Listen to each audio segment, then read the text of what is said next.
And you know what? I think it might just be time to do this.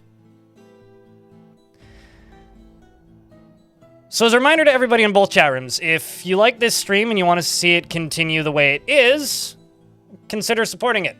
This is a crowdfunded channel. I make a living off of Twitch subs, Prime subs, YouTube ads, Twitch ads, and memberships and tips and things on my blog and Patreon. If you have a hat next to your name, it means that you are helping keep the channel funded, and I thank you very much for that. The next thing is if you happen to have a Prime subscription and a Twitch Prime sub, do think of me whenever it's up. The next thing I want to say is we started a new fort last week, and I've put it on hold. And the reason for that is there is a bug in World Gen right now, which I learned about on Saturday. It's being talked about quite a lot on the KitFox, at least it was on Saturday, on the KitFox Discord in the bugs and bug fixing room. If you've generated a world since version 52.01 or in 52.02, none of your Forgotten Beasts, I've only seen Forgotten Beasts specifically, but this probably counts for Demons and Titans as well, have their special powers. So if it says, beware its webs, it doesn't actually have webs. It will just show up and punch you until it dies. Which is great if you want nerfed Forgotten Beasts. But I just built a fortress with the intention of making Forgotten Beasts fight. And if they don't have their powers, that kind of makes that whole idea moot. So rather than continuing in that world, I've just put that fort on hold and probably won't return to it. There's a chance I might. If somebody wants to clip this as much or as best they can, that would be great. And then we could just repost it whenever people ask. But that's kind of what's going on. So instead of playing that map, we are going back to the map that I played in my most viewed video ever, which is I played the worst map in Dwarf Fortress history. Because there's this weird thought in my brain that's been bubbling for a little bit going, it's been almost a year. As of the 31st, it will have been a year since I made that video. And that video has pulled, what, almost 700,000 views now? 681,455 views and 2,940 comments. We're almost at 3,000 comments. And at the end of the day, I make content for a living. Who doesn't love a sequel? I mean, everybody hates shitty remakes, but like, who doesn't love a sequel? What's that map like in the current year? I still have all those saves. So my idea now is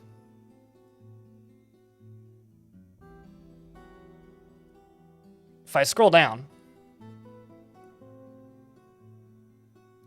I've got this one, which is before I started that map. But if I back out here, I think in active games, yeah, I've got Godly Tombs as well. So I have a copy of the world from before I started Godly Tombs. And I have a post-Godly Tombs save. This is actually a Gortusk save, which I could copy as its own, and then... actually, I think it would be this one.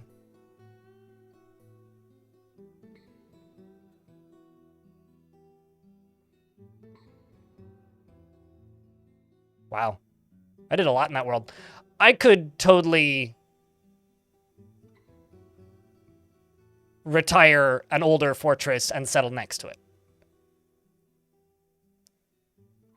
Got to keep driving around the way, driving around away from the UK. Well, do what you got to do. I hope you're having a good road trip or whatever you're up to.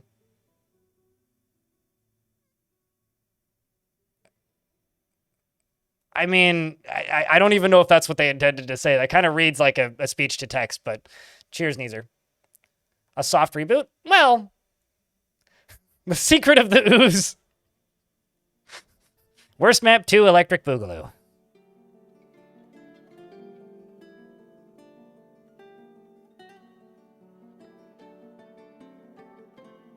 Do you want to do a prequel fort? I don't know how I would do a prequel fort.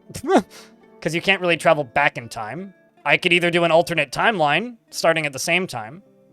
No, I was thinking it's more likely, if we're talking YouTube video title, be I returned to the worst map in Dwarf Fortress history, or I replayed the worst map in Dwarf Fortress history or something. But YouTube video titles aside, what are we more interested in? Are we more interested in me? I'm kind of interested in both, which is why I ask.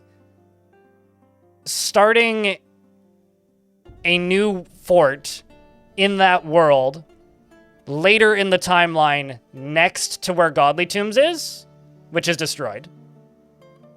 Or start a new fort in the same place at the same start year. So one would be like a continuation sequel, and one would be a redo, basically. 5-dimensional dwarf fortress with time travel? Isn't there like another bit to that meme?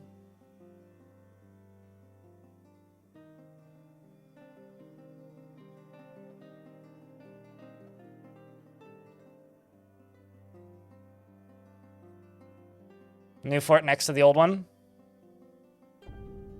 Okay. So in order to do that, what I need to do is I need to go down to continue this here. Because in that same world was paddle boats, Seed Vault, which never turned into a video, and Gore Tusk.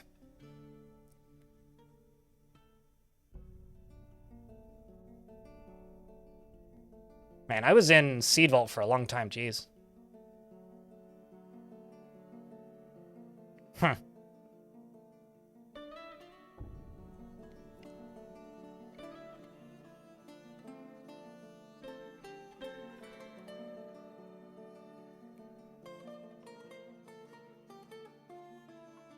Just heard about the missing demon powers thing, so you're gonna go test that for a bit? Oh, I got it confirmed by Platinum on Saturday.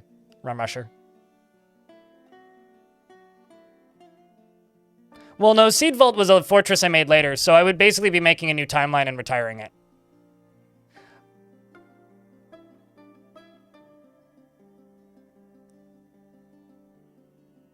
Let's just go from here.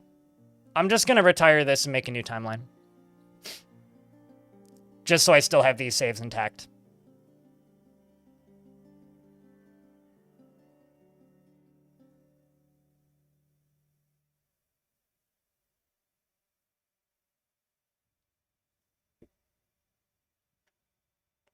And 1 second. Screen's gonna go black for a moment.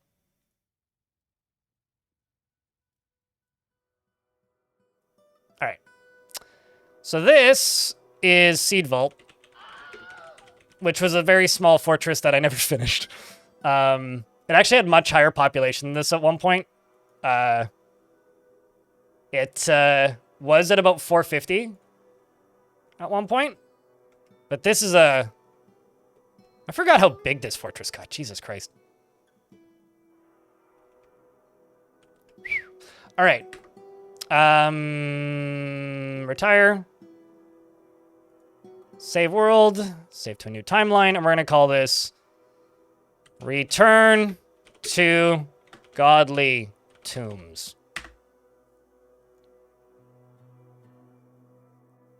Well, the idea was I was going to try and hit 500 population on one layer. That was the idea of that fort. It just kind of became tedious to manage, and I got kind of bored.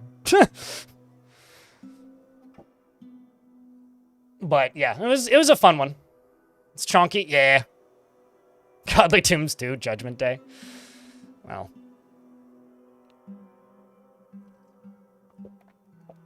It's the final tomb down.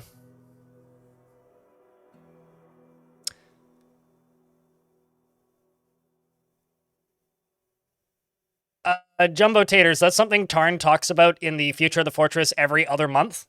And it's always the same thing. They would like to, probably not anytime soon. So do I think that it will be added anytime soon? Well, they would like to, but probably not anytime soon.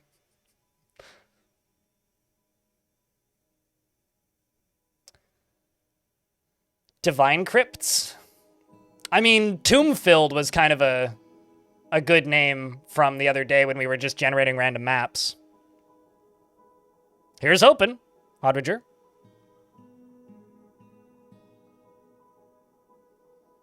Your finances will never recover from this? I think instead of getting into 40K, you should get into hard drugs. I've been told it's cheaper. Slightly empty coffin. You know, honestly, depending on how frequently you're buying 40K figures, it might actually be cheap. Jokes! Don't get into drugs, kids. Drugs bad. I'm waiting for ads to end. I'm killing time here.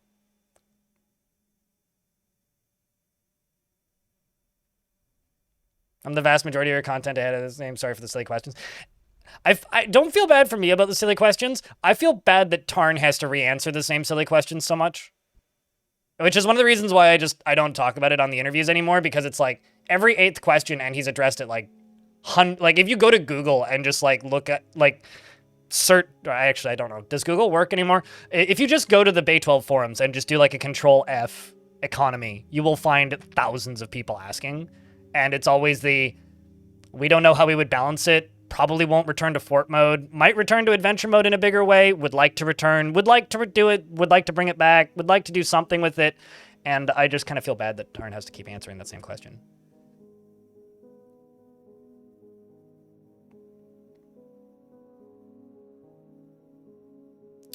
Cricket! Thanks for that brand new Prime sub. I know who that is, I presume. Chat, can I get a round of beers for the Prime subscription? Thanks for helping keep the channel funded. I think the problem was, like, the Dwarf Fortress... Well, I mean, you can just go watch that one video about it, but the Dwarf Fortress economy is just a too accurate representation of real-life capitalism.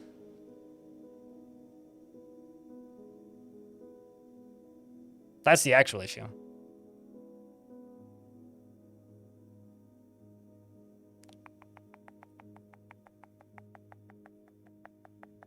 Return to Godly Tombs. Version World 44.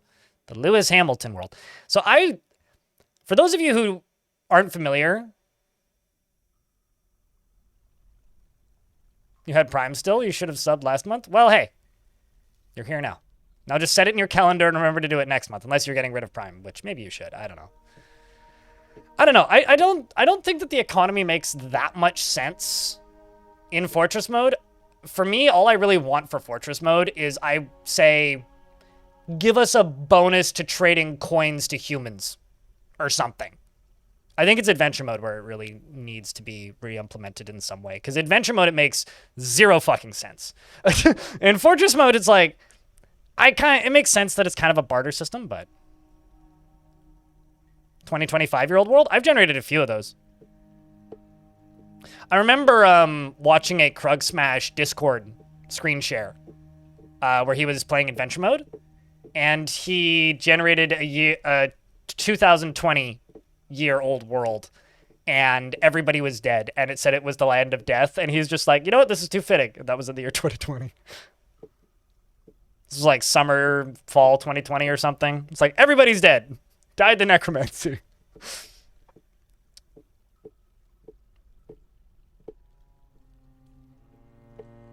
I kind of like, I don't know, I think at this point, Dwarf Fortress has had enough time. Like, it's almost been 10 years since the economy was removed. Or disabled. I mean, it's still there. It's just commented out. So I've been told. And, like, I think that there's enough lore around the dwarves being, like, like, it's more like a narco-communist. I almost said anarcho-fascist. Not quite fascist. I guess depends on who's running the fort. The Dwarf Fort, like, fortresses in Dwarf Fort are pretty much anarcho-communist at this point. Like, they're pretty fucking hard Marxist. Like, nobody really has personal ownership except for, like, I guess, like, the monarchy to a point, but, like, or nobles. And I kind of like that. I don't know. Like, there's something funny to me about dwarves just being super, super hard Marxist.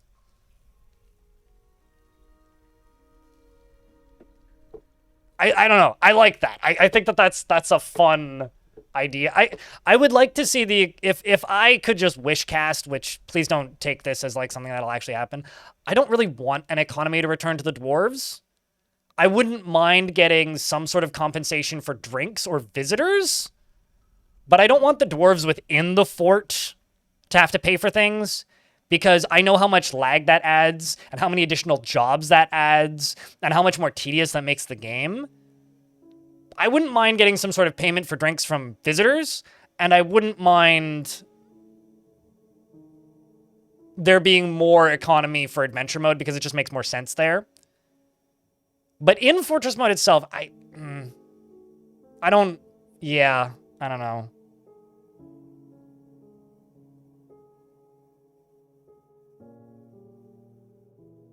Iron is totally fine, Entropy OTD. So, now I need to find the world in here. It's world 44. This one, 411. At least it's not 311. We are in the year 411 in the world 44. There's a lot of important numbers here.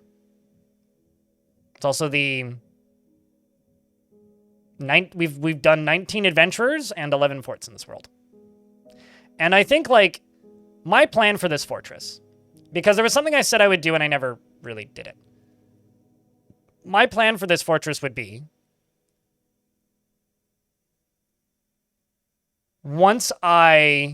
also there was another thing that I did in this world which hasn't been recorded or archived anywhere, which is I kind of adventured around a little bit and started spreading the horrible zombie virus into just the random populations around the fortress. So this could be very difficult. So, as a brief recap, this world is the world that my most... Mom, please... Oh, no, it's now my dad's texting me. I was about to be like, Mom, stop texting me. Nope, it's my dad texting me. Why is my dad texting me?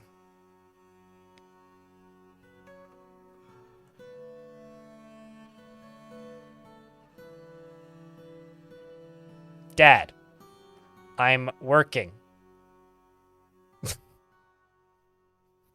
Now's not the time. I lent my dad a book, and I think he read half of it in one night.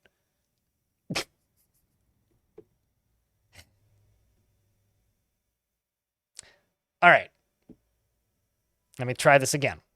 So, this is the world where I built my most viewed video of all time, which is I played the worst map in Dwarf Fortress history. We're going to try and continue that legacy.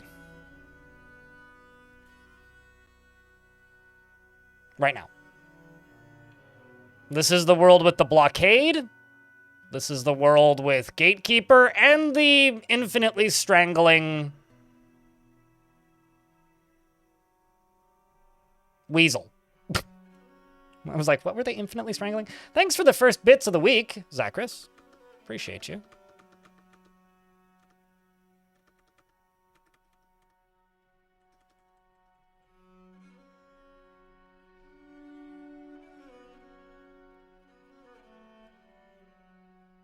Strike the dwarf, fellow dwarfs. Correct. So if I go to choose origin civilization, the Iron of Power was definitely the faction we played. And the faction that I infested a whole bunch was up here.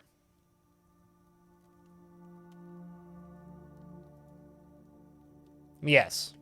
It was like these humans and this dwarven faction, which is now like entirely destroyed? Weird. Anyways, so the actual map itself is up here.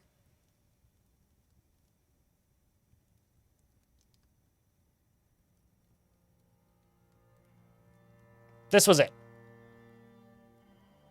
Right here. Every single one of these has a Titan. Those aren't artifacts. Those are sites. Active sites. So we settled here because I could get 1, 2, 3, 4, 5 Titans on the map. Which means I'm going to have to increase the size of this Embark a little bit. I could get 3. If I do 7 of 7 again, could maybe do that. This down here also has a creature in it. But this down here, if I'm not mistaken, will instantly kill us. Let's find out.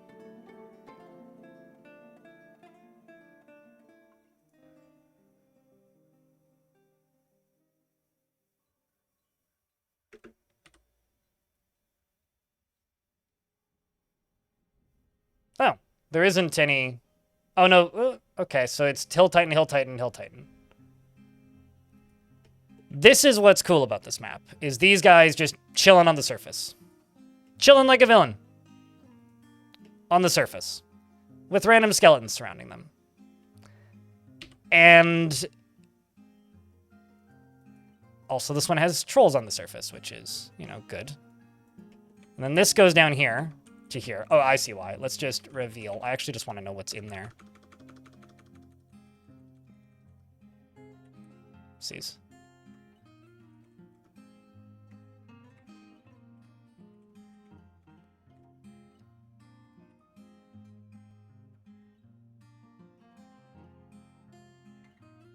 There's a fireman in there. Oh, I'm not seeing any mega creatures.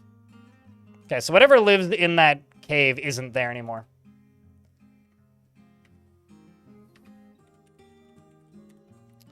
But this could be a spot that we embark in, although I need to look around for that evil weather because I'm not seeing any of it.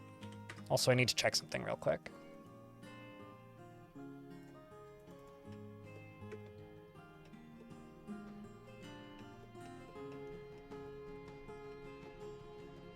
That's the other thing I need to make sure is that the evil weather still happens the way it did before. Oh, there it goes. It started raining.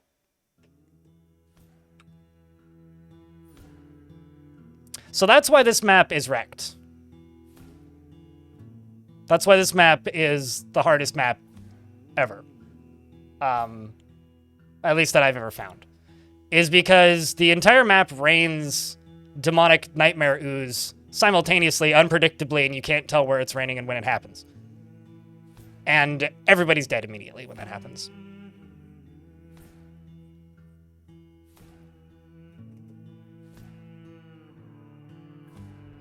Vakrak, oh, you remember this one. Yeah, oh yeah. It's been a year. So now in order to not save over the file, I have to crash the game. That's fine. So let's just restart this. Start new game in existing world.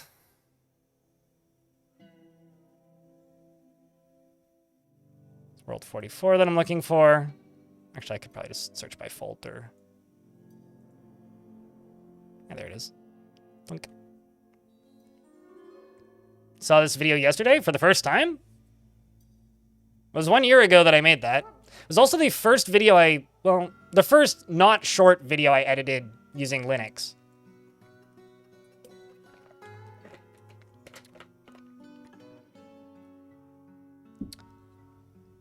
So just dig quickly into the underground and make an underground meeting spot? Yep, that's what we had to do last time. But I'm just trying to decide where on this map I want to embark. How long was the edit? Like, how long did it take to edit? Or how long is the video? The video is like an hour, 20 minutes. It took me like 60 hours to edit it or something. Which, ironically, I've gotten faster because I've made videos since then in maybe the same or less time that use significantly more footage. Chance of a blockade 2.0? That would require a lot of happenstance. I wouldn't mind trying to weaponize zombies again. I'm sure it'll happen again. It's just a matter of trying to... The main difference between this and the previous time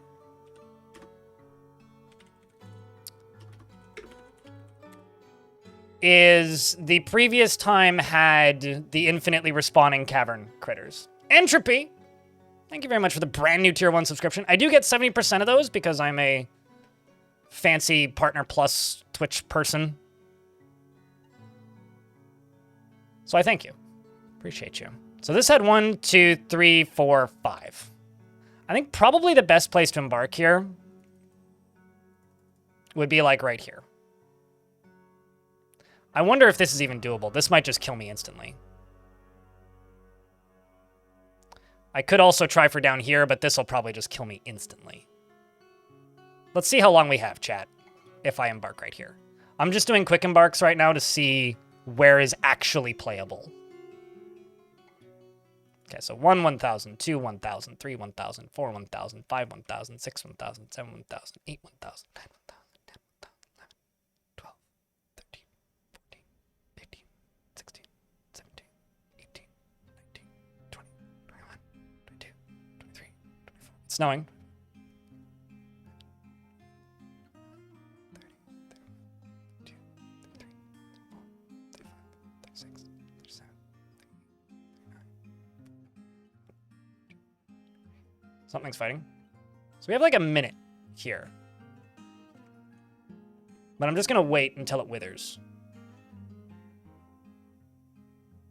Cat goes running off.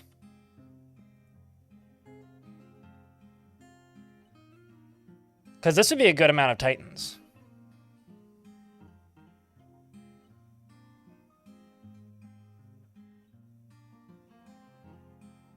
I'm not a big fan of open world survival crafting game, Barus, and that's an open world survival crafting game. I've played it. It's okay. It's doing some neat things with mechanics and sim stuff, but like chat said, not really my cup of tea. I mean, that's what the Strangler was last time. That was the Outpost Liaison. This one can be doable. I'm sure it'll wither us eventually. Every other one has withered us eventually. It's also midsummer.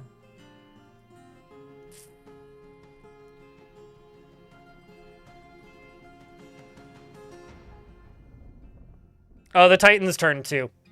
But it doesn't kill any of them. It just, the only reason it unplayables forts when they get rained on is because dwarves, what's the word? The only reason it withers forts when they get rained on is because they cease to be part of your faction when they get rained on. So they become hostile. So when all 7 of your dwarves become hostile, they're not part of your fort. It doesn't actually kill them. It just removes them from your faction, basically. This could be doable.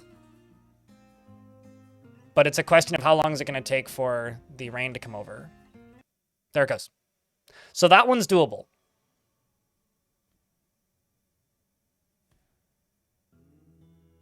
That one's doable.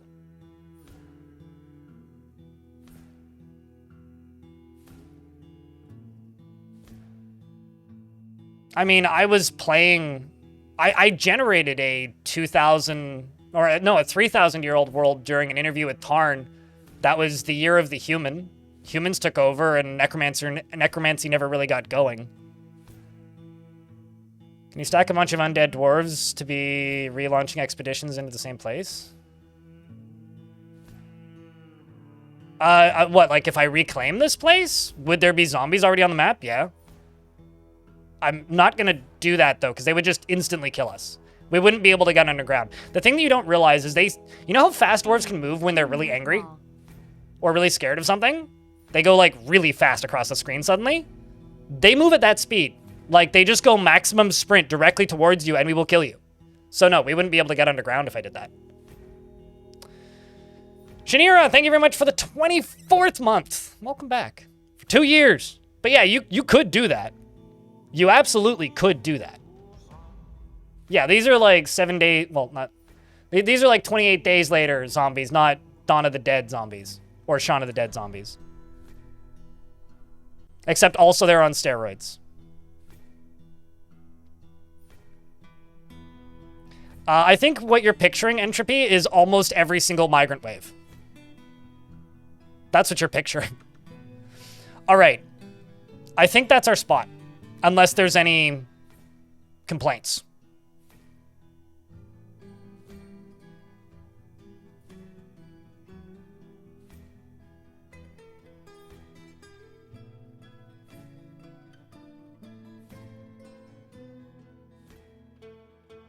Let's go. Okay.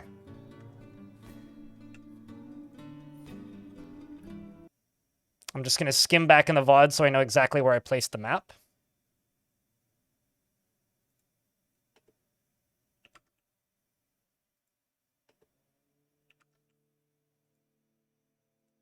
And as a reminder to the YouTube folks, there's 113 of you watching.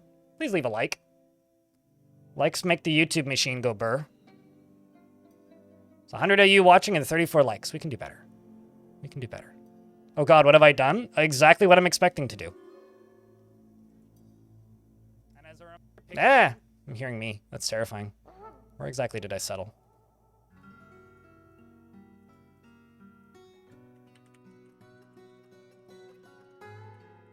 And also, what month did I settle in? So it's like, we have 10 days in game, basically. Okay, I've got the location.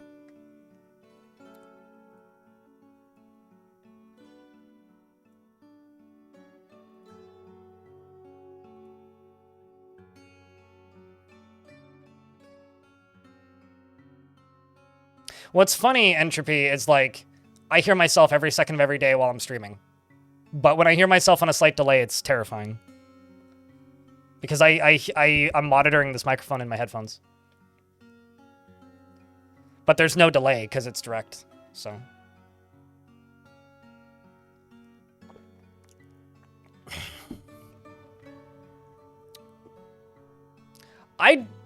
The question is, how would I build? They would have to be underground, Ilmirin. Like, how could I build archer towers? I can't go above ground. But for those of you who really want to know how this fort works, watch the most viewed video on my YouTube channel, or in Twitch chat, type an ! Goal and it'll give you a link. And the first, like, 10 minutes of that video will explain why this map is so fucked. Bub. I presume that you're Bub from YouTube. I make more money off of Twitch, but honestly, watch where you feel most comfortable. I know some people watch in a combination of the two, so they'll like chat in Twitch chat, but watch on YouTube. I know like pop out the Twitch chat, but talk on YouTube. There are people who chat in the Twitch chat, but watch on TV through VLC Media Player, through a self-hosted stream catcher. I mean, like, do what you want. Do what works for you. Live your life. But if you want faster responses, Twitch is better. Because the Twitch chat tends to be much more active. I'm not reclaiming Godly Tombs. I'm settling next to Godly Tombs. So this is like a continuation in the exact same region with the exact same chaos. Because this is Godly Tombs. We're settling right here. Same size. Same chaotic nightmare area. But I'm going to play a different faction. The last time we did this, we played as the Iron of Power.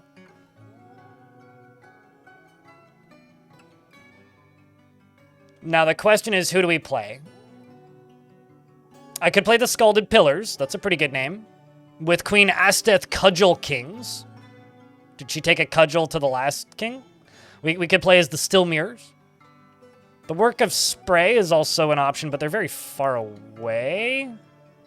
Also, they all appear to be in one goblin. Okay, so the Work of Spray are... This is the faction with Godly Tombs, right?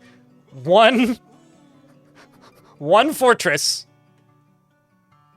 And then one thing that I took over. This was Cog. This is the Work of Spray. Cog could show up.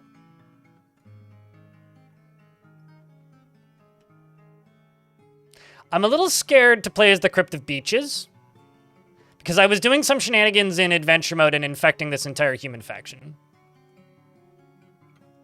Could do the Walls of Lauding. I like the Scalded Pillars.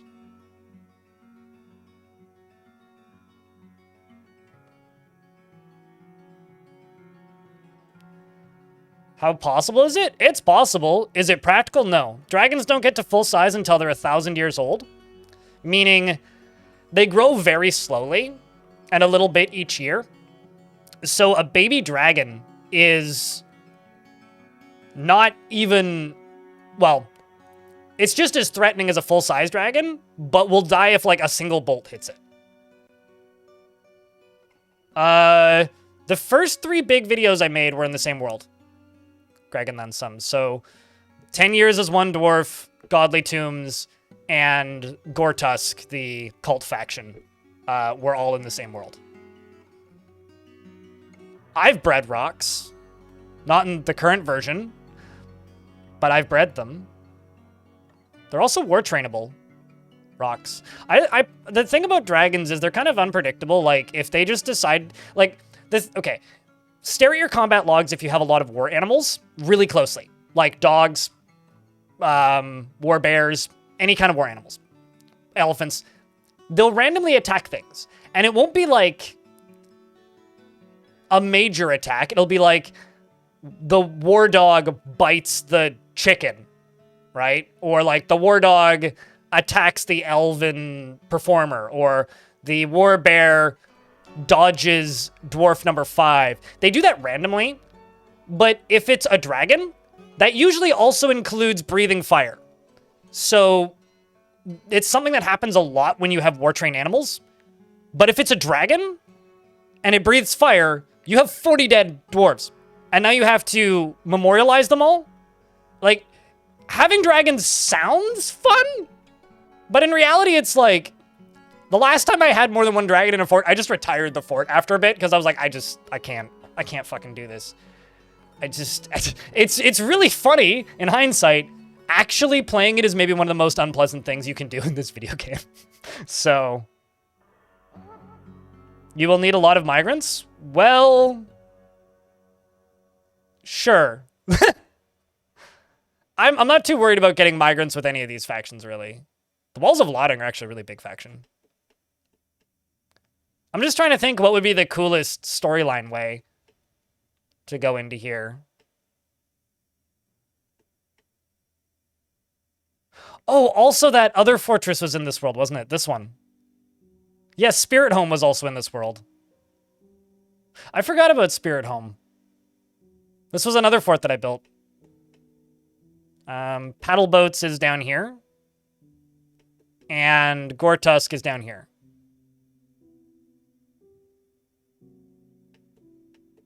Hydras are better, but worse. Hydras are better because, like, they don't breathe fire and randomly cause mass collateral damage. But also, they are born full-grown, are they not? Yeah, pain in the ass to play, funny as fucking hindsight. Yeah, absolutely. YouTube chat's correct. And Daramond, hello. It's good to see you. I think Hydras are one of the best livestock animals in the game, though. Basically, dragons are good as defender animals if you lock them up behind fortifications in a secluded area where you can't access them. Or only trainers can access them. And they don't get out because they're chained up. That's the only... Or, like, they're chained up, but, like, nobody really has any reason to go in there or walk past them. And, like, if a cat does, it's probably just going to become a chicken. Like a roast cat. It's just going to go... Like a living trap? Yeah, basically. Like a living fire turret. Like a bunch of fire bats in a bunker in StarCraft, you know? I've tried. I've never managed to, Vakrock. I had, because I think they need to get married. I had 2 female Ettins and a male Ettin once. Nothing happened. I had multiple couples worth of Cyclopses in one fort and nothing happened. I've had multiple Minotaurs in a fort once. I even put them in a maze, and nothing happened. I don't know. If you can, I've never seen it.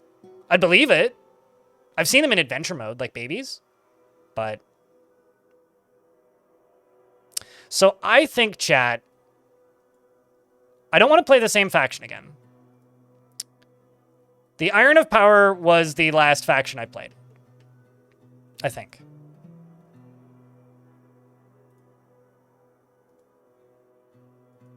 The Work of Spray was where Cog was. And then I kind of stopped playing as that faction so much.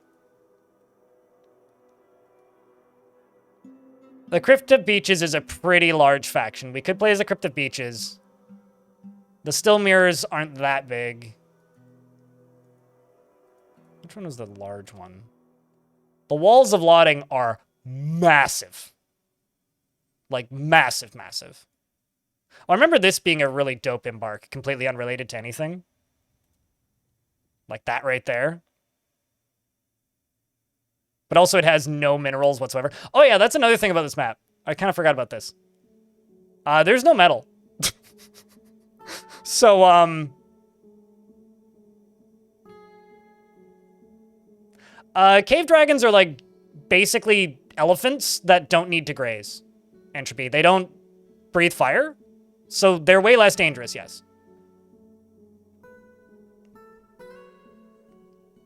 That's the other thing about this map. So I think I'm just going to play as the Walls of Lotting, because the Walls of Lotting are a massive faction with King Erdym Channel Council. I've definitely adventured around in these areas a little bit, and I think I built this fortress, didn't I? Fire Orb, yes, I did build this fortress. Fire Orb is incredible. Just go look at the VOD. If you're ever bored one day, go look at the VODs for Fire Orb. The dwarves dual-wielded wooden shields, and, the dwarves dual-wielded wooden shields, and I built a giant ball of glass and filled it up with demons from hell, and then caved it into hell. That is a fortress I genuinely regret not recording in the way I record forts now, because that would have made one hell of a video if I did anything with that. But that was a fucking fun fort. It was way too green because that's the only construction color I had, and it was like that and obsidian. It's like green and black. And when I built it, you couldn't see dual wielding the same weapon. They hadn't like updated the sprites yet. That was a fun fort.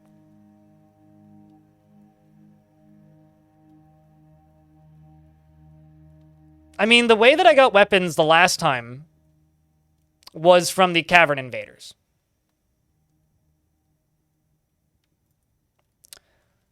So once again, we're playing as the Walls of Lotting with King Erdym. And I realize I'm stalling here, but that's because Twitch is in an ad. I'm going to go over here. I grab this. 7x7.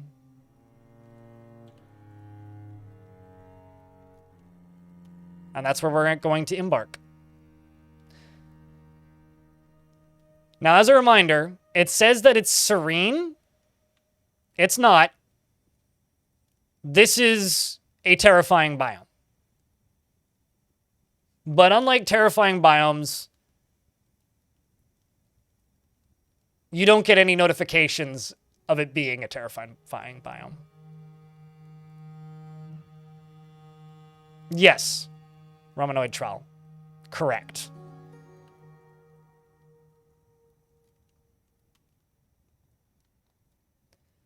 So in this map, all I really have access to is clay and then wood.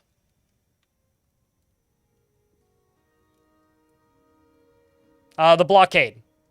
Red seal. Is I think what you're thinking of.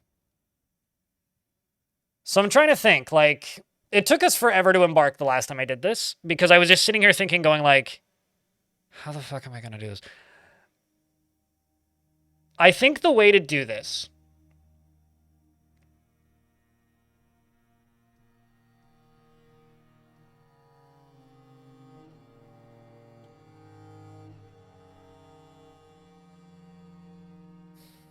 because I think I'm gonna have like 10 days before everybody dies. So if I bring 7 miners, a hatch cover, and a bunch of bricks, I could quickly build a roof and fortify everybody underneath it and build a wall around it. Then dig straight down, put a hatch cover on top of that, and lock everybody underground. I mean, yeah, we have lots of rock. That's not an issue.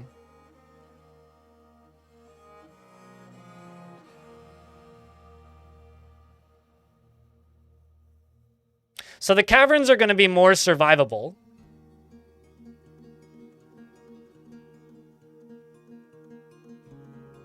Tin and copper. Why would I bring, what, tin and copper to make bronze? I'm trying to think, like, what would be, like, the most weight-effective way? Wouldn't just bringing a bunch of hematite be better?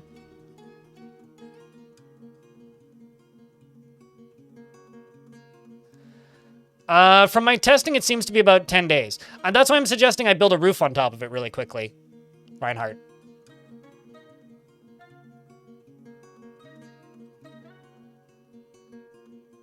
Why are we asking what I mean, I could get nether cap, yeah. What would nether cap do? Well, I think actually, can you even bring blocks with you on Embark? I think I might just have to bring logs. But yeah, I can bring nethercap. Why nethercap specifically, though, like in YouTube chat? No, this literally can't be a surface fortress. I'm trying to figure out how to get underground in 10 days. We had to do this the last time. It is impossible for this to be a surface fort. This save file is available on the internet. You can go download it yourself and try it. It is mathematically impossible for this to be a surface fort. 100%. There is no chance I can make this into a surface fort. This is a how to get underground as fast as fucking possible fort.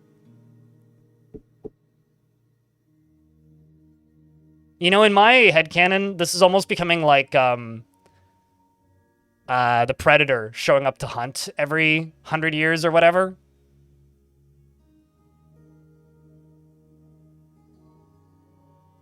Yes and no, Bubmer. So rain isn't constant, it's intermittent. But here's the difference, right? Because the rain isn't constant, it's intermittent, you get periods of rain, and then it mixes with the snow. And it's not like the rain itself that turns you into the monster.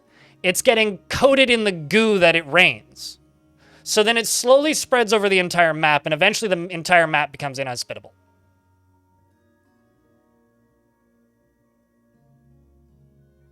So if you want to see, like, actually what happens in this map, watch the first 10 minutes of my most viewed video on YouTube.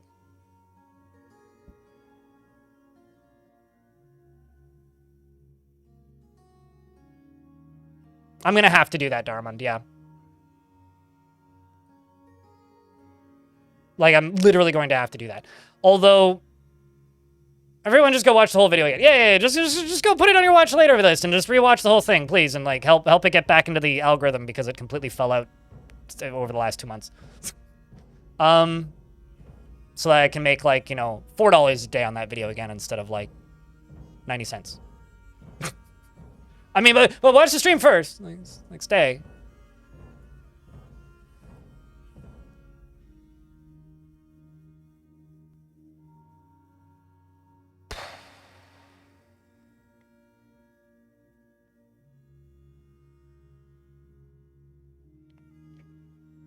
I was thinking just logs, because logs are lighter than all blocks, though.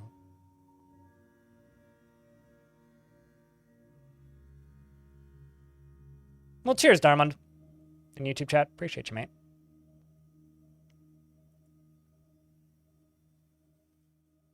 I could do one more test to make sure that we actually have 10 days. And then do the Embark.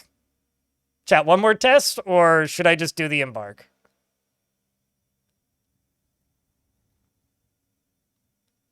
Blocks actually construct faster?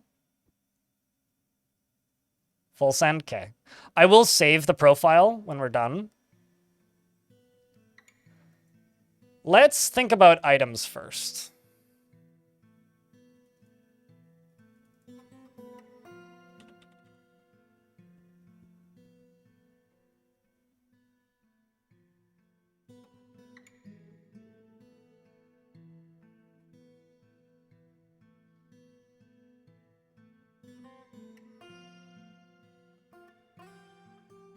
Is weather random?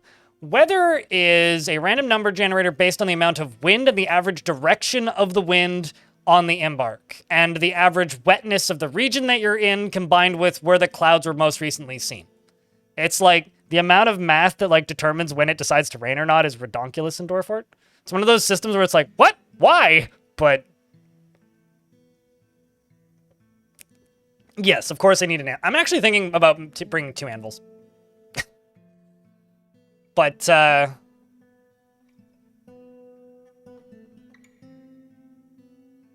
do you even need an anvil if there's no metal? Yes. Well, okay. Asterisk. There is metal. It's just not... It's just adamantine, man. There is gonna be metal on the map.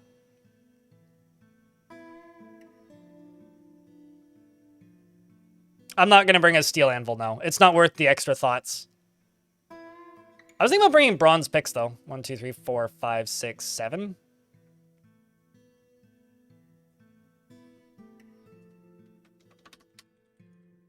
And then maybe 1 copper axe. And then probably just remove just about everything.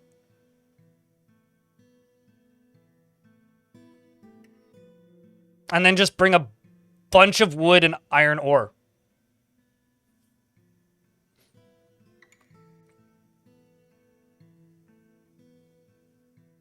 I'm not gonna do that, Hylium. I'm very well aware that you can like dupe metals. One, I think a lot of the really exploitable ones have been most of the really exploitable ones have actually been patched. But I might melt down stuff and use it for other things, but I'm not going to dupe metal. Some coal? No, I don't need coal. Once again, I just stated that YouTube chat as well. I'm not going to do that. There are certain exploits that just feel wrong to me, and that is one of them. I don't know. I would need some very heavy convincing. To me, that feels like cheating. Duping. Right, how do you dupe metal? I haven't done it in a really long time, but there are certain items that if you melt them down, you get the equivalent, if not more, back from when you made it. Although I think a lot of the really bad ones have been fixed. Like at one point you would get like 3 bars back from several items that were made using 1 bar. And coins used to be really fucked for a while. I don't know if any of these have been patched though. I don't know. It's been a long time since I've done it because I don't like doing it.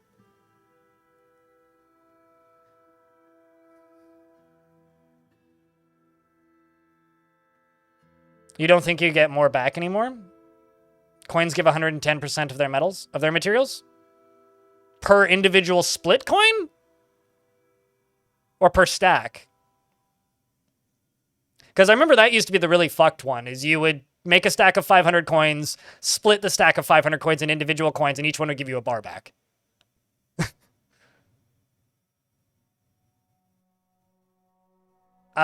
Corkscrews were one that I also remember that were like 130. But anyway, yeah, no, Anyway, I'm not going to do that. That just feels like cheating. I think what that actually means is per shield that you melt, you get 20% of the materials back.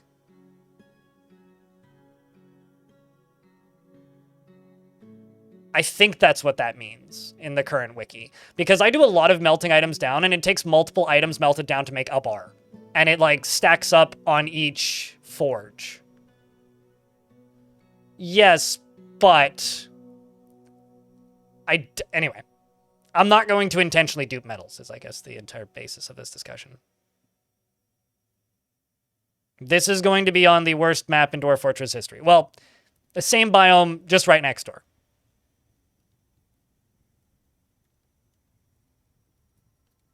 Exactly, Hylam.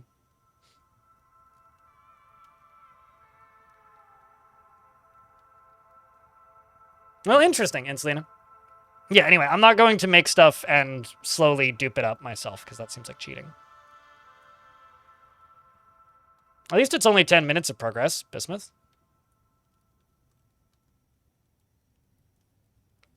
Those bucklers of 60 and shields of 120. Well, there you go. Anyway.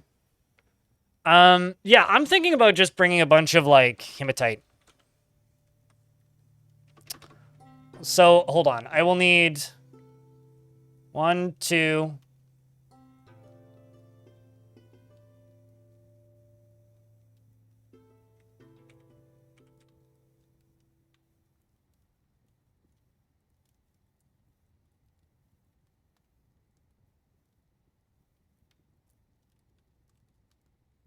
Man, Alunite's pink. I love it. I need something that's cheap. Something that's like 5 points. What was it? Jet was one of the lightest ones? What was the other one that was really light?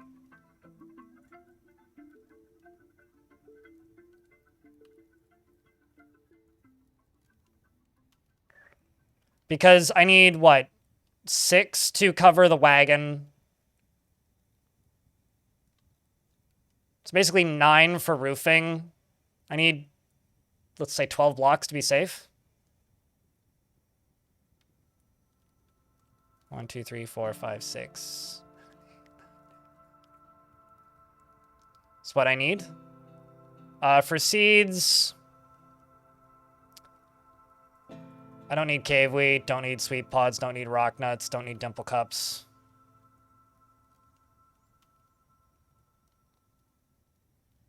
I'll bring 2 bags. I'll bring 2 thread.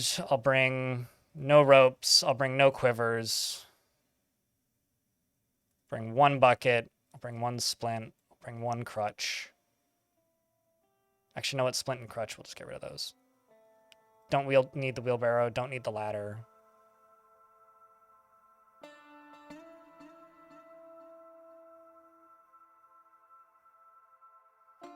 Okay, so hold on. 12, so 9, 1, 2, 2, 3, 4, 5, 6, 7, 8, 9.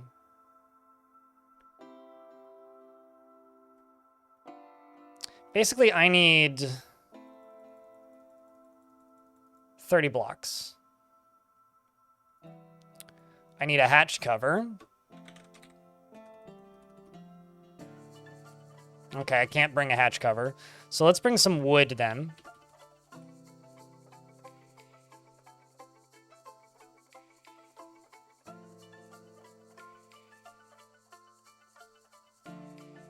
Let's bring 20 wood. And then the rest could just be hematite.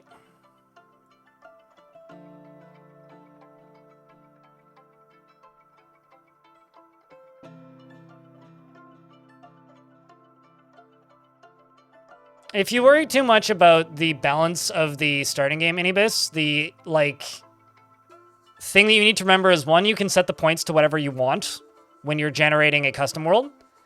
And the second thing is that this was balanced for a very different game.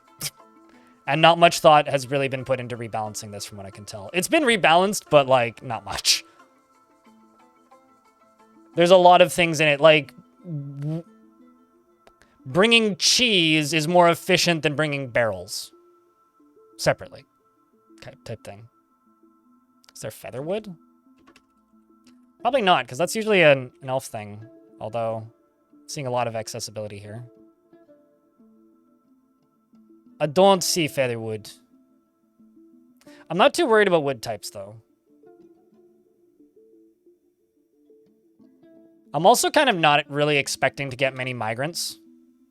Just because this area is inaccessible.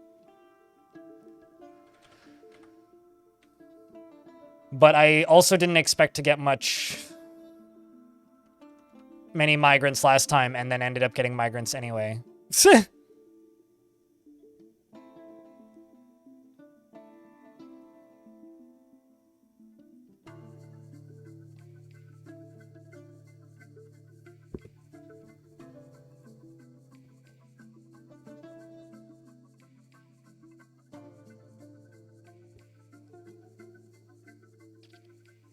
Yeah, I'm still I'm not expecting many migrants comment is very much I've played this game for too long and remember how it used to work, and these days the game is a lot more forgiving about giving you new migrants, so we're probably not gonna have any issue there.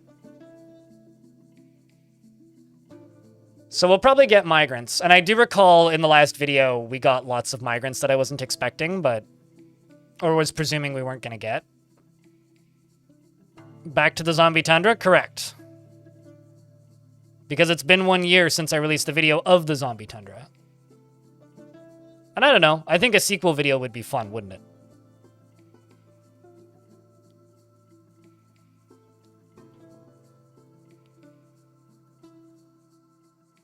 So I can bring 13 of those.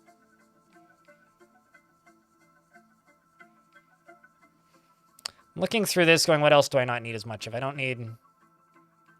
Bring 1 pigtail cloth.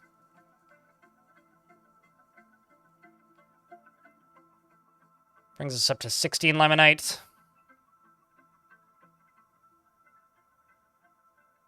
I could just make another anvil.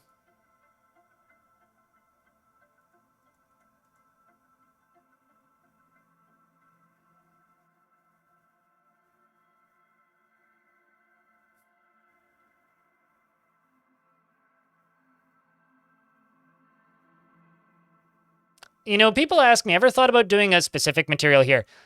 I can't remember the last time I found fine pewter. So no, I never really thought about that. Like, that's not something I think about doing and plan ahead of time. That would be something that, like, I would just happen to be in an area with a lot of fine pewter, and then maybe that would happen. But, like, have I ever thought about it? No, because I can't remember the last time I saw fine pewter.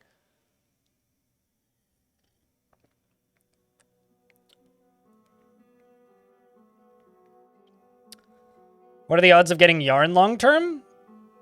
Why? So, fun fact about strange moods, YouTube chat. Dwarves only want a material for a strange mood if it's existed in your fortress before. So if you're talking about strange moods, I just need to never trade for it. And never have it. And hope we don't end up with animals and we won't have an issue. Or like, you know, then the dwarf just dies. It's whatever. How's it going, Bobtron? It's going pretty well. I hope you're doing good, dude. Hope things are well. Excuse me. So, I don't really have much concern with yarn. The idea is to just simply never have yarn.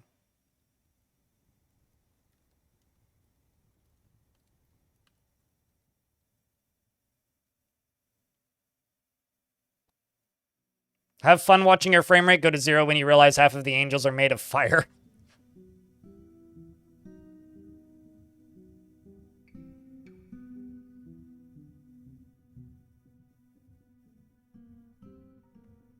Yeah, they won't ask for metal unless unless a dwarf who's a metalsmith happens to be in your fort, and that's their top skill. They'll ask for bars, but a woodcrafter won't ask for a shining bar of metal if there's never been a shining bar of metal in your fort.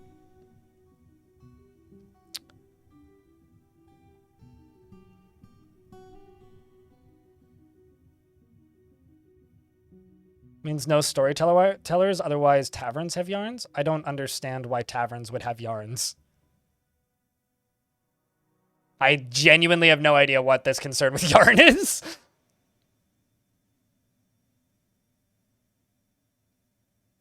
Well, that's a you problem. Stop playing custom civs, silly Romanoid. Or keep playing custom civs, I don't know. I'm looking at Livestock and going, I kind of don't want any.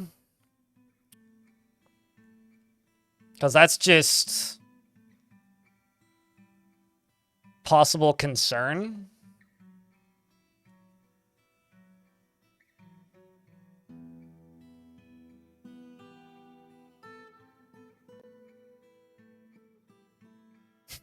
Yeah, oh no, I know. Romanoid, I know. I mean, I guess, but...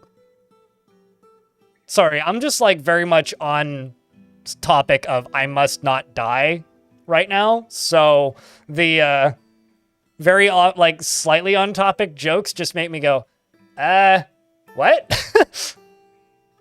Basically. Jokes are doing a whoosh currently.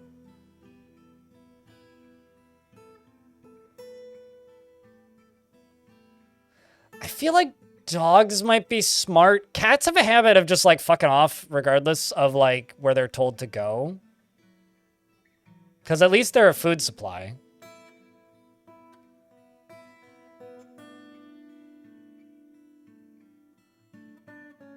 I mean, fun fact, Entropy.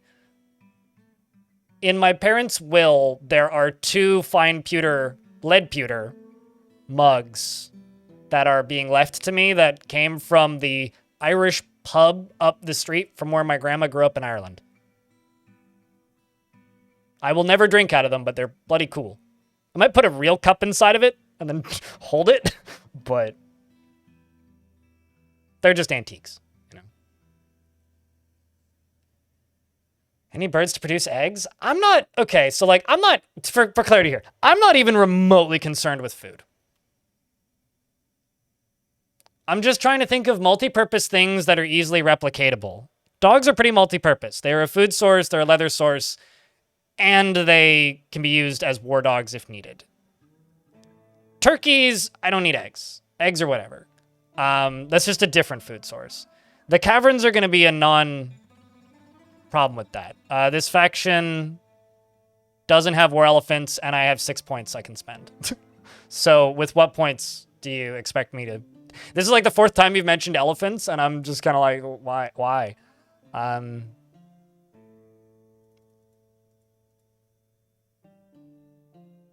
need 16 points.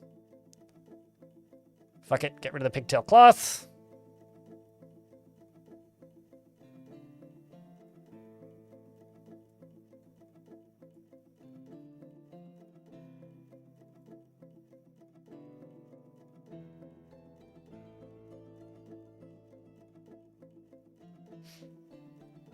Elephants are cool, yeah, and this faction doesn't have access to them.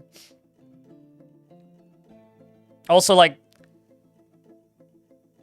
the last long-term fort I did had elephants the entirety of the time, and we raised baby elephants from childhood to adult. And you know what? I'm good. I don't need to do elephants for a while.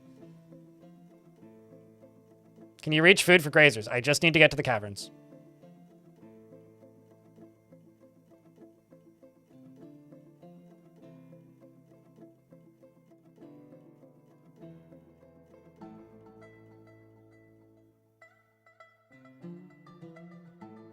Just generated a world with a dwarven civ, only one population. You're very curious about this guy now? Likely that means that they have one site, or only one civ who's in a site that's owned by them.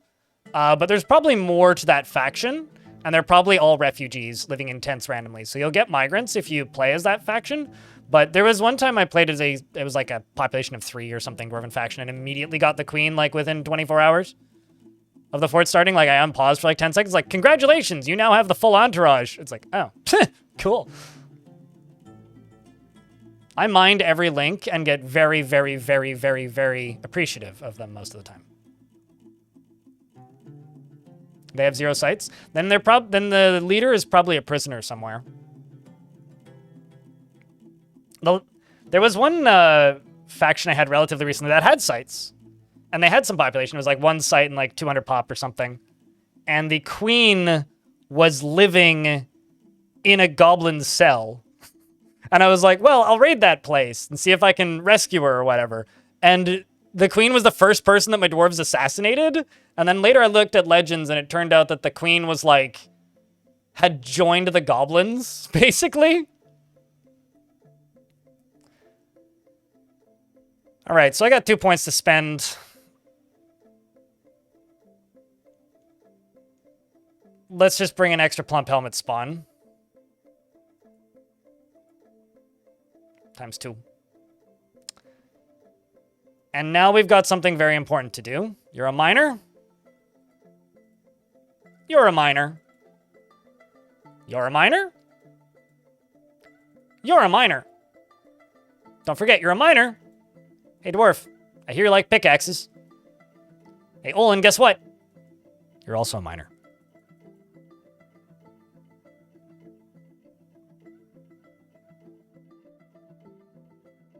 Torture is a, what's the word? A common pastime for goblins, and a horrible offense, which deserves capital punishment in Dwarven society.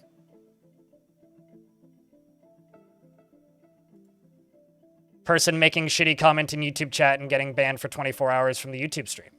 I hope you think you're funny, because you're hilarious. Especially when I get to ban you. Goodbye.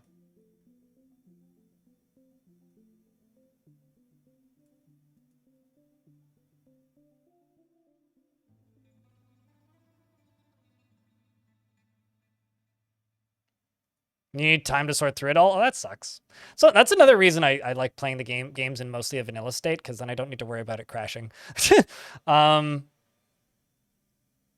going to need a carpenter.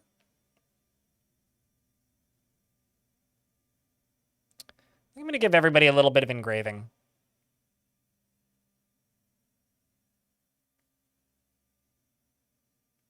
Let's make you a weaponsmith with 1 point of engraving.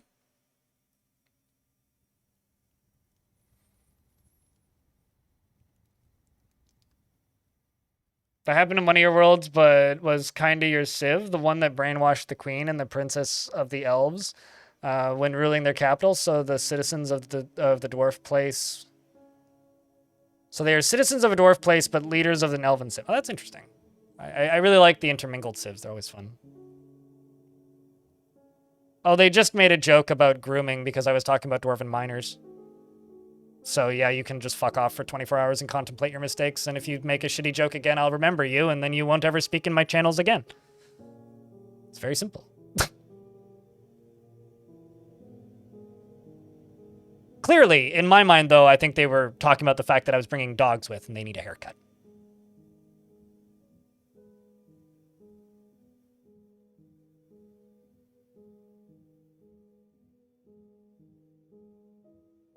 Motherfucker don't deserve a warning. Also, 24 hours is a warning. I didn't ban them permanently. They can still comment. They're just banned from the chat for 24 hours. It's a harsh warning, but it's still just a warning.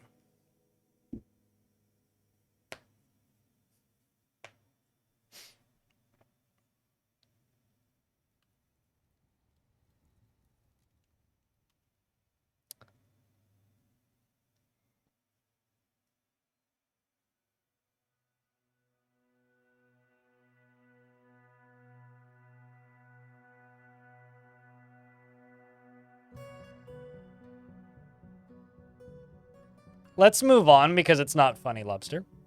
But they do need nice beard cuts. Does it matter if they come back? Not really. Well, it's a 24-hour bop, Brian in YouTube chat.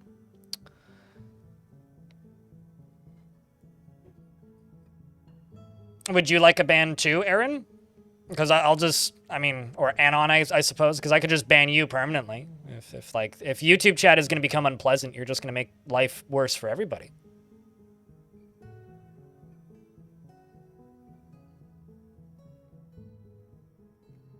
We've got a, here's my brother, in the YouTube chat now, which is, okay. Well, you is a Ghana as well. See ya. All right, YouTube folks, could I get a round of beers? And Twitch chat, could I get a round of beers?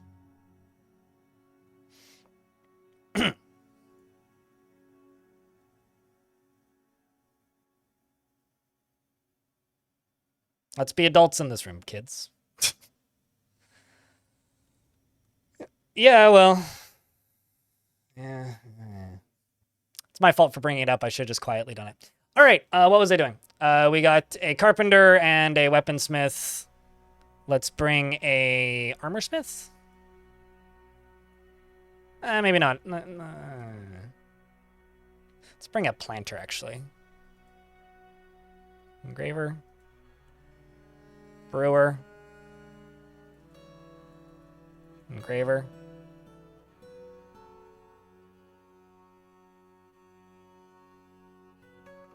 Let's bring another planter. Engraver. Planters are good because you get a better, There's a guy yelling outside how he doesn't want melon for dinner. I want melon for dinner! Tell him I'll take his melon. Melon sounds delicious. Like, honeydew is, like, a very shitty, like, fruit to have in the winter, but in the summer, a honeydew is, like, kind of peak, man.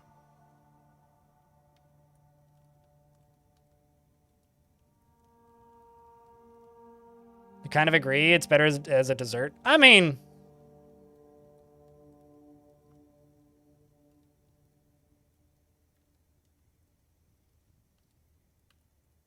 Oh god. Blue11p in YouTube chat says, I found out that my travel plans that my dad organized were never actually finalized, and now I gotta take a 9-hour bus. That sucks. I'm very sorry for your loss. Oh, also, building destroyers work now. Right? That's another thing since last time. Lightning Roger cheered. X200. Watermelon with tahini on it is delicious. Correct. I had a watermelon. I went to a vegan restaurant a couple years ago that had a watermelon dish that was trying to mimic, how do I put this? Like sashimi or like the texture of sashimi, and they like used, like they described it as using orange gelatin, like basically orange peel gelatin, to like hold it together more, and they marinated it in like soy sauce and stuff. It was really fucking good.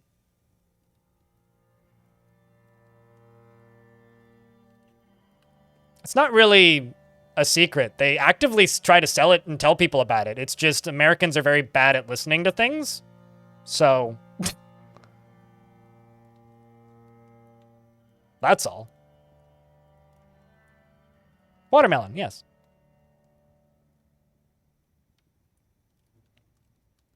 But as a Canadian, I would just like to say, I like Mexican food. Ooh, banana? I'm trying to decide what else I should bring with.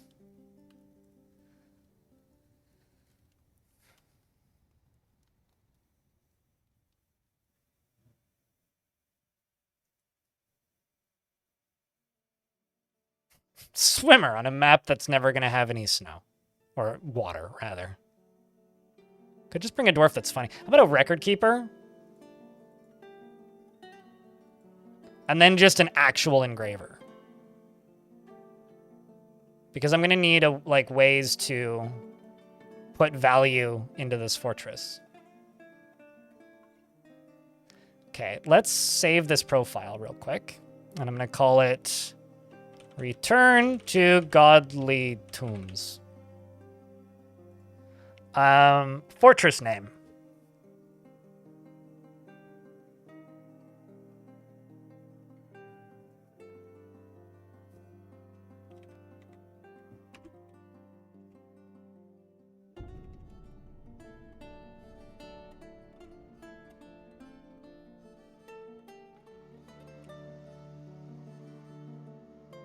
Could call it Night Tombs.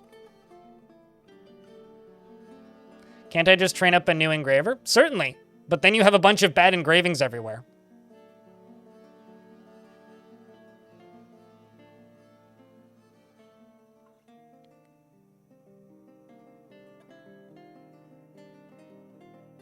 Hello, Lunatic.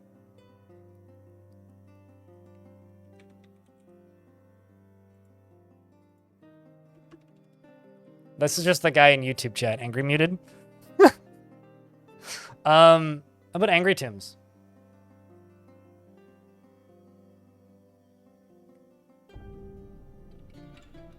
Actually, I was gonna say catacombs, but catacombs aren't a word. I could call it Godly Crypt.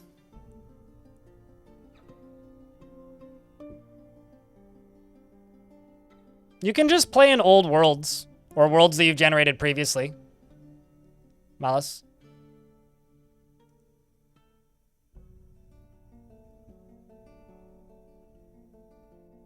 I mean, we could name it Blockade Tombs.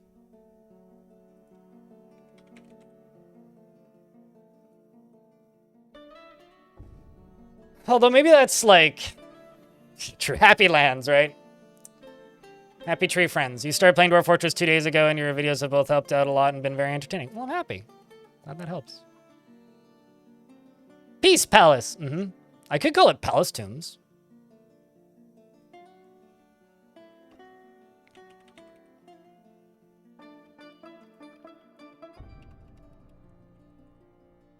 Or Strange Tombs, maybe? I kind of like Strange Tombs.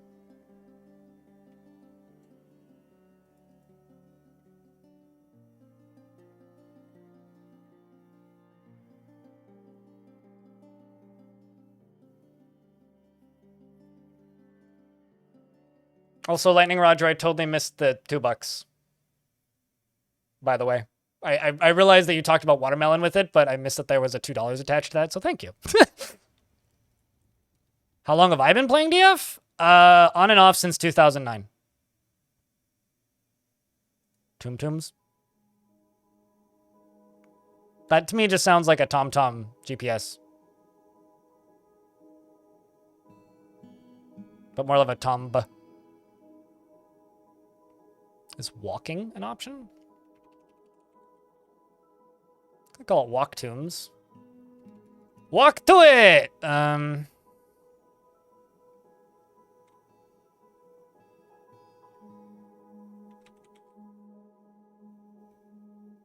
Stranger Tombs doesn't really roll off the...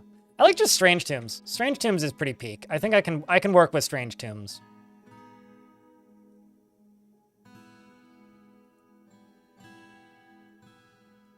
The group name we could call...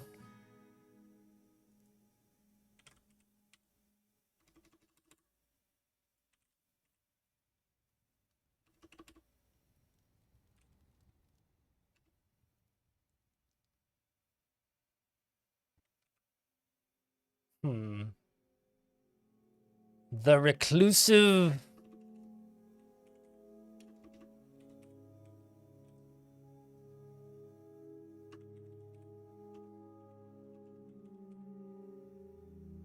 Reclusive Sundering.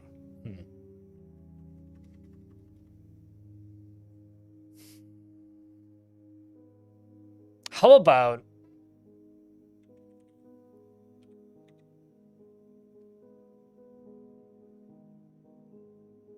The Reclusive Razor of Strangling? The Reclusive Strangulation.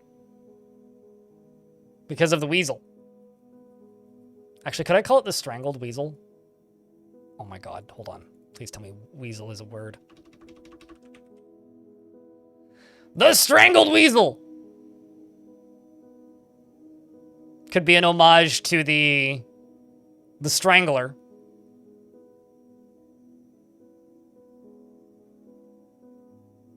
And I've got an idea for our symbol.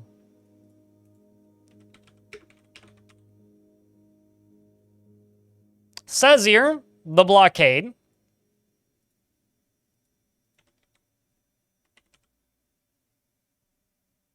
And a shield. Oops.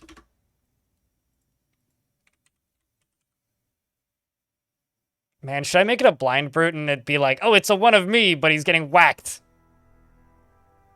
I think a soot brute is actually what it fought with. Great earthworm composed of ash. Noseless badger. Huge cat twisted into humanoid form. Very large eyeless lizard. Yeah, I think he fought with a soot brute.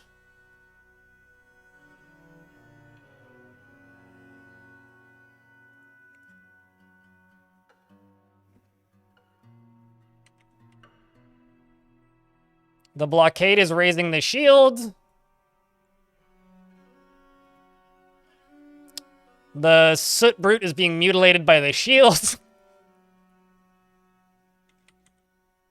The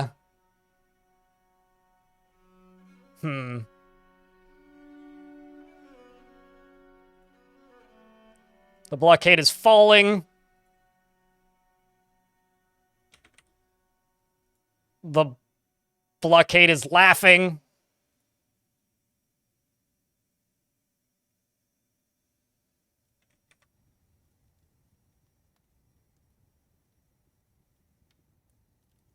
The soot brute is screaming. And we'll call this the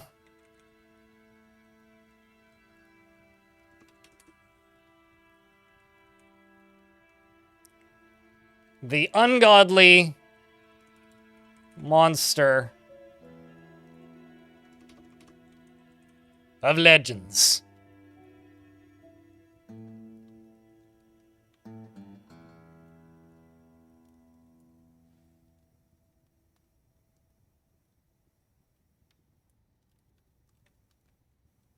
Does that work?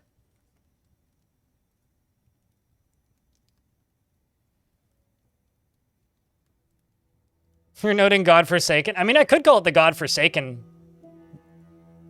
monster of legends.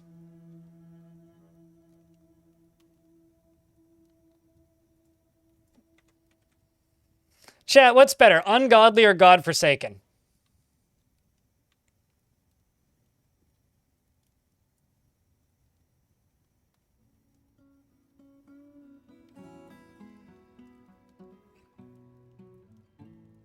There are graphical tile sets being developed for this for the free version of the game now too, Noise, in YouTube chat. There's actually one on the Steam Workshop right now, which is partially complete. Godforsaken? Ungodly, I think, rolls off the tongue better, but the Godforsaken Monster of Legends, or the Ungodly Monster of Legends. I think Godforsaken, I think, rolls off the tongue better. Yeah, it's called Neo-Dwarf on the Steam Workshop, which I presume at some point will be playable outside of the Steam version, but right now it's under development, so it'll be really cool if that ends up playable with both. So I presume that's the goal, based on the people who are making it. What's Neo-Dwarf? It's a graphical mod for Dwarf Fortress, because tile sets don't really exist anymore. They're now graphical mods. But I can show it off for a few seconds if you like. It's currently just on the workshop. Just give me a moment.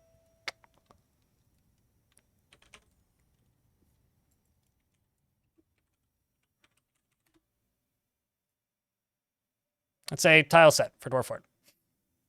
It uses some open source free sprites, but also a lot of custom ones. And it's being worked on by a bunch of people that I recognize from the forums. So, I mean, it's just like... Here, I can also grab this briefly.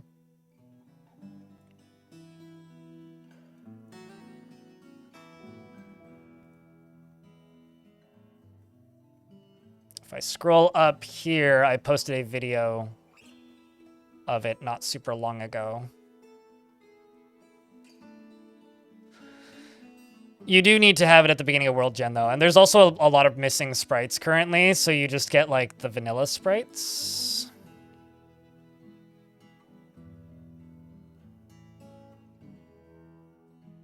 Hold on.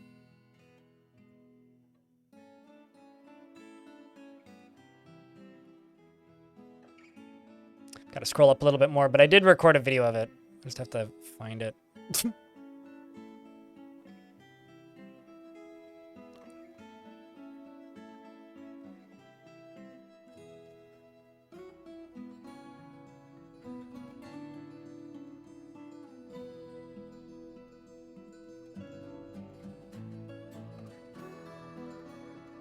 It's like my Discord sometimes isn't that active, but when it's active, that's very active.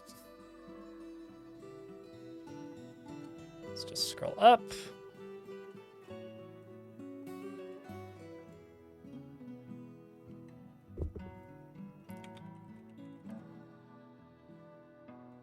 Could just search, that would be easier.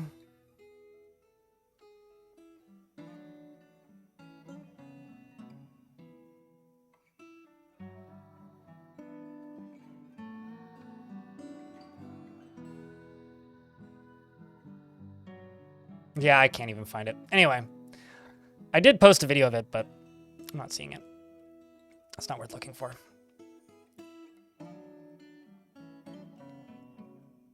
You're just surprised people don't prefer vanilla? Well, see, here's the thing, right? You could just rip the graphics out of Dwarf Fortress on Steam and give it to people, and they could just install it in the free version. That would be piracy.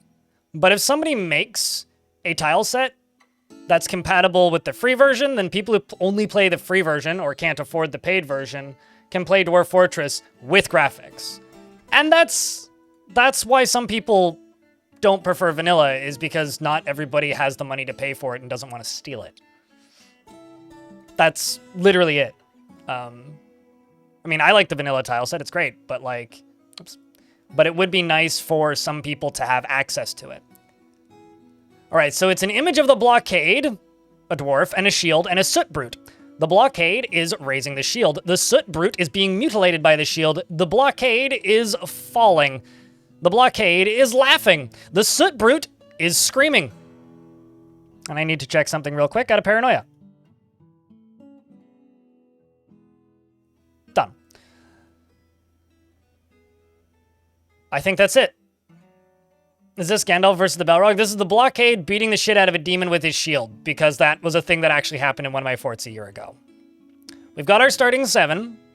We've got our starting items. We've got our 2 dogs. I'm going to save the profile again. Overwrite. I think that's everything, chat. I just want to say, before I click the next button and start this fort up, YouTube folks, don't forget to leave a like on the stream. There's 80 likes and 160 of you watching. Twitch chat, thanks to everybody who's tuning in today. All 191 of you. I would like to state, as a reminder to everybody, this is a crowdfunded channel. I make a living because people subscribe to this stream and watch the ads when they play if they're not. If you happen to have a Prime sub, regardless of where you're watching, think about me. We also have merch for sale at my merch store. I also have a blog, which has a subscription system similar to Patreon, but I get 100% of it, unlike Patreon constantly trying to take more of it. I also write about stuff roughly once a week over there, if that interests you. The schedule this week is going to be a little weird. I'm probably just going to stream till Thursday because I would like to get some editing done this weekend. And then the next 2 weeks are also going to be weird because I have a wedding I need to go to. My little sister's getting married. So schedules are going to be a little odd, and that'll be communicated via the Discord and my blog. So just keep an eye on that. Did we bring pickaxes? 7 of them.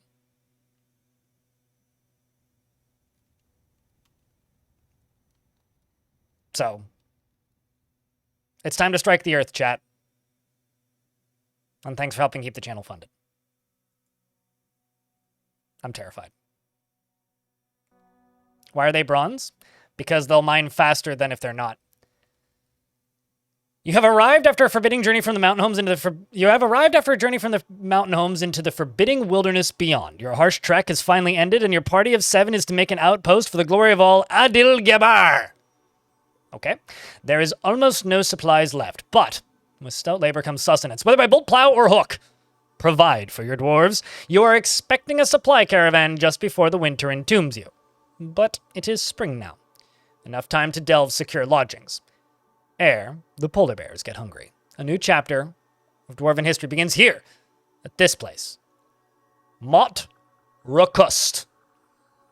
Strangetombs. Strike the earth. Butterlicious, thank you very much for the brand new Prime sub. Appreciate you.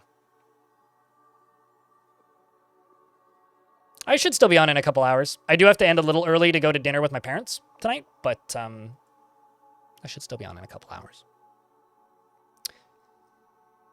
All right, so I'm going to immediately pause. I thought that dwarf was holding his sword, but it's just a pickaxe behind him. Let's see what we're up against before I unpause. Everybody's going to go pick up an axe. I'm actually just going to hit period a couple times.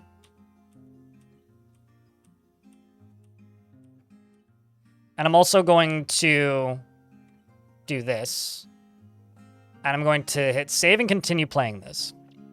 And I'm just going to call it Return to Godly Tombs.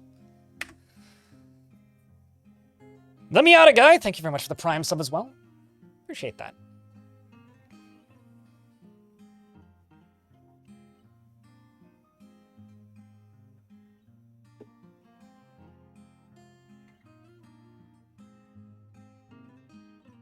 Here's the thing. The reason I remind people, just because of something I saw in the YouTube chat, the reason I remind people about the fact that this channel is crowdfunded is because it's a necessity for my continued business. If you can't afford to do anything, like Final kind of stated they can't in the YouTube chat, please fucking don't. Don't throw money at me. I'm doing okay. But if you can, and you want to, it's the reminder of that's how I fund this thing. So it's less of a, oh God, I'm dying. I need money now. Not really that. It's more of a, this is how you upkeep a business. Was that 7 Titans? I think it's 7, yeah. All right, so for Titans, we have... We'll know...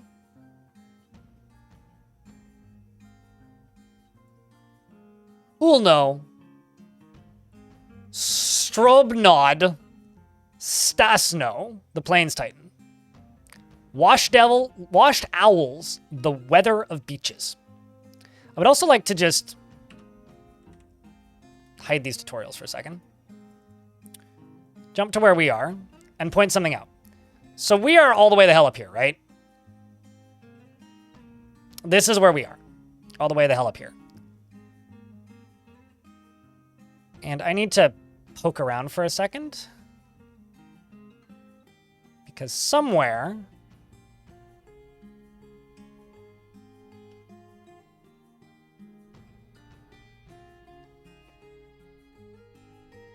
I think it's this. Shaft Room, which is a funny name. I didn't realize it had such a dumb name. We're at war with humans.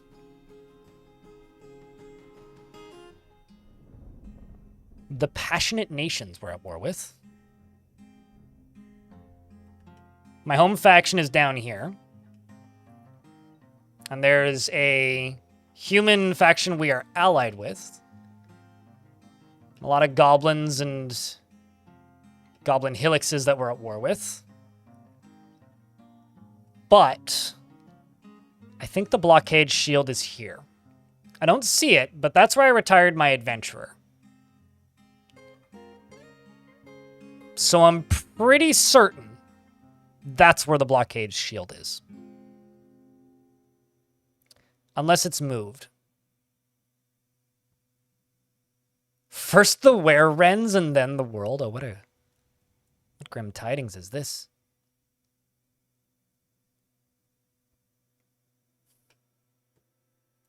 Yeah, this map has no minerals. So, like, these random boots are going to be a lot more valuable. So, Washed Owls, has killed Asno, Bolsa, and some unknown creature. And is an eyeless harrier. Oh boy, we have to fight a jet. Has a stubby horn in it, and it emanates an aura of giving and kindness. Giving and kindness, eh? Okay, so that's the first one. The second one is Oth. Ooh, that looks cool. This one's killed quite a few. Gozru, Dang, Quazo, Imbo? Oh no!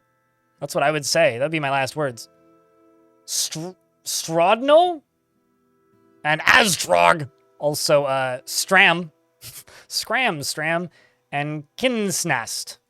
And also this guy down here. Dujan. I could go for some Dujan mustard. There's also a battle axe up here. Schmancy. And a copper cap. A large cap. Some coins. This is the Dawn of Fur. It's got like bat wings.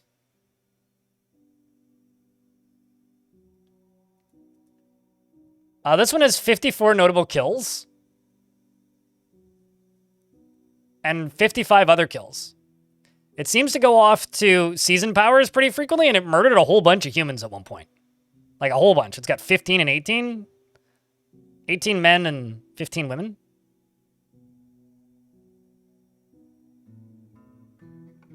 A lot of random humans. Jeez. Yeah, I also haven't seen one with wings like this. By the way, it's not certain we're even going to make it underground yet, so I'm just kind of enjoying this for the time being. Viku Cage Tini? Adore Jurdo? Jurdo? The Dunes of Fording. This one has 24 notable kills and 122 other kills. Really went...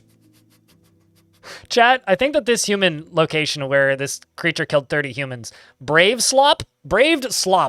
I think that's like just the internet now. You have to go and brave all the slop to get to the good stuff. But aside from making it through Brave Slop, a huge three-eyed serpent. It has a curling trunk and it moves about carelessly.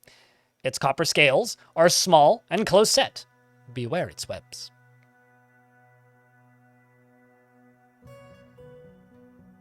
So because these are titans, their like home is like within these bricks. So they're mostly just gonna stay here.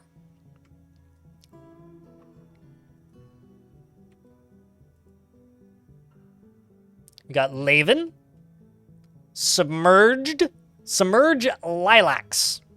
This one has killed nothing.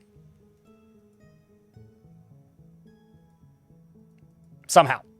A great hairy serpent. It has large mandibles and it moves deliberately.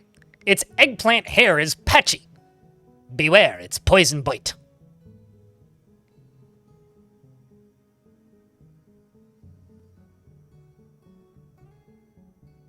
How is there so many Titans? If you type in ! goal, it'll give you a link to a YouTube video. Watch the first 10 minutes of that video, or just watch the whole video. That will explain everything. But the simple version is multiple world generation bugs.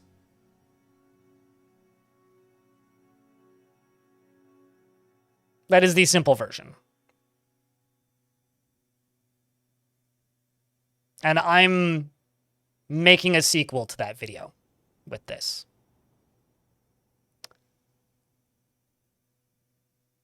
You pumped the Titans on World Gen? Yes and no. So I did. But the simple version, as I understand it, is this is an enclosed area, right? And there's a lot of mountains here. Titans can't be on mountains. They're going to be in this area. And because I cranked up the number of Titans in the world, they couldn't fit them all in here spaced out enough. And because there's a lot of mountains throughout the world, they couldn't fit them evenly distributed enough around the world because they do need to be X number of tiles apart. So instead what the game does when it just kind of short circuits is it just crams them all in a corner, apparently. And this can happen.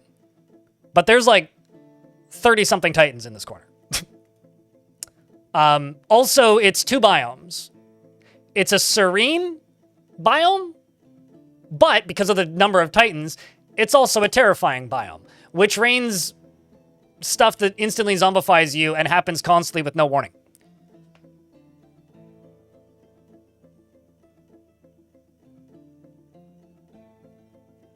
Twitch chat has commands, YouTube chat does not. Yes. Unfortunately. I don't have a bot that's capable of running in both, and I don't feel like maintaining a moo bot.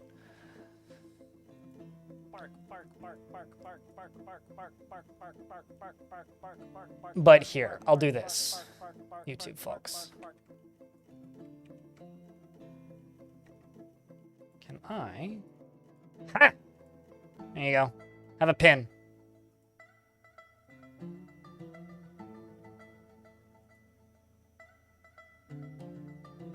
Oopsies. Let me try this again.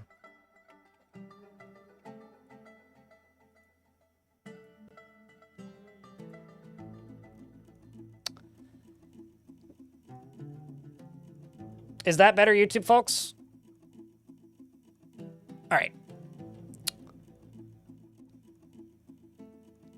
So that one's eggplant. It's too busy going to a horny prison. Ooh, this one's also pretty cool. I really like these like Wervrin wings. Bite phlegm. Oh, I like that one. Also has no kills. This one is a huge hairy slug. It's a sea slug. It has thin wings of stretched skin, and it has an austere look about it. Its yellow-green hair is long and straight. Beware its fire. Okay, so it doesn't have mouth. On the sprite, anyway.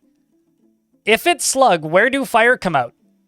In my mind, it's like it's got 2 Tesla coils sticking out of its head, and then it shoots 2 lasers together, which shoots a jet of fire. I have no mouth, but I must burn, is the way I see it. Out of its butt, obviously. Yeah, duh. Of course. This one is too slow to have any kills, unfortunately. But it is very stubborn and unfriendly and disagreeable. And very impolite and inconsiderate of property. You know, that is the most apt description of a slug. Yeah, true. Maybe it just sweats fire. Like, it just emits fire everywhere. And then the last one is Smutto. Smudo. A huge heggy stegosaurid. It has a pair of branching antennae and has an austere look about it. Its dark chestnut hair is long and shaggy. Beware. Its deadly spit.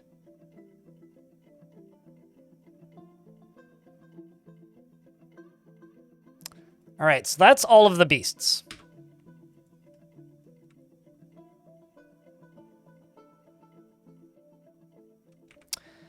The next thing I have to do is this.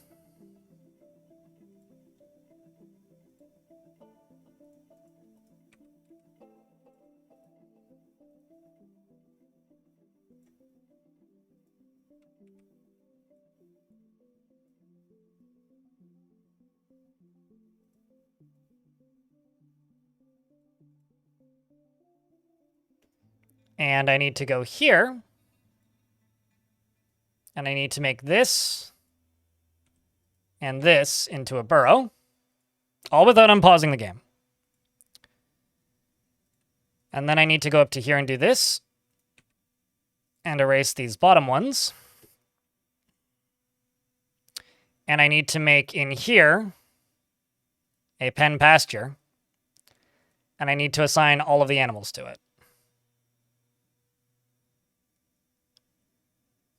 Some of them can be worshipped as gods, but that doesn't necessarily mean that they are gods. I also need to assign everybody to this. And I need to click this.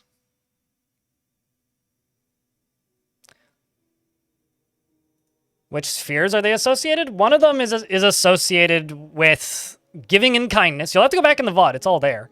But the ones that don't have the giving and kindness aren't associated with this sphere. Or, like, is associated with war and something. It will say they are associated with a thing. So Urist is our expedition leader. The Urist's Urist.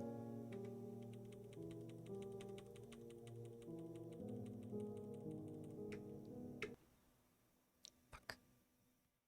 Was very worried about this.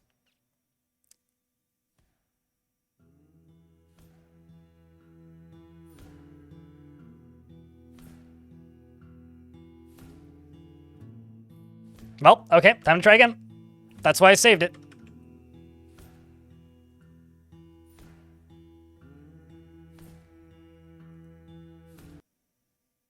Let's try this again.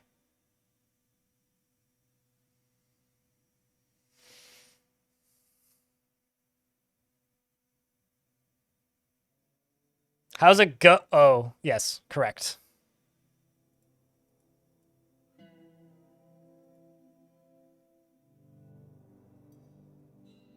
Dig down, maybe? That wouldn't have been enough time to dig down. I can't get to the mountain. The short answer is no. I just needed to not rain. This is literally like us versus RNG. That's it. But that's also why I saved the Embark profile.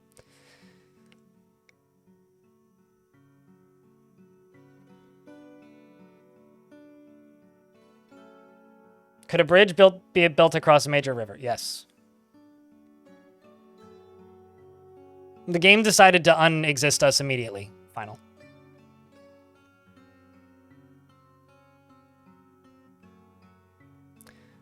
I think what I'm going to do is I'm going to do one tile to the right.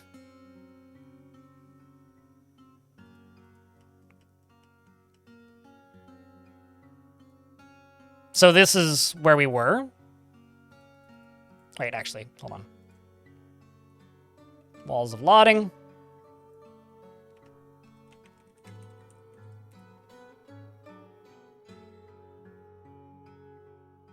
I don't feel so good, Mr. Urist. Entropy. Was the start of Godly Tombs like this? Yes and no. Did it take us multiple attempts? No, but I did a lot of different test embarks. So I was right here. The last one that I tested where I had about 10 days was right here. So we're going to have one different Titan on the map. Okay? This is literally how this is going to work. The next one I'll do will be here. And maybe then up there. And I'll just keep doing this until we get one that works. Because that's how I did it for this one. And that's how we have to do it for this one.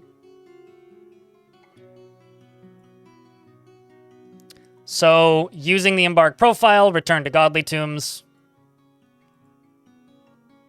So, what did we name it? We named it Strange Tombs. I can't remember what the group was called. Blockade. No, the Blockade. The Blockade. A Soot Brute.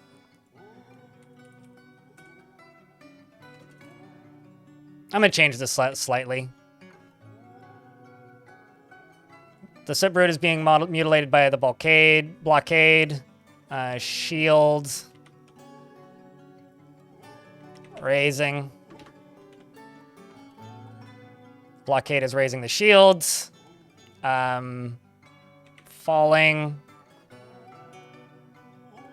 Screaming. Falling. They're both falling this time because they're tussling downwards. And this will be called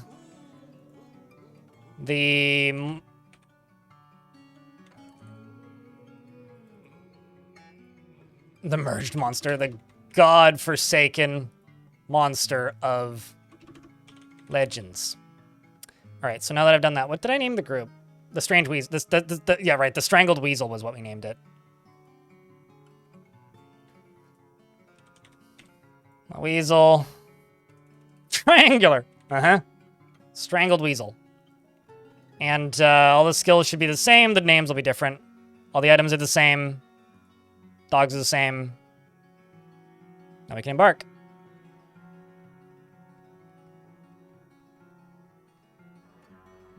Can you do shields for stopping rain? There is no way to stop rain. Period. All right, let's try this again.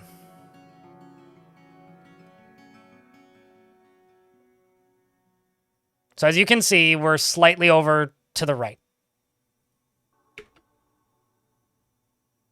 This actually is maybe better because I can just tell them to build up here.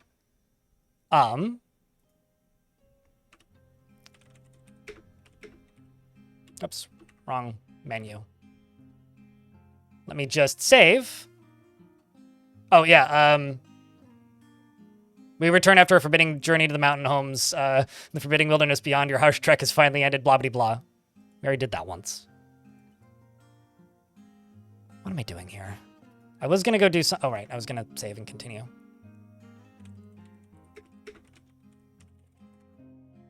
Yes. Overwrite.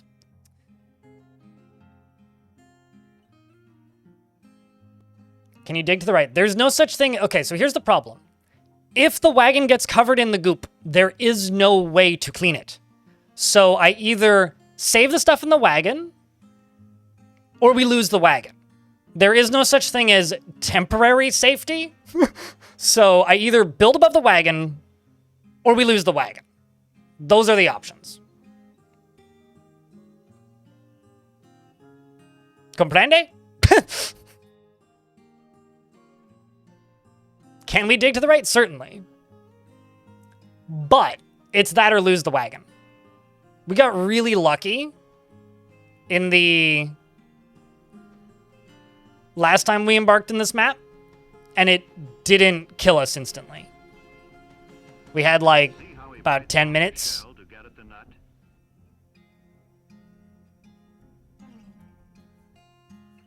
It's still manageable? Yes. And I might give up and not save the wagon. But I would like to save the wagon if possible. So let's see which Titan is different. Obviously, all the dwarves are different. The expedition leader is now Mistum. That one's the same, that's the same, that's the same, that's the same. That one's the same. Which is the new one then? Is it this one? The sprayed wood. Yes, this is the new one. A towering, scaly earthworm. It has thin wings of stretched skin, and it moves about carelessly. Its dark green scales are oval-shaped and set far apart. Beware its poison bite.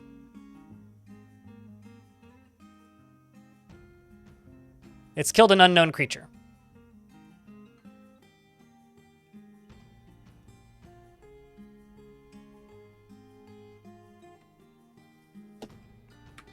There's also another problem with this. When liquids that do not pool, like water, get mixed with a frozen substance, regardless of how much liquid it is, it becomes a pile. Now, when something becomes a pile, anything that touches that pile gets covered in it. Okay? Now, this is a problem because getting covered in this substance is enough to kill a dwarf or make them no longer friendly to you. He was, in fact, named the Sprayed Wood. He sprays wood at you.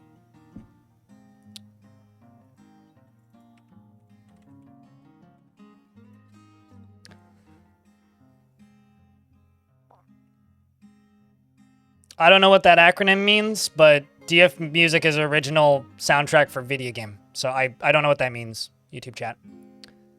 Attleboro.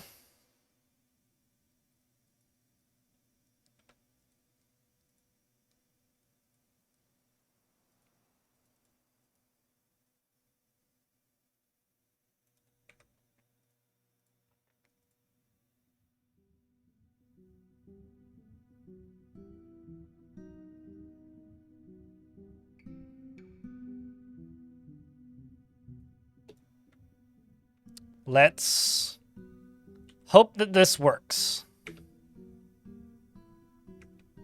Oh.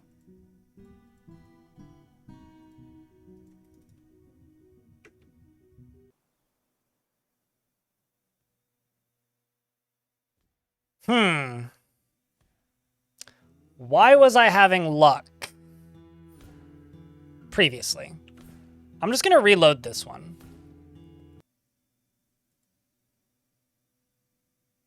No. It did not work. Correct. We may need to go further east.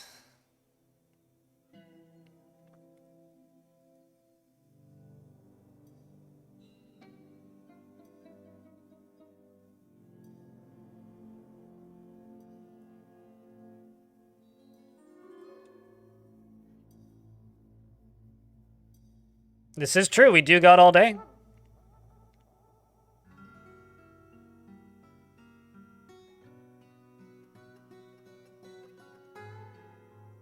I mean, it's not free to use Dwarf Fortress music. It's, like, written for it, but you're not going to get copyright dinged if you play it on YouTube. Like, you can't take it and use it in your own video game. So, no, it's not free to use.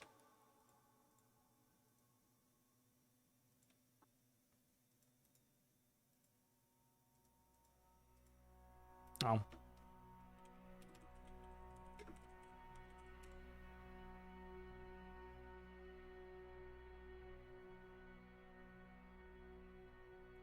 They don't have copy protection, but it's not free to use. Which is the case for a lot of video game soundtracks. So this is attempt number 3.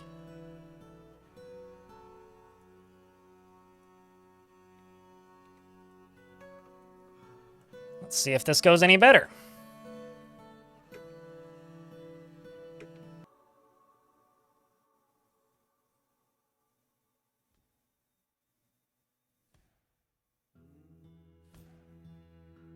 Well, that's a bust. Shall we go one further north or one further east? What am I trying to do? I'm trying to successfully embark without dying to murder rain instantly. Oh, me too. Yeah. I heard it before I saw it too. I think that one was faster, yeah. We had a few seconds on the other one.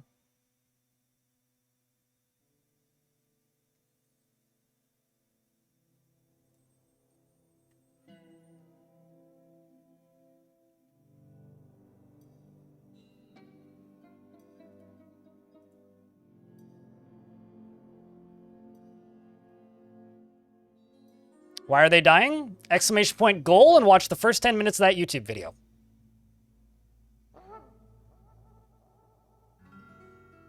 Simply put, this map is bugged. Or if you look at the title of this stream, it might make a little bit more sense. Which is, this is possibly the hardest embark I've ever found in Dwarf Fort.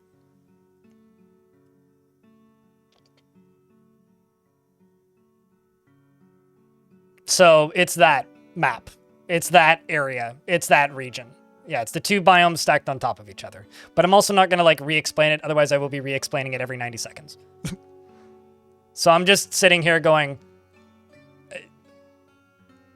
Is just, yeah, just go watch my video, increase my view count, and we'll get it eventually. Hopefully. Hopefully we'll get it eventually.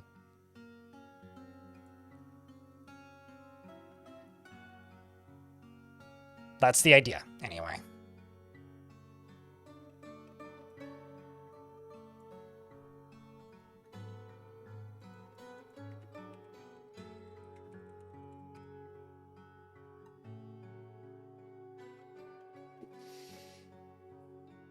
There's gonna be a cart graveyard here? Cart graveyard? I mean, a giant graveyard? I mean, I'm like quitting without saving, so I'm canceling the Embark. So I was trying around here. The 7x7 map.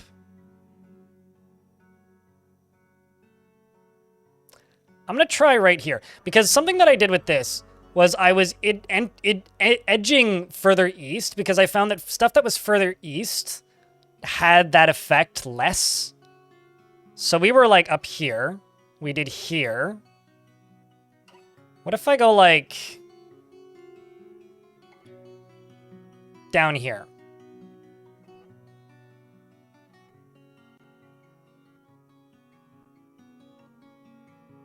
I mean, we're on attempt number 3 now. So if you want to keep a mental count, you can. But I only have like 8 possible embarks here total. So I'm just going to do a quick test run here without doing the naming and everything. And just sit here for a second.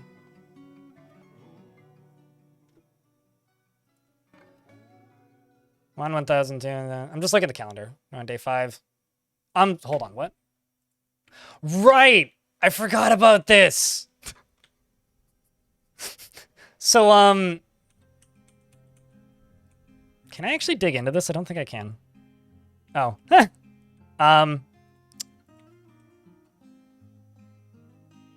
Is this better or worse?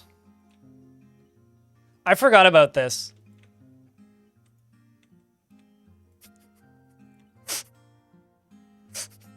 So you know how,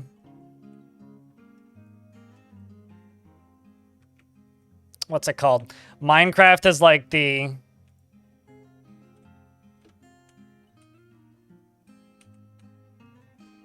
end of the world, supposedly. Well, this is that, but Dwarf Fortress. Equivalent of this. This happens every now and again.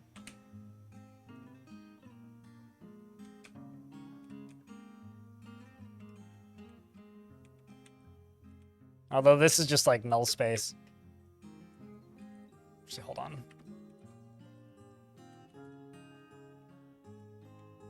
Just curious if there's actually stuff in this or if it's literally just null space.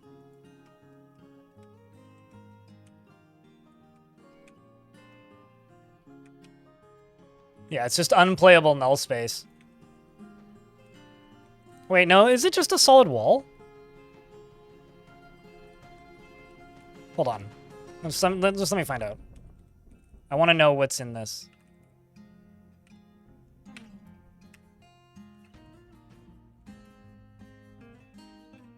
Yeah, it's just a weird solid block wall thing. So, like, if we want it to be, like, worse in some ways, we could try this.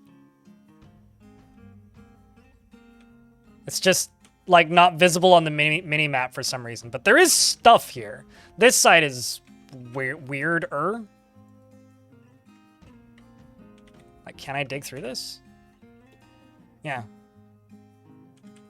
Yeah, these happen sometimes. I remember this. So let's just unpause and see how long it takes for them to die.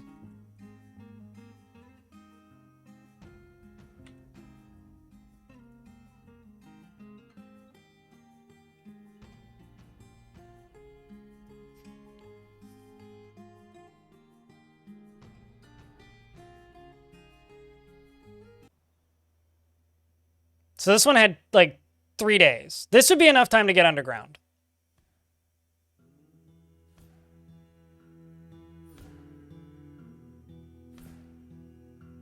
Because that started on the 5th, 6th, 7th. That's tight. It's a very tight window. Can I survive without the wagon? I could survive with 7 picks. If I can get underground, we can survive. But that's really tight.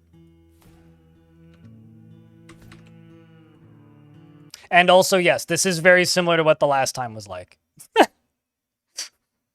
Let's keep fucking around. We do have that Embark layout, and I can just embark with that. Even if I don't get the wagon underground immediately, we can try and recover it. Keyword here is try.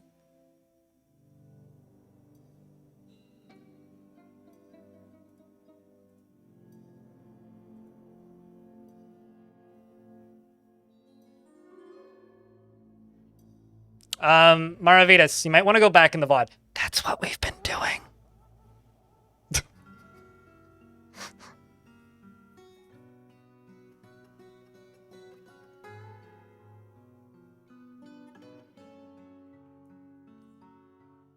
I mean, there's no metal on the map, so having no anvil actually isn't that big of a deal. Oliok.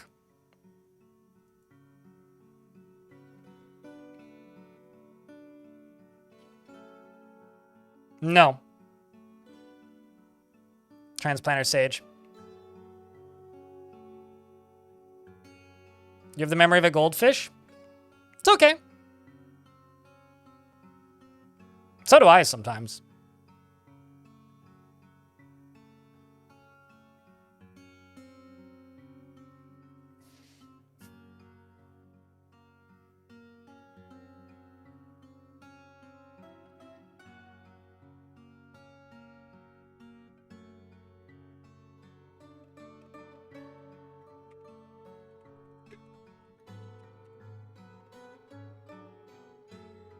Let's just do another test embark without doing all the naming and stuff.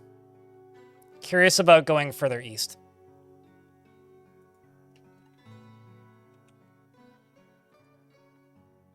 Because this was like the line that I managed to make work, right? Because like if I go up here, I don't think that'll work. I could try like right here, but then we'll only have 4 titans. I do recall something about like kind of this square being where the rain is like spontaneous. So I could do a test embark right here, which is pretty much the same by all counts. We'll just click play now. Will I ever try adventure mode again? I have hundreds of hours of adventure mode time streamed. What do you mean try it again? I've tried it many times and played it many times. It's just nowhere near as long of a play session as Fortress mode.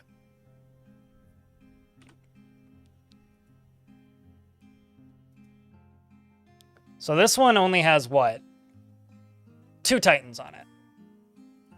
Oh, okay, so it is in fact raining the murder goo. Because we already have an abominable smoke zombie eagle on the map.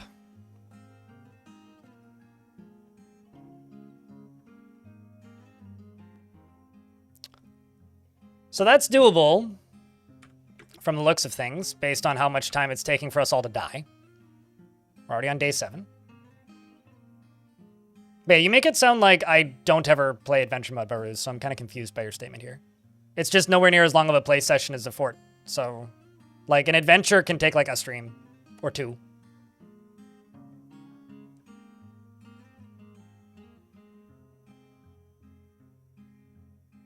So I guess I just don't get it. Twitch chat, can I get a round of beers? I'm gonna go use the toilet. And if they're all dead when I come back, then we know what happened.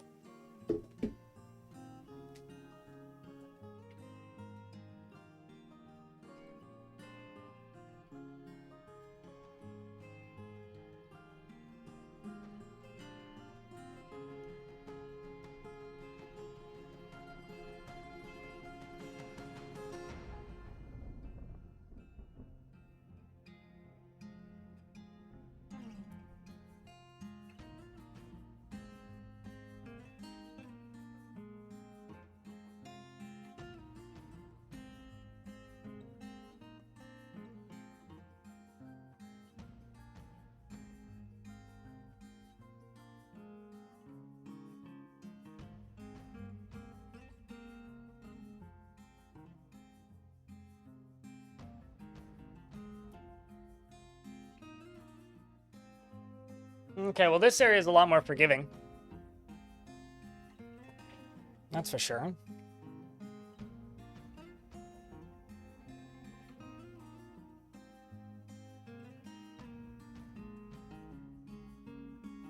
I'm not disappointed in it, and it's not that I don't want to try it again. Okay, you need to realize I've played this game since 2009 on and off, right? And I've played adventure mode on and off throughout that entire period of time. The thing that you need to understand is that people watch adventure mode less, and adventure mode is less developed because 70% of the Dwarf Fortress audience, according to almost every poll I've ever done, have never even tried adventure mode. So this is a business. I have to do the thing that make me money. More people are interested in watching Fortress mode. That's the first thing. The second thing is adventure mode is less developed, and it's a lot more repetitive to me. So it's not that I'm disappointed. I'm disappointed people don't want to watch it. Why don't I stream it as much? Because I've done pretty much everything there is to do. I took an adventurer from level 0, pretty much, in everything, to legendary in most of the combat skills. And they don't patch in new content as much. And that was in the last update when they added new content. Since then, they've reworked how bows work, but that doesn't change the gameplay much. So, outside of in-between forts doing one-offs where I run something to a new fortress, what's the point? Like, I like adventure mode. Adventure mode is great, but it needs development. And half the people tune in when I stream it. And the last adventure I did, like I said, I did a big 0 to hero. I also did one back at the beginning of June. And I did one in between the other fortresses after that. And it's like, could I? Sure, but why? There's not much more to see at this point. It's a way of exploring the world that's super cool. I'll give it that. But it's like a 4-hour session for me in between forts. That's not really a comparable example, Seliki. It's like saying that Skyrim is, or that Baldur's Gate 3 is a better Skyrim. They're kind of different things. Or more accurately, it's like saying Baldur's Gate 3 is a better DayZ. So there are zombies on this map. They are opposed to life. But there isn't much going on this map. I want to see if I can get one with denser demon population. I thought I had one, but I clearly didn't.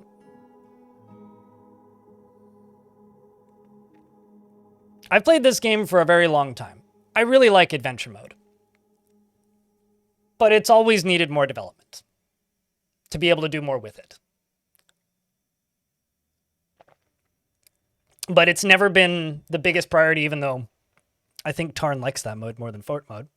Purely because turn-based roguelikes and turn-based adventure games have a much smaller audience than colony builders, turns out.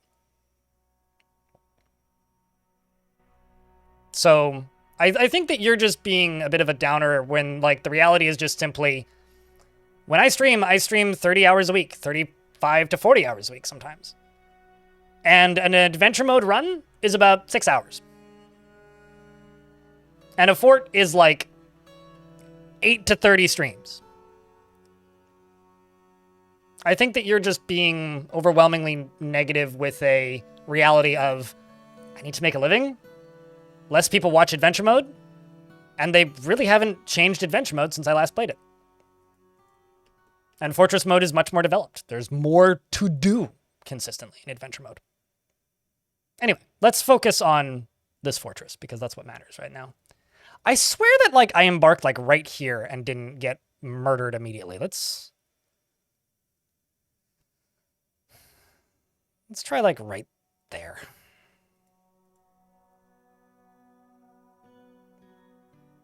To me, it's an in-between fortress thing if I'm playing concurrent fortresses in the same world. Yeah, that's okay. That's not doable. That's the worst one. That's the new speedrun record. That's the new record. Chat, press Fs to pay respects. Let's keep this chat moving. Don't make me start shouting about daily minimums.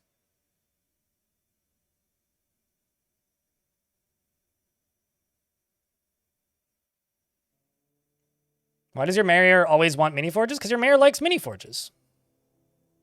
Same reason I always want Lego, even though I'm an adult and don't need Lego, but I still want Lego.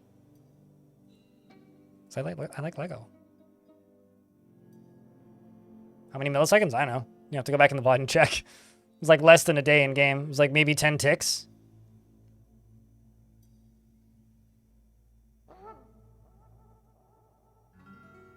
Simple. Build Lego room out of Lego. And then you can store your Lego in your Lego. Cricket. Welcome back, Budgie.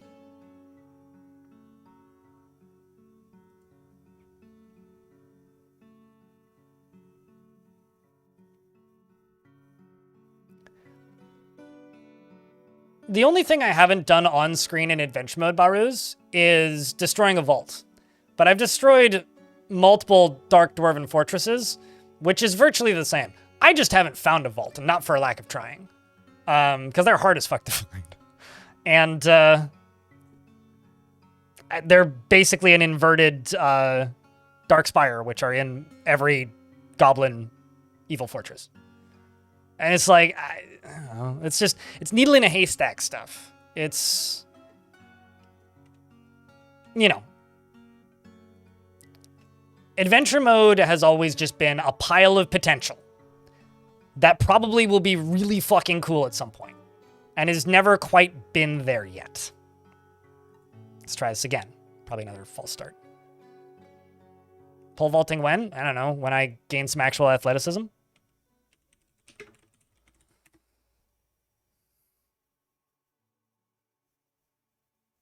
I read that as Nation Purge, and I was like, oh, that's grim.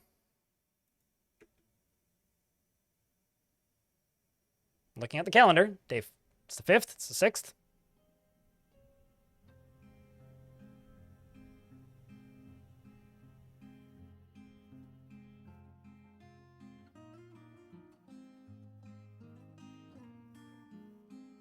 Seventh. I think if I have until like the 12th, I could reasonably pull this off.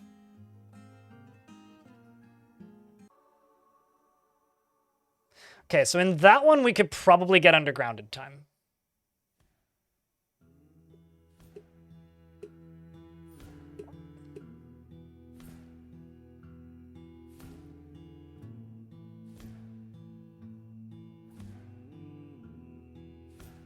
I mean, that's what I use it for even with an audience, Stranger in the Light.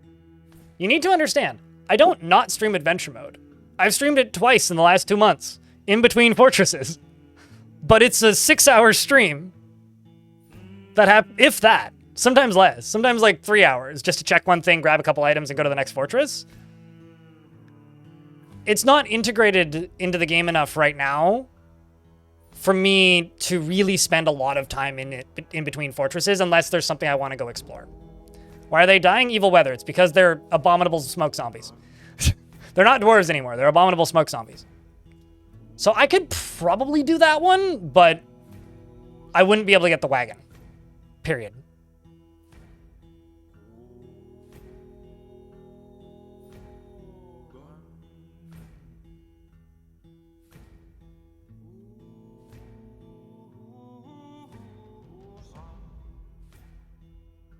I mean, that's what I did, but...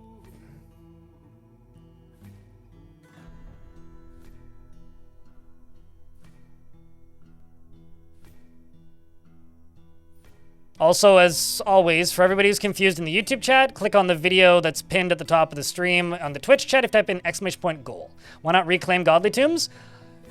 A bajillion reasons. It's full of zombies is one. Like, full. It's also full of forgotten beasts, and enemy soldiers, and demons. It's not really trust me, I did a bunch of test embarks last night. It's not really viable. Maybe less viable than this in a way.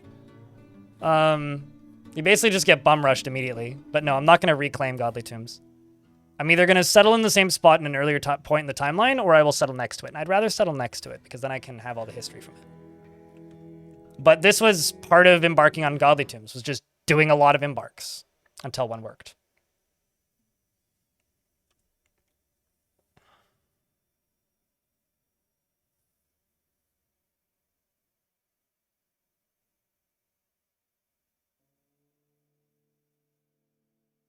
On the right side, we'd be outside of this biome.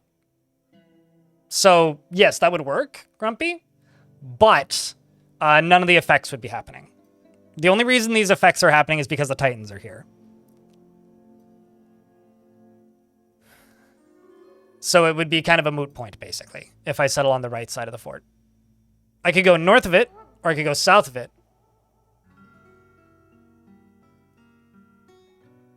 But I can't go on the right side of it.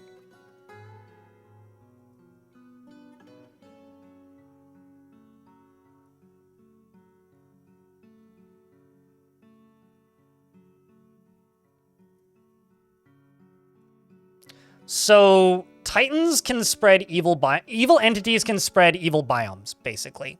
It's not an exact science here because I don't know entirely because this is a bug, but similar to the way Necromancer Towers work, Necromancer Towers spread evil biome. A lot of Titans or evil mega beasts and such in a small area can also spread evil biomes. But how do you reveal the Titans on the map? On the world map? Play adventure mode. Literally walk around in adventure mode and you see them. Or when you generate the world in Advanced World Gen, if you use Advanced World Gen, there's a toggle that you can tick, which is reveal hidden sites. And that's how you get like, which would automatically expose all the things. But like, you know, Cobra Oiled, which is a place where there's a Titan. The Playful Snots, which is a labyrinth, which has a Minotaur in it, probably, unless I killed it, I don't know. This cave right here, Boar Mines, the Heart of Tundras. All of these locations are exposed because I played a bunch of adventure mode. And like, people complain about this when you play adventure mode because it's kind of tedious, but like, all that text that's flying by on the screen is the player character learning stuff. And there will be like somebody talking about the existence of a so-and-so thing in a so-and-so location, and it'll fly by and look like nothing in adventure mode, but that's exposing sites on the world map for future forts.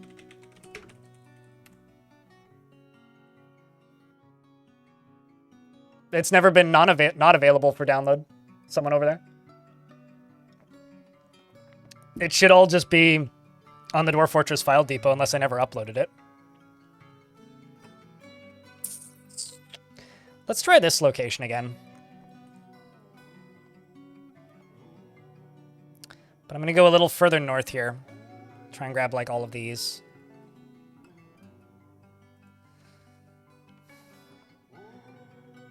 What would I like to add to Fortress mode? Exactly what Tarn wants to add. I don't want them to add the economy.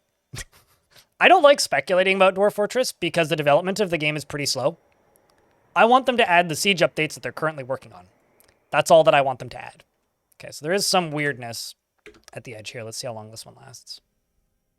But this has what? 4 Titans? And also a cave right there.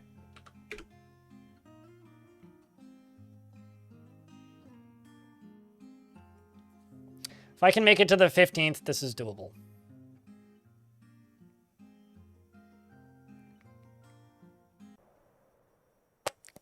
Seventh.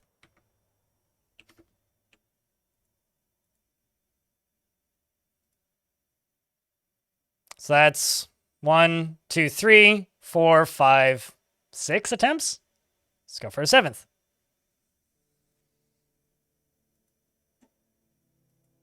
But yeah, if it's not available, let me know and I will re-upload it tonight.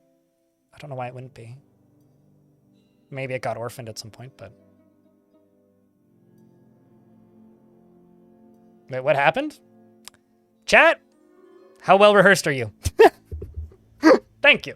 Yeah.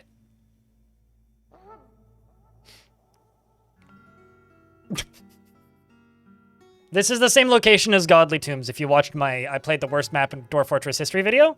And when we did that initial embark, it took like 2 hours of me trying and trying and trying.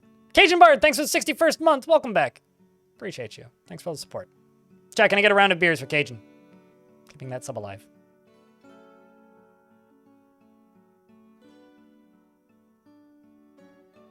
Today, many dwarves will die.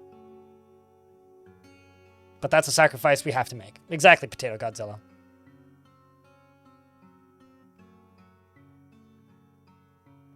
Somebody help out these beer emoteless folks. Also, if you follow the stream, Sulky Marrow, you can use Crypt Burr, which you did, which is the MS Paint version, which some people think is better. I don't know.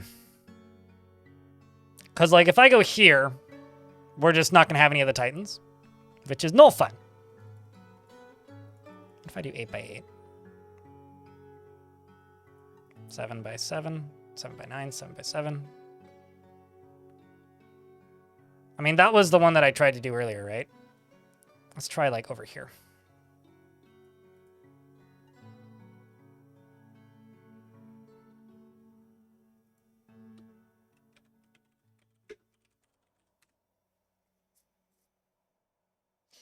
Absolutely zero interest in ever trying to develop a video game myself.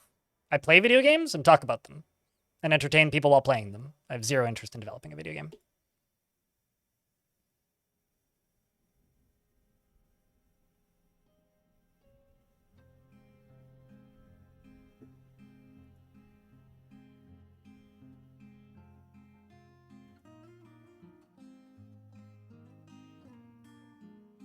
Oh, we're on the 7th.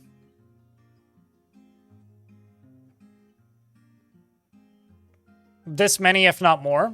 Zahar GM. So I remember I found this map at the end of a stream and then tried to embark for like the rest of that stream and then gave up. Okay, there's a weasel. We're off to a good start. Where is this weasel though, actually?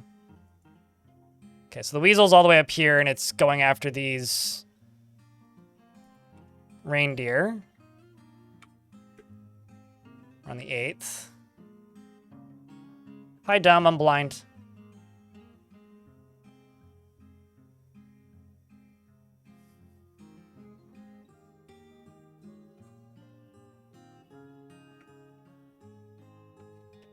There's also, like, this lovely individual right here.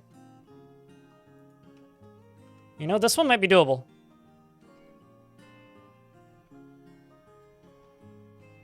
Up. Now everybody dies. Because there's a kitten abominable smoke zombie. Half of the dwarves are now abominable smoke zombies. We're down to one dwarf. Who's the last one? It's just this dwarf now is now bleeding heavily. And dead. Okay. That one might be doable. We have 5 days. We're going to try that one. We're going to try that one. No, I'm not planning to bring any animals. Greg and then some. I think that one is doable.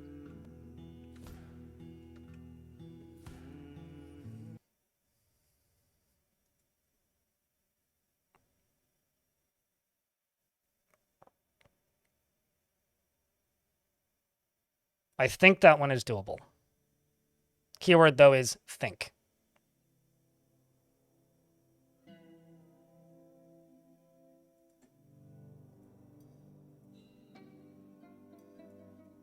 Wish us luck, Chatterinos. Because we're going to need it. Also, I realize that it's just been a lot of resetting. But it only costs 1 bit to get number 3 on the bits leaderboard. And you only need to gift a singular subscription to get number 3 on the gift sub leaderboard. And the YouTube chat needs a goal. So I will make an achievable goal for the YouTube chat.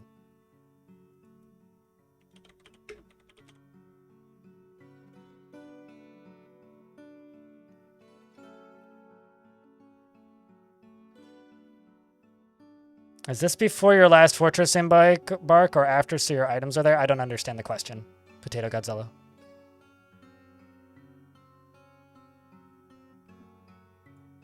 Thanks for the 10 pennies, Budgie. Appreciate you, mate.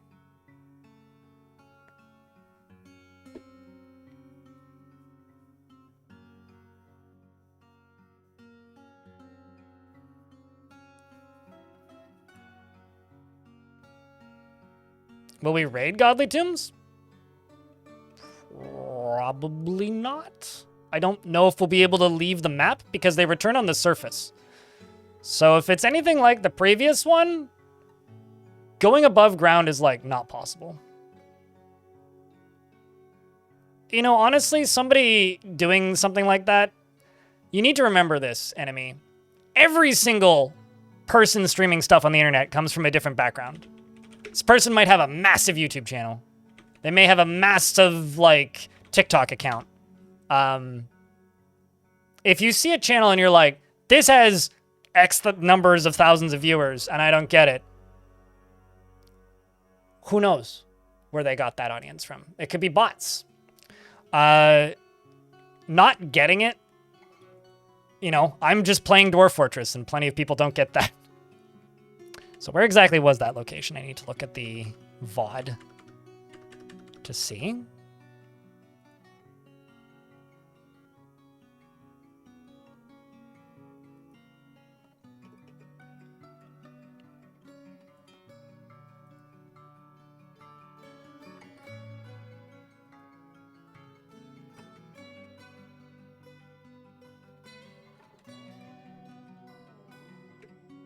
Okay.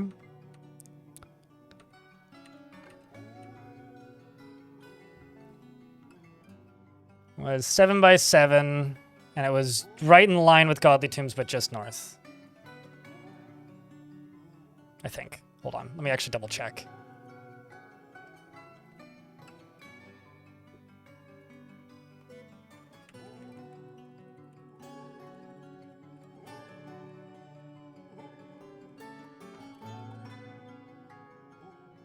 Just rewinding a whole bunch here.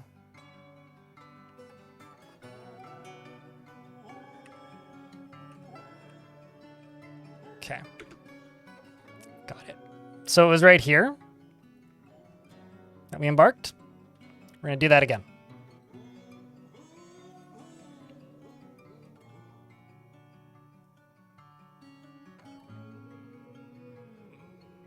Once we get a good start, sure. If you insist on bribing me, we can do that. Budgie, thanks to the bits as well. And Hylium, thanks for the $10 in bits. Zachary, thanks for the $2.80. Take the rest of my bits for luck. Appreciate you. We need it at this point, jeez.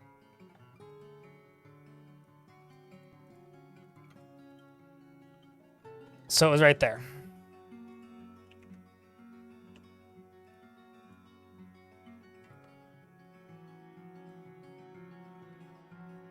Let me just make sure I'm in the right faction. The Walls of Lotting. Devil Dawn, thanks for the 5-pack. Appreciate that, man.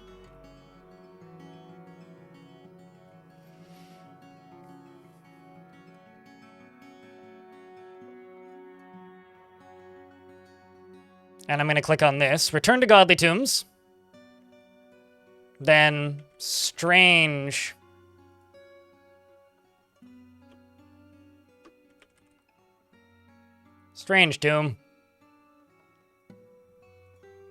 The Weasel.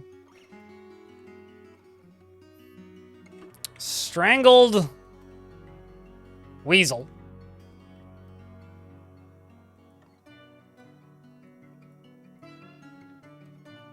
The group symbol is the godforsaken monster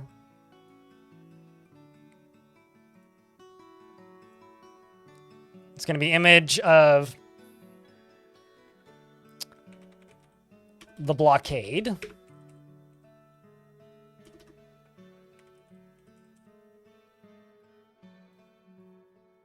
And a soot brute.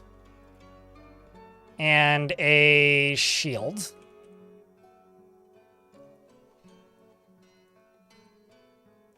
Raising.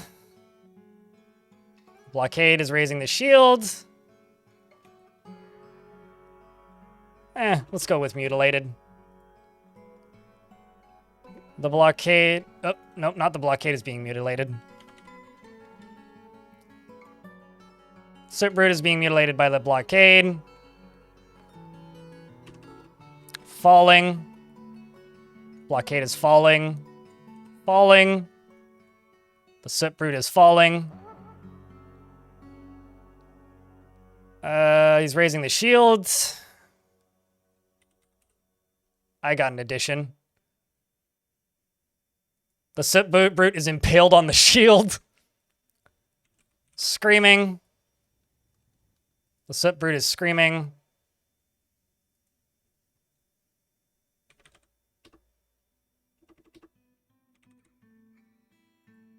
The blockade is laughing. Chat room, that's almost hype train. We just need one more resub, prime sub, or $1 in bits from somebody else. I think I need to clean my ears. I'm suddenly feeling a little dizzy. I'm gonna drink some water. It's not ideal. And now I managed to get water on my glasses. Motherfucker.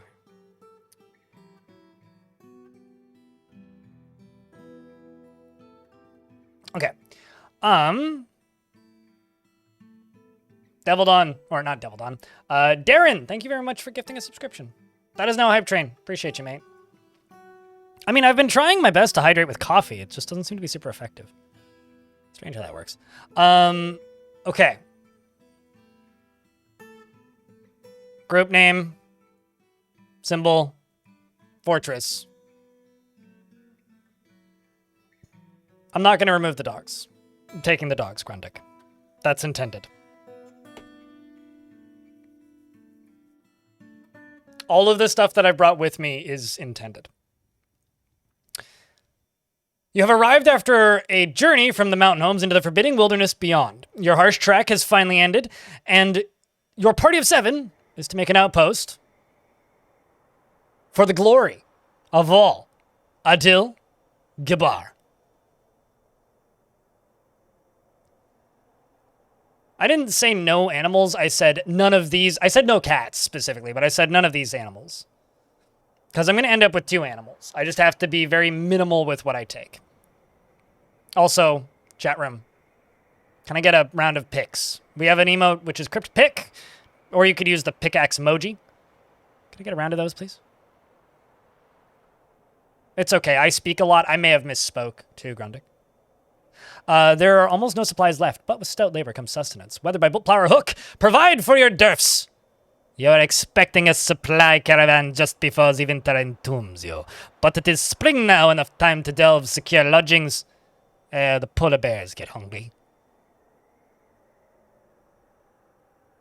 A new chapter of Dwarven history begins here at this place. Strangetomb. Strike the earth. Should have made tomb plural, but it's too late. Rip that caravan! Yeah, that's the right response. Okay.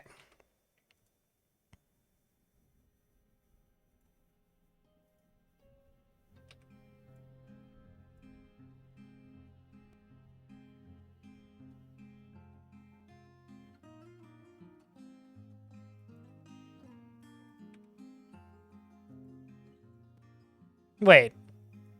I don't have any mods installed. Why is it rounded? Am I just seeing it differently than I've ever seen it before? Or have these always been rounded?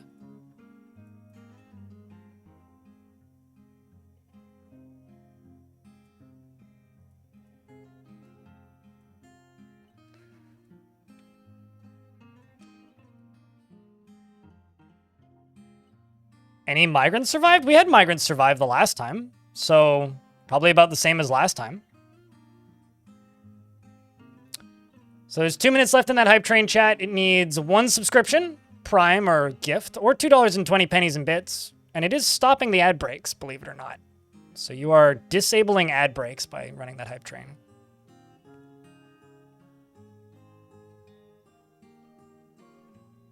And Jovic, thank you very much for that prime subscription. It is a non-zero chance, correct? Oh.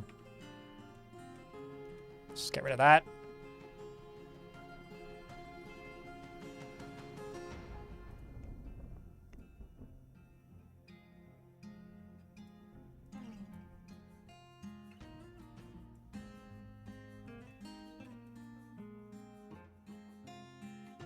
Okay, I'm just going to do this.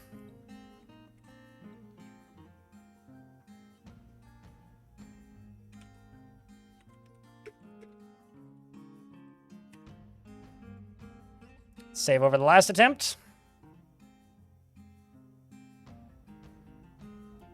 It must have happened, like, it kind of looks like the rounded ramps mod, but it's not the rounded ramps mod because I never installed that mod.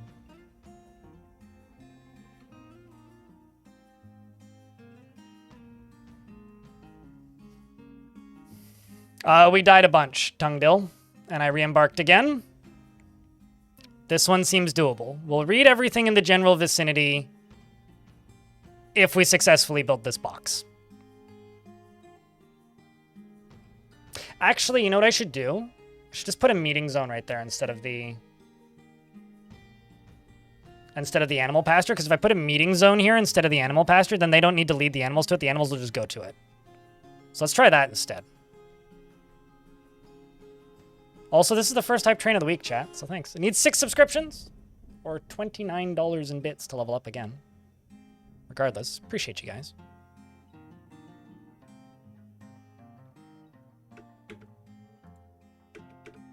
Okay, let's just delete this and do this. Move 1 turn at a time. Let's just zoom in a couple times. As all of the dwarves grab pickaxes.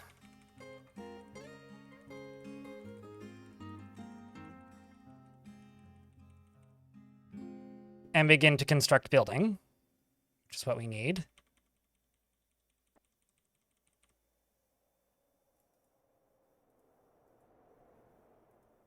What are we doing, dwarves? Let's also get somebody digging down.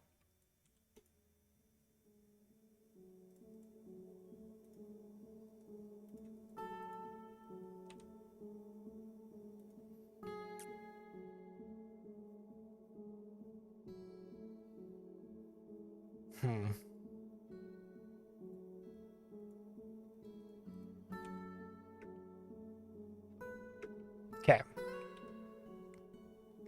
I could also turn down the frame rate a bit, which I think I'm actually going to do. Just so that I can unpause a little bit more. And I have like a higher like window to stop it if I need to. So let's turn that down to 60. Because I think that might be wise here.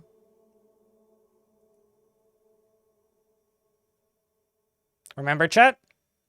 Prime subscriptions work towards that hype train as well. Every dwarf is constructing.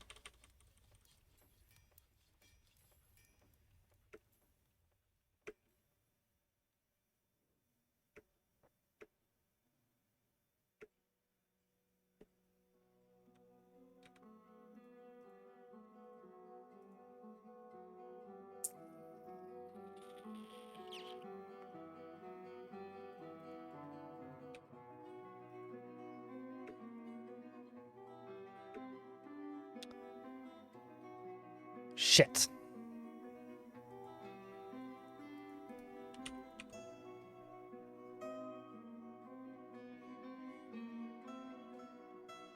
This dwarf has been turned.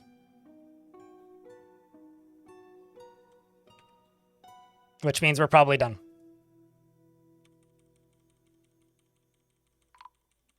Whoop. They were able to kill her. Did anybody else turn?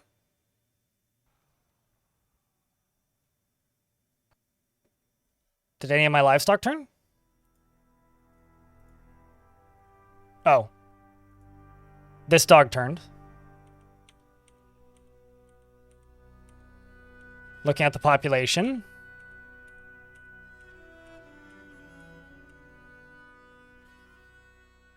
Fowl, thanks for the Prime. Thanks for the 8 subscriptions and the $13.49 in bits. Okay, so.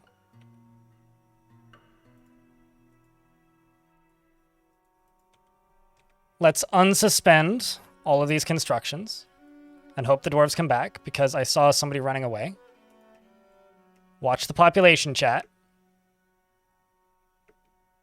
Get back to it, dwarves. There's no margin for error. Uh-oh. We lost another one. So basically, like, right here is the problem spot. This is doable, though. It happened faster this time, but that's because somebody somehow got infected. Okay, let's try again. Famous last dwarfs, more than anything. Don't let them go there. I'm trying my damnedest, mate. I'm trying. Trust me, I'm trying. You can see. There's only so much I can do. But I do have a save. And that one does seem doable.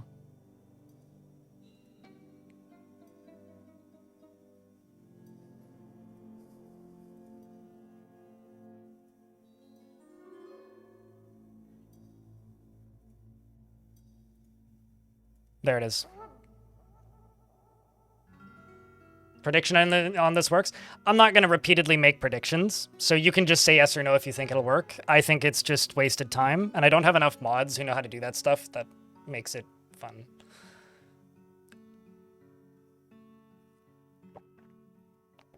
It's just something else for me to manage that only is active in one of 2 chat rooms.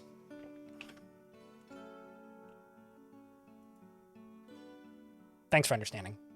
But do you think it's going to work? Do we got this time, chat? What do you think?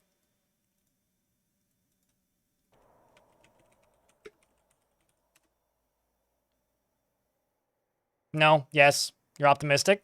Well, I'm not, so glad somebody is.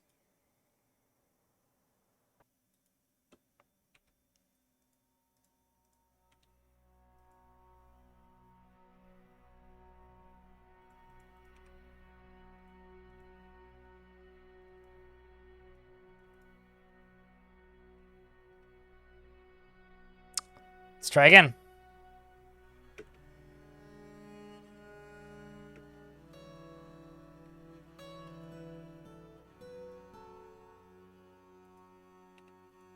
Oh, right.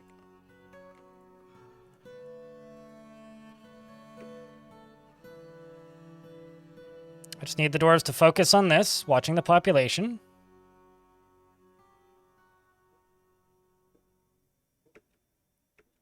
Yep, somebody's dead.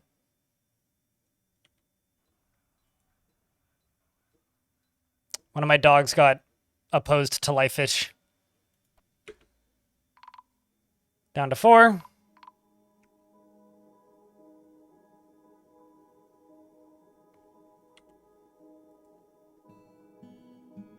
Currently, this miner is opposed to life. Disable that spot for walking. I mean, we can try and move it to the other side, but, like, there's no way to, like, 100% solidify this, because I don't actually know where they're turning, right?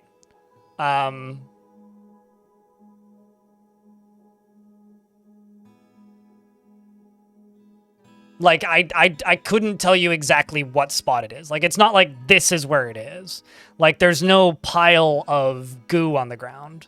It's not quite that simple as just disable a specific spot.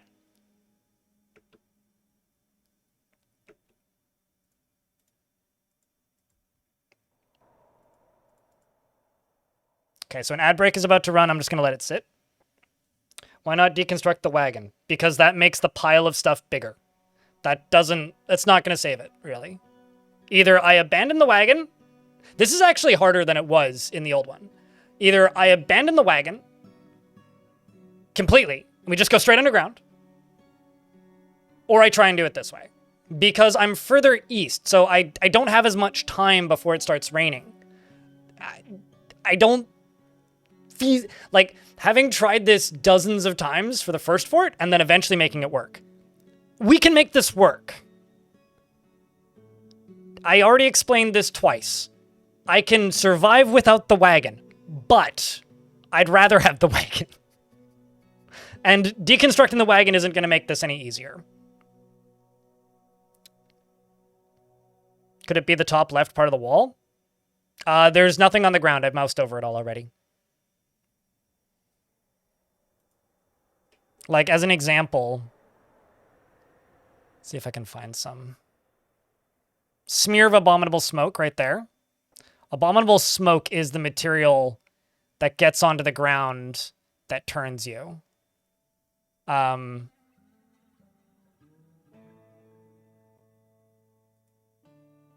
Ah.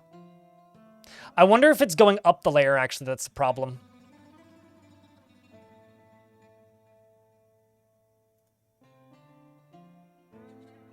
Because this block is... Hold on.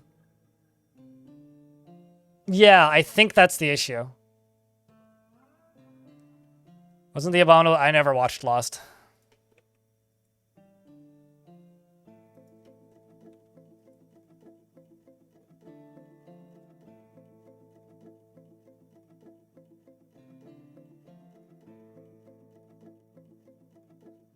For the trillionth time.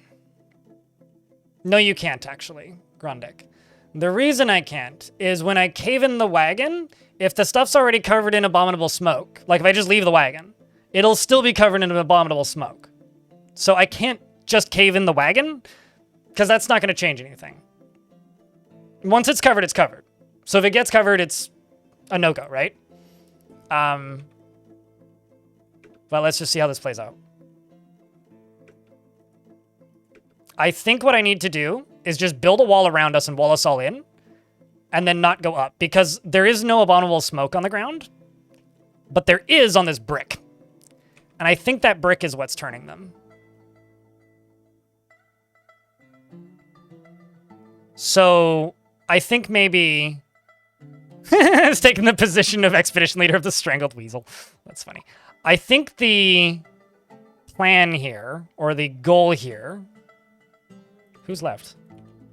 Where are you? Run a road, dwarf. I think what we do is we... Because they're dead. Yeah, they're not dwarves anymore. Like, if I look here, there's no more dwarves alive. They're all opposed to life. These are abominable smoke zombies.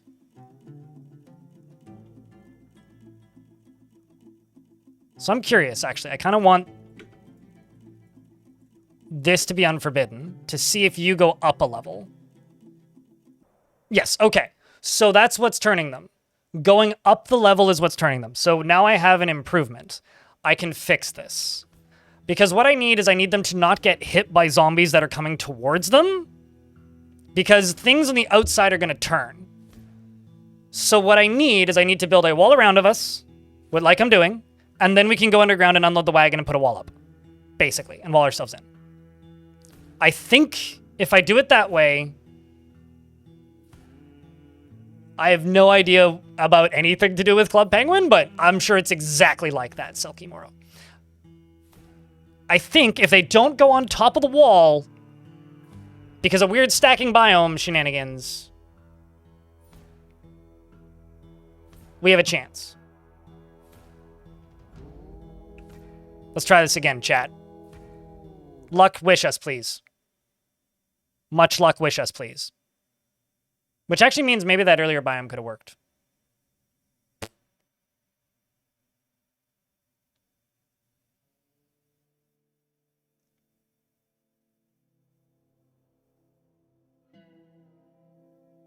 Meanwhile, where I live, YouTube chat, it's like... Actually, hold on, let me tell you.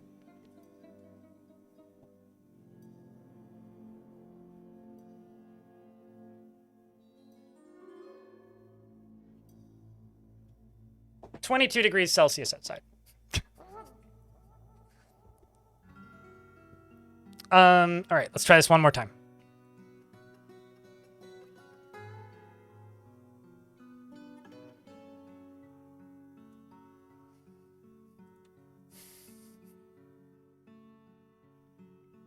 Also with like a light breeze.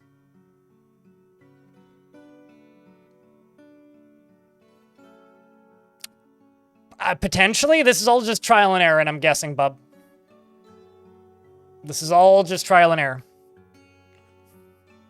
God, I really hope this dizziness goes away. My ears are kind of fucked, IRL, so... Okay.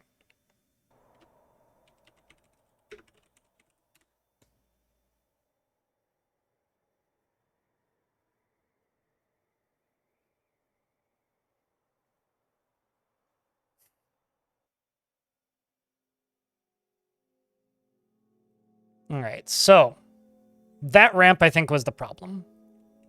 Let's get rid of this. Is anybody here keeping track of how many times we've died, by the way? Someone want to go back and count? I'd love to know. Because after, like, what, 12 failed attempts or whatever.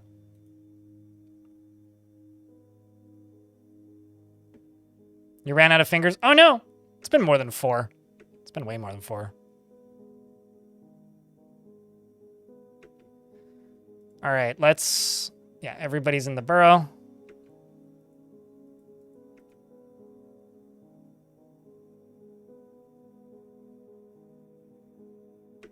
Where are you going, Dwarf?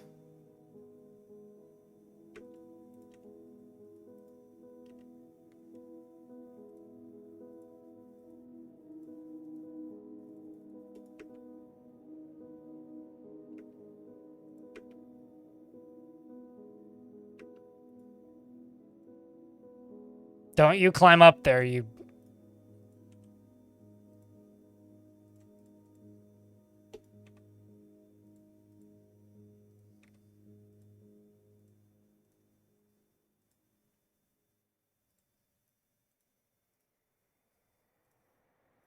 If that dwarf climbs up there and kills us all, I'm gonna be really upset. Fuck! He did.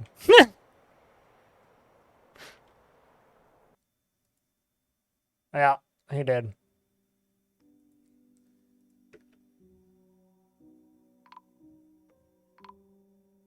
Shoutouts to the dwarf who's just like running away with the abominable smoke zombie yak. The dwarf's just like, oh god!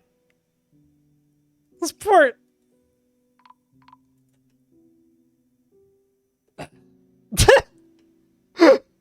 Like, no, no, no, no, no, no,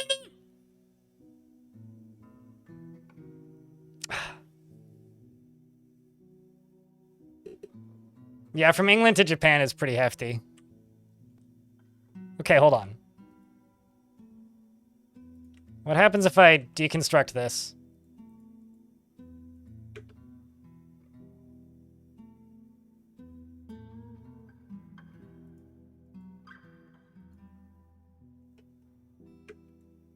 You're coming over to dig?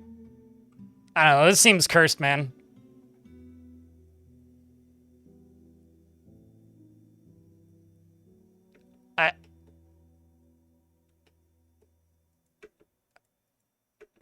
I'm not... Okay, hold on. Let's just remove you from the burrow.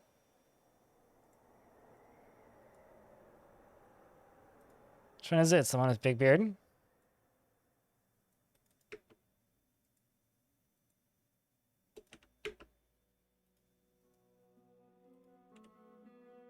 Also can't cancel that task.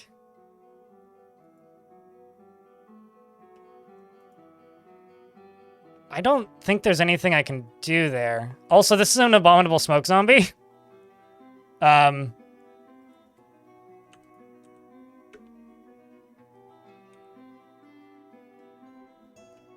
Yeah, I think this is a redo, chat.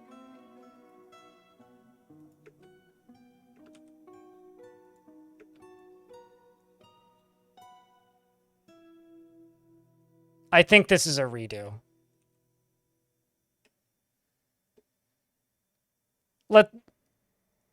Let's try this again.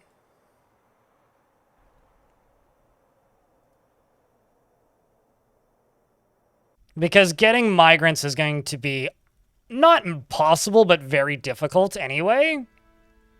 But we are getting closer.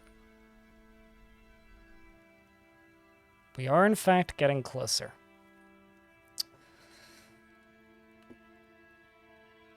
This is what, attempt 10?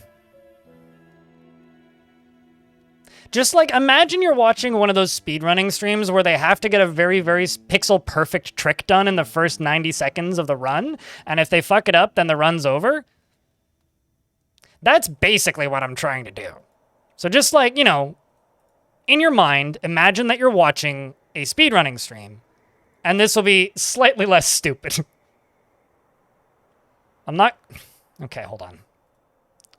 Sorry, I have to be petty here. I can't make it perfectly.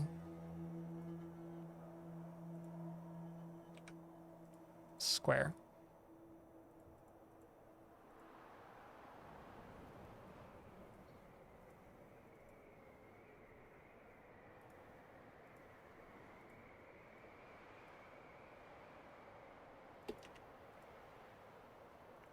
Okay, so let's just try and pen pasture all the animals this time.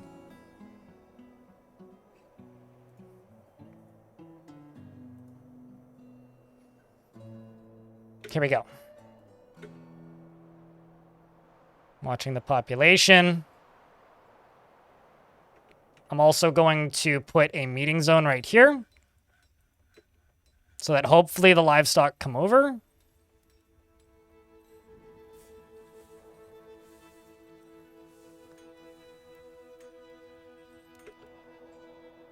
What are you doing?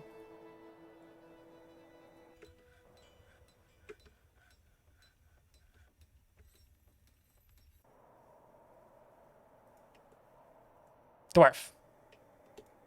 My guy.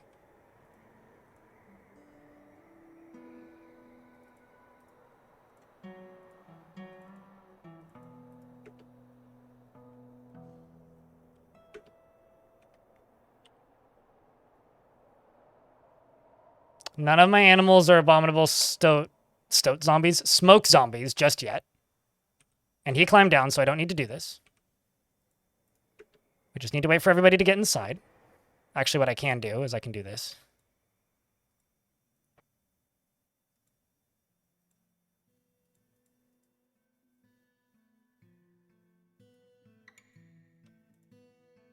Going to set up here to that. Going to set down here to this.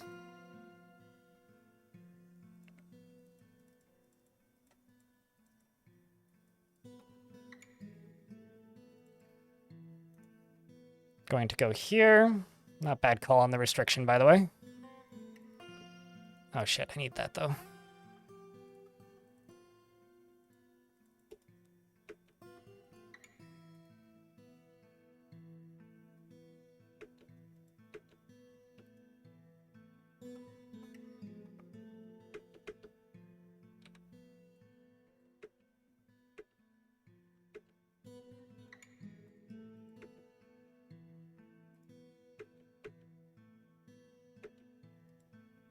Okay, Dwarf. Now I need you to not be stupid. You're gonna be stupid. Yes, you're gonna be stupid. Okay, so then I will suspend that and rebuild that. Save the game. Hold up. Let's not get ahead of ourselves here. Okay, step 1 is now done.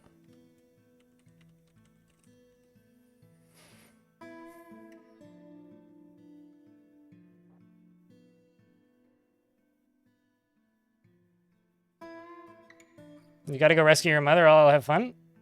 Car died. Oh, well, that's significantly scarier than like somebody actually is in trouble. So, best of luck. Hopefully, Twitch chat. Wish. I think they have a different display name sometimes on YouTube, but wish Aliok a good luck retrieving their mother, who's stuck out in the middle of nowhere, probably.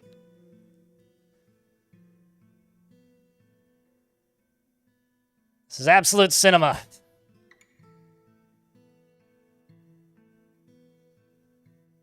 Until Mom said Twitch chat and YouTube chat said hi. Twitch and YouTube say hi. What? All of the whole platform? It's not dead yet. It's just me a flesh wound. Okay, so since we've done that, I'm now going to expand on this. Oh yeah! I didn't even fucking think about this.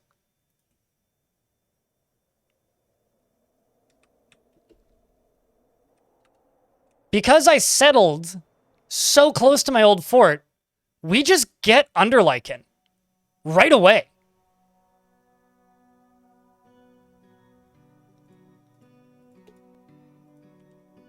I didn't even clock that would be like something that I could expect. But yeah, that's a thing. I very rarely settle really close to a previous fortress, so I always forget that that's even a possibility. The other thing I'm going to do is I'm going to go down here. I'm going to make a carpenter shop. I'm going to make a hatch cover and lock this.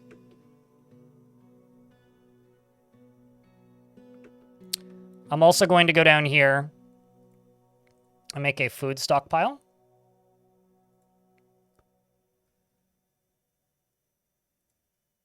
Just for everything.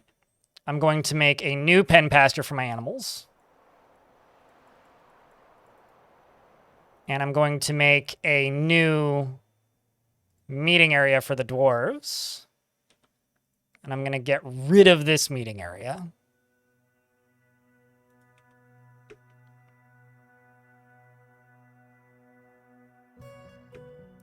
I'm also just going to pause for a second. Okay, so there are abominable smoke zombies on the map. There are mostly eagles and an army of reindeers. So this is how you know that they are smoke zombies. They leave these pools of abominable smoke everywhere. So anything that crosses these, it's kind of like Tron, you know? When you cross the lines in Tron, you explode. You cross the line of this, and you become a smoke zombie. So it is actively like murder raining over here. How did we get the house built? I found out that if they go up a level on top of these walls, they almost immediately become smoke zombies. But not down here. So very carefully is how it's gotten built. And then this is going to make a hatch. And right next to this, I'm going to make a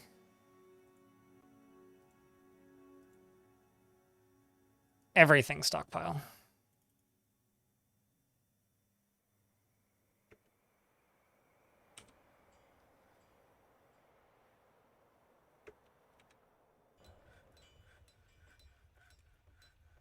Okay, so I've got Lightast here making a hatch.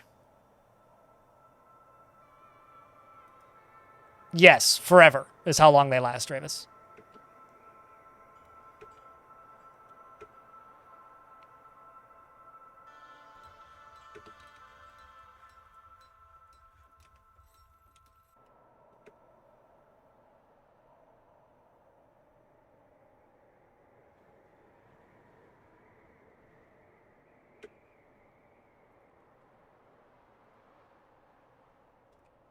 It's being set to be moved.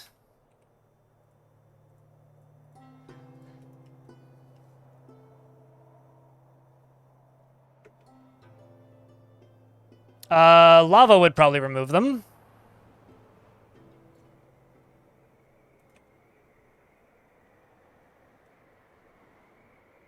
Realistically.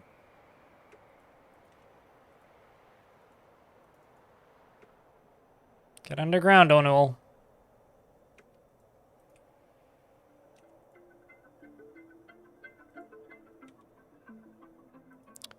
Okay, let's expand this.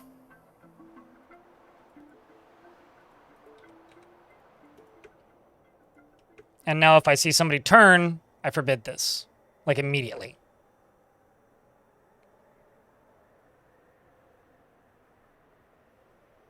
Until they stop unloading.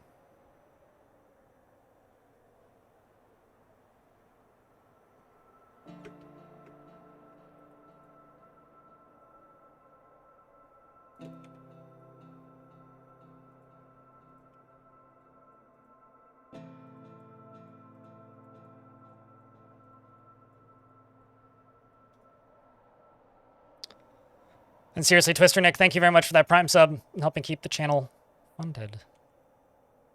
I know it's like corporate nonsense, but it really does actually pay my bills. So I do appreciate it.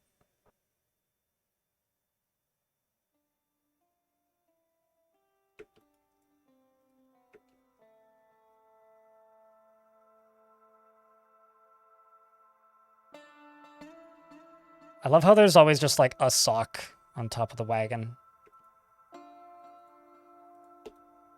And we'll deconstruct the wagon.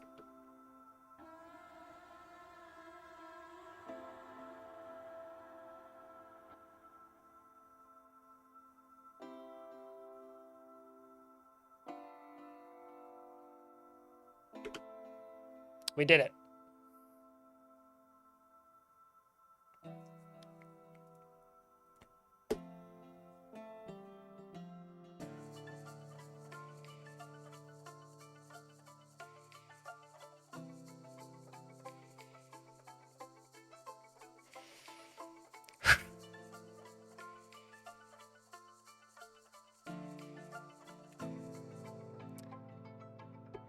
I'm gonna go see why I'm super dizzy. I'm just gonna go check something. I will be right back.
So, you just finished moving to a new house and considering getting your spine amputated. I know the feeling. It's like, I would just like to get my spine surgically removed. My back hasn't been killing me as much, but because I got a new pillow. But also, I would just like to thank Ryan Bateman for becoming a YouTube member. Appreciate that. It means a lot. I do get roughly 70% of that money, so I appreciate it. Thank you. Okay, so we are now underground. Let's get to know these dwarves a little bit.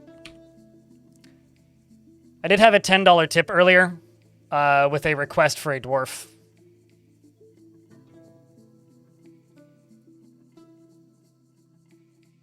But we're probably going to name dwarves pretty slowly here. Which dwarf did you want, Hylium? Just pick one. I don't know if I want a bionic spine from RimWorld, because everything from RimWorld comes with a lot of baggage. Asurius Sky in YouTube chat. So I feel like if you got a bionic spine from RimWorld, it would probably have some sort of really shitty, always online DRM. And like not being able to exist outside of a Wi-Fi connection sign account kind of sounds bad to me. Really? You would like a miner? Well, that's crazy. Lore. You would like lore. Hylium, lore, Lantern Waters. Is a member of the Walls of Lauding, a member of the Peaceful Doctrines, the religion, and a member of the Strangled Weasel. The Strangled Weasel sounds like kind of a crappy dive bar / burlesque bar to me. You're a planter and a novice engraver. You worship Mumma's Rashlod. Most of these are references to my previous fortress. He would flee in the most necessary battle to avoid any form of physical confrontation. He works to square this natural tendency with his respect of martial prowess. He is grounded in reality, and he is unfriendly and disagreeable. He is bothered by this since he values friendship. He feels strong urges and seeks short-term rewards, and tends to be a little tight with resources when working on projects. He can sometimes act without deliberation, and tends to hang on to grievances, and tends to ask others for help with difficult decisions, and tenses up when he's nervous, and he needs alcohol to get through the working day. I'm going to give my expedition leader a nickname. I'm going to name them the Founder. I did that last time, and I want to keep track of who they are. But let's keep reading Hylium. Another thing I did is I opened up the an extra window so I could have some extra fresh air. He personally values nature, just nature. He likes platinum and siltstone, as well as crystal beryl and sandpear wood, little penguin leather and chipmunk parchment, cabochon's bolts and bracelets, and the sight of the saffron trotting. And when possible, prefers to consume termite. Prefers to consume termite. Corlin, appreciate you. Thanks for the second month with Prime. Means a lot. For some reason, that didn't pop up in my filter. Why didn't it? What? Oh, because I wasn't scrolled all the way up. That would do it. Thank you very much for that second month with Prime. Appreciate you. He prefers to consume termites and 2-grain wheat beer and maize flour and white millet and absolutely hates toads, but likes to eat termites. Sure you're not a toad? So, because we were embarked so close to the previous fort, the region that we embarked in is considered underground access. So because of this, we already have floor fungus. One of the problems we had the last time I played on this map was I didn't have floor fungus. And the lack of floor fungus made it so that I had to dig down to the caverns right away. But we don't have to do that. Yeah, if you have access to caverns and embark very close to something that has access to the caverns, you just get fungus. Same with caves.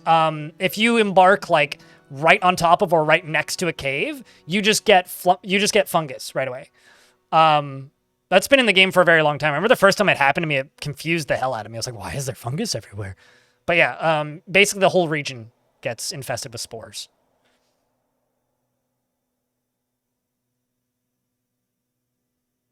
Oh, it's all good, Tungdil. But if you want like a very quick refresher of what this fort is, the pinned comment in the YouTube chat is going to be about as helpful as you can get. Because that video explains why this map is so fucked. It also explains what I'm trying to replicate here.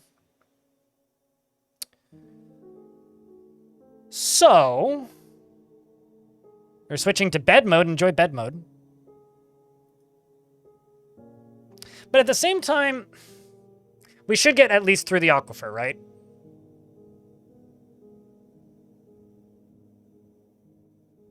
Or where it was coming from, nor why? Oh, really? Well, wait, what do you mean you don't know what the fungus is? The fungus just spreads everywhere when you hit the caverns anyway. And it makes it so that animals can graze underground. It's very useful, actually. I do need caverns for wood, correct. I think what I'm going to do is I'm going to make a slightly different design than the last round. I'm going to do this. Oopsies.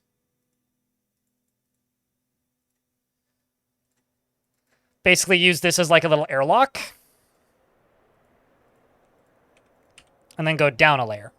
The other thing I'm going to do is I'm going to go over to here. And I'm going to forbid this. Or not forbid it, but I'm going to basically just...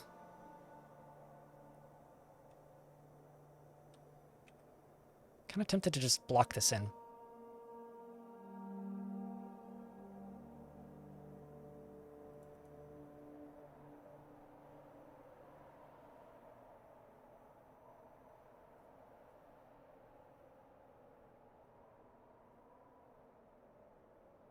So what I'm thinking is I go down a layer to here. And then go to the edge of the map over here. Make a way up here. I really wish this was 2 layers. Make a way up over here. Make a way up over here. Basically like here. I will do it this way.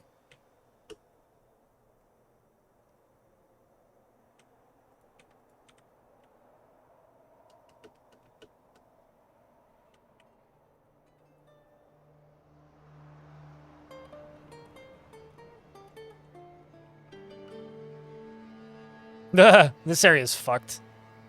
Of course, that's going to be where the migrants arrive, right? Endpoints for migrants. Yes, but... make them go 2 layers down.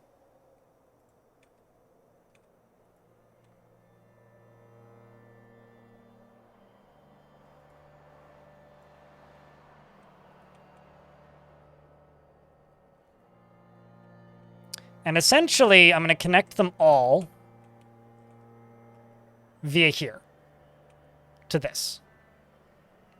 So that I can let them in one at a time as needed, basically.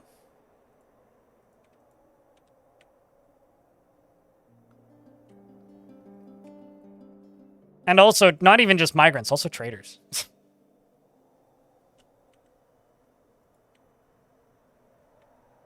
Well, actually,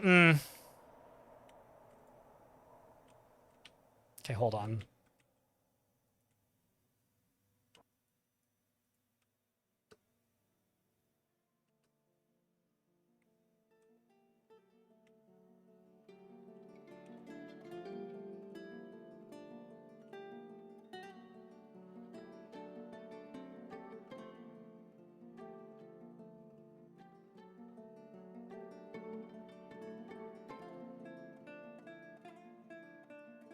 No, you cannot. If there's 0 civilizations, then the world is designated as quote-unquote unplayable, and you cannot embark there. This may also be the aquifer layer, so we should dig down to this layer to see what's actually down here. Oh, also. Okay, that's all in the burrow.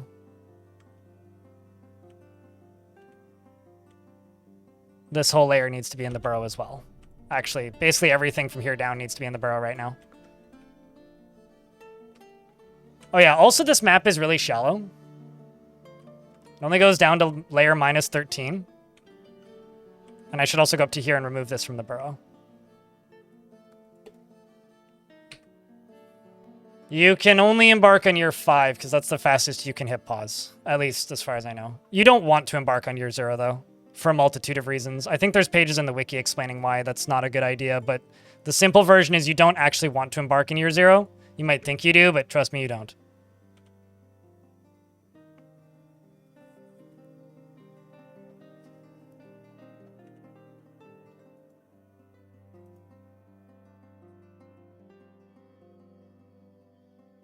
And please don't ask me why. Just go look it up on the wiki. I'm kind of focused on this map. Unless chat can tell you, but there's a multitude of reasons why you don't really want to do that. Simply put, if you want to play in a really young world, start in like the year 50 or the year 100. Don't start in the year 1 or 0. Okay, so we've hit Siltstone.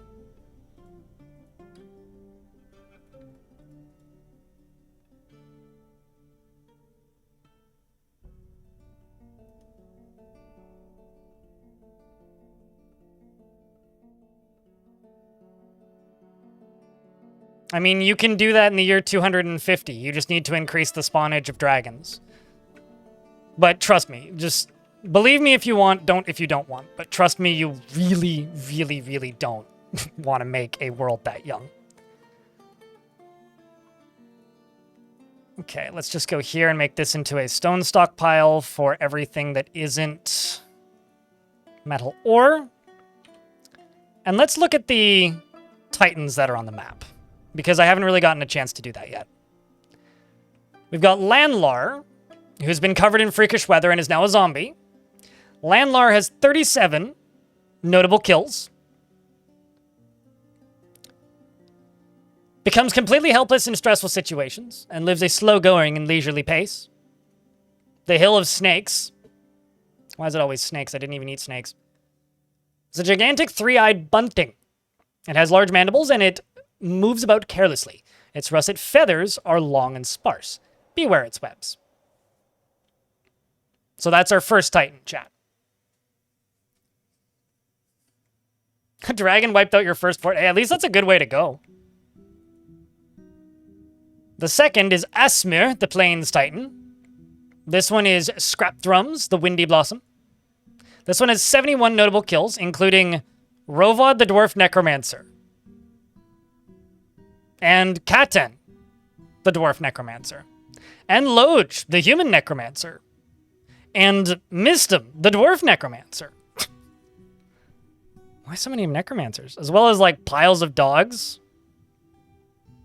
They went to SnuggleNet? Okay, so if SnuggleNet isn't, like, a furry forum, then I don't know what is. So this creature killed a lot of stuff in SnuggleNet. And,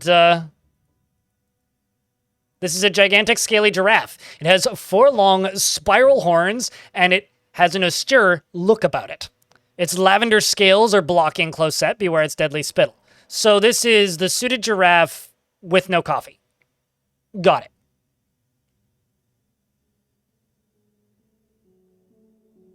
These titans at the edge of the map? Oh yeah, no, absolutely. And they kind of stay in their little temples, right? This one has some a pile of coins around it. Also a kobold? Jalomis. That has to be a kobold, right? And also Dostengop, who's been here so long, he's inside of a wall. And Domas, and Lolar, and Momas, and Zan. This is Forest Snarls, the turquoise. Went to Demon Ivy a whole bunch, and Banner Glaze. Actually, I wonder what Zon's skull was. Was that a notable kill? So Jalomis was a kobold, also Delogorim, the kobold, and Puku Dujaluzuman, the kobold.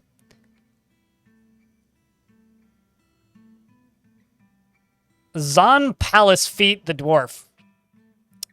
Good for you. So this creature is a gigantic one-eyed theropod. It has a curling trunk and a regal bearing. Its mahogany feathers are patchy. Beware its poison bite. That skeleton is in fact stuck in a wall, yes. The beast is not stuck in a wall. This just the skeleton is. There's also some more over here. Actually, I wonder. Hold on. Objects. I was going to say, I wonder if there's any named objects on the map, but there isn't.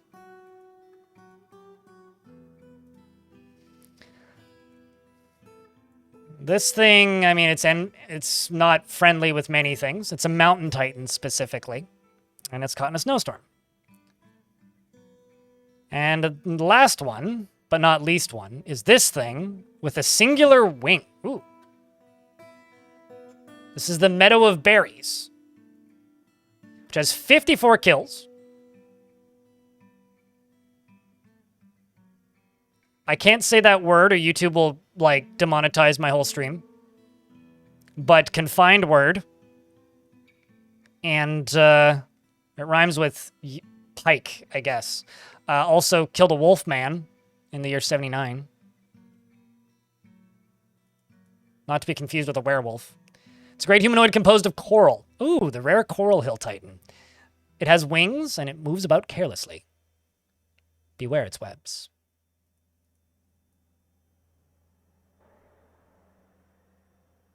Pretty much, yeah, Hylam. That's generally my thought process, is like, these are like meteorites that come from the sky periodically. And over here we've got a reindeer abominable zombie, which is no longer a reindeer.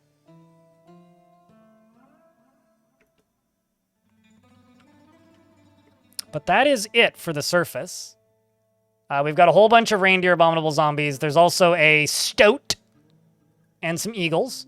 So something to know about these creatures is once they're opposed to life like this, they don't ever leave the map. They just wander around for all eternity. So they just live here now. So these are just becoming threats. Anything they bite or puncture turns into a zombie. As for our expedition leader, who I'm going to nickname the founder, as is tradition, Melville has a strong tendency towards privacy. Often finds herself changing her mind to agree with somebody else. She is prone to strong feelings of jealousy, and is incredibly brave in the face of looming danger, perhaps a bit foolhardily. And she does not easily hate or develop negative feelings. She finds obligations confining, though she's conflicted by this for more than one reason.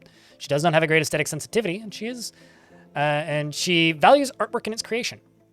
She is conflicted by this as she values artwork in its creation. She does not easily fall in love and rarely develops positive feelings. And she tends to assume that the worst of two outcomes will be the one that comes to pass. She has a noticeable lack of perseverance and does not go out of her way to help others. I am going to enable the name thing, but do realize we going to run out of Dwarf real fast. So if you don't necessarily want to name a dwarf, maybe name something that isn't a dwarf. And thank you very much to everybody who's sticking with us for this very tense, albeit slow-paced start to a fort.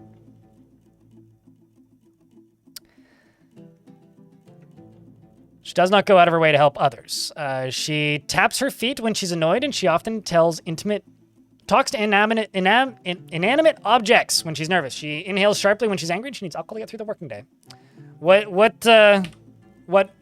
you want Dwarf to do?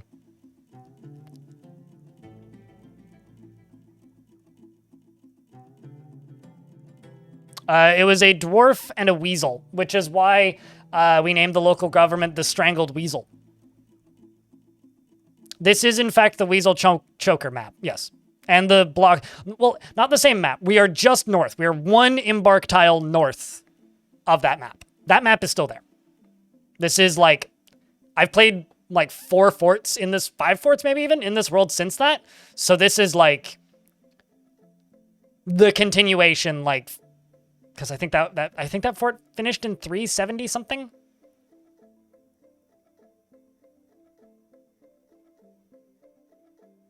Happy to help, Christus.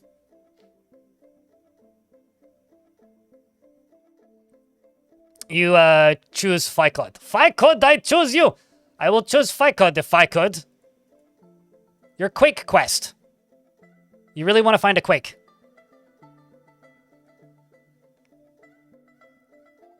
All right. Be really funny if Snail hated snails. Snail, aka the Quake quest, has a very calm demeanor and isn't given to flights of fancy. He doesn't seek out excitement, and he often feels envious of others. And he often feels lustful, and he's not particularly interested in what others think of him. Can occasionally lose focus on the matter. Oh yeah, also this map has no metal. Do remember that. He can occasionally lose focus on the matter at hand, and he tends to be swayed by the emotions of others. He scratches his nose when he's thinking, and he needs alcohol to get through the working day, and likes working outdoors and only grumbles mildly at bad weather. He dreams of creating a great work of art. Personally, thinks that the quest for knowledge is a delusional fantasy. He likes porcelain and aluminum, as well as light yellow diamond, muskox leather, deer antler, the color beige, beds, geese, for their formation flying, and the words of the turquoise canyon, and when possible, prefers to consume giraffe, and tomato wine, and cottonseed oil, tomato seeds, and absolutely hates bark scorpions. I would be scared too if a scorpion barked at me. Okay, so something I'm going to do is I'm going to go to the end of this, do this. And then jump down to here, grab you and you. And then I'm going to go down to here, and I'm going to make a stoneworker's shop. Just going to plunkerino you down. Let's also make some beds.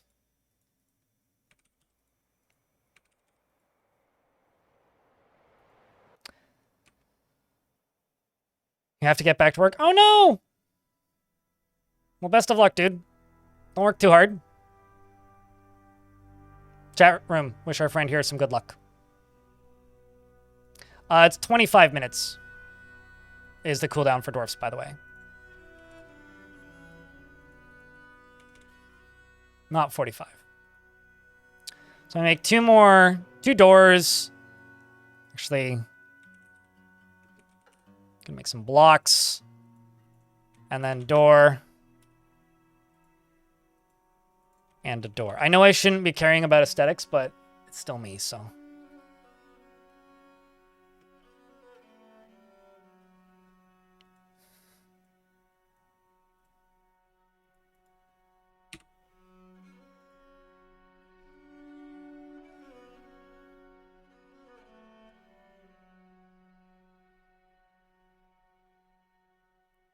So basically what I need is some way of relatively reliably getting dwarves into the fortress before the first migrant wave arrives. And also because this isn't my first fortress in this world, the initial caravan trading and everything is going to get fucked up. There's fighting on the surface. The Plains Titan Abominable Zombie is fighting with a Great Horned Owl Abominable Zombie.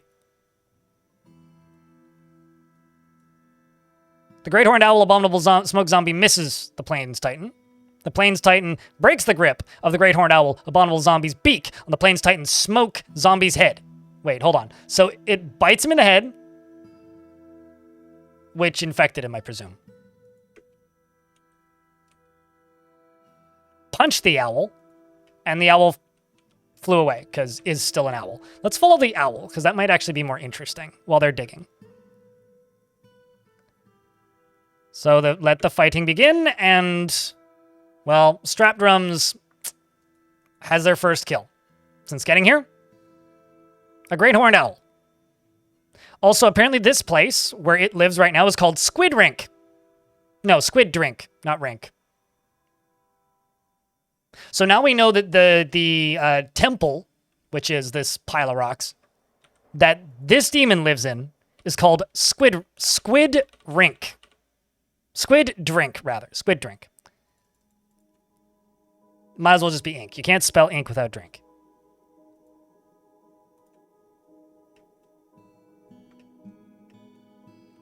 Oopsies.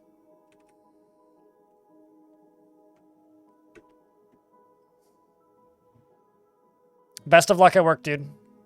You have to wait until the next new fort to get one of the first 7. Beard or no beard? Making me sad.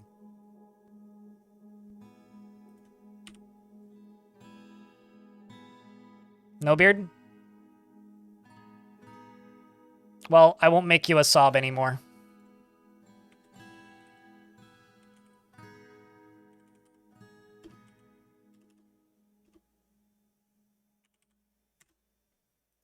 I think I spelled that right.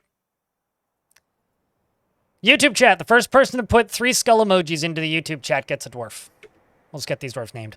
She has great trouble when mastering fear when confronted by danger. She is inattentive to detail in her own work, and she does not generally respond to emotional appeals. She dislikes helping others, is unfriendly and disagreeable, is bothered by this, since she values friendship. She does not seek out exciting and adventurous situations, and could be considered rude. She tends to make a small mess with her own possessions, and she can sometimes act without deliberation. She generally finds herself to be quite hopeful about the future, and needs alcohol to get through the working day. She likes working outdoors, but grumbles mildly at bad weather. And she dreams of raising a family. And she is personally greatly disturbed by quiet and peaceful existences. And she values tradition and values cunning, and sees working hard as a foolish waste. And finds maintaining decorum a silly and fumbling waste of time. She dreams of raising a family. She likes Cobaltite and Electrum and Cat's Eye in the color pale blue. Male shirts, guinea fowls for their social nature, and the shadow horrors for their macabre ways.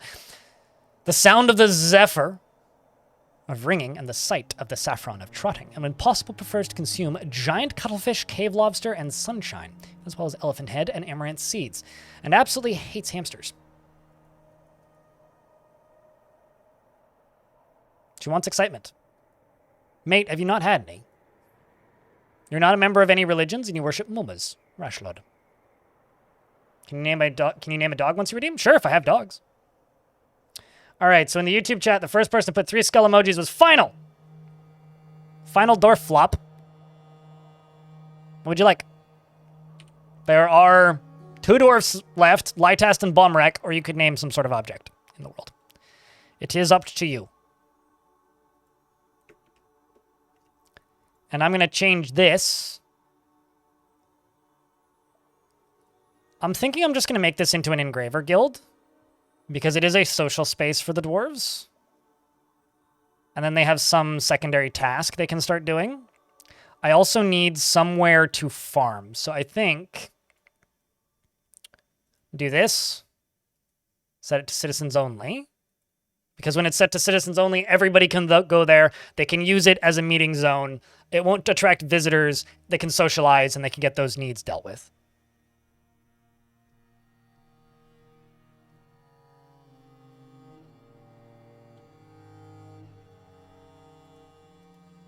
Well, they're all miners, so let's just go with light test.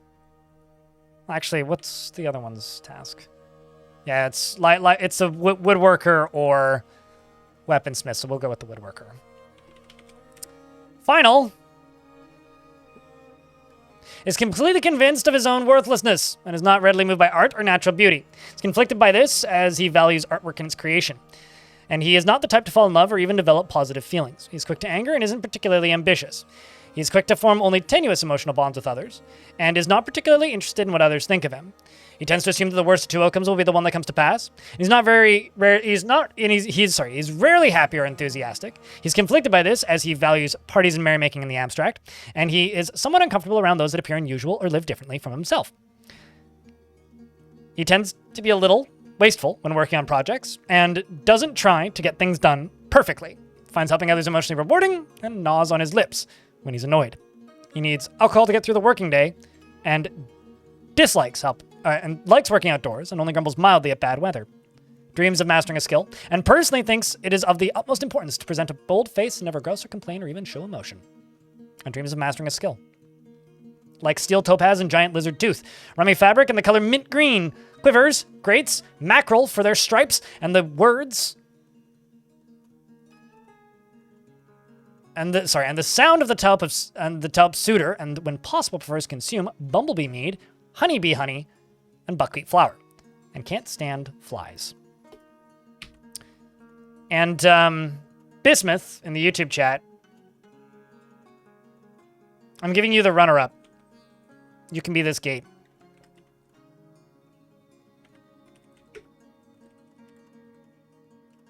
Or maybe hatch, rather, I'll call it. One of the most important hatches in the fort. Speaking of a mountain titan, abominable zombie, Lolima is fighting with an eagle.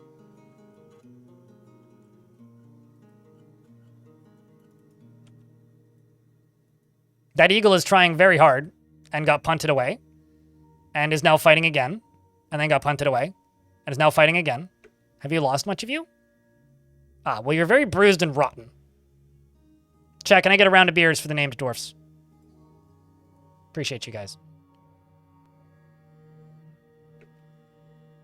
And the eagle is dead. The titan is injured, though. Very dented.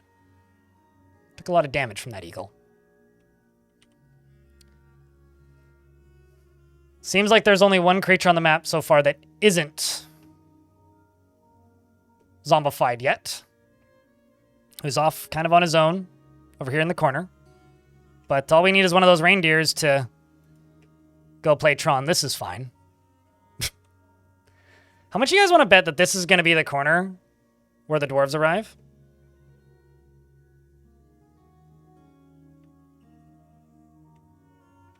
You know, actually...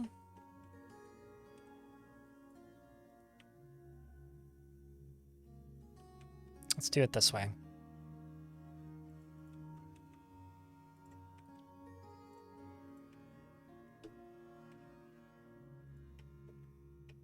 Okay, how many blocks was this? I just kind of want this to match. That is 148. Okay, 148.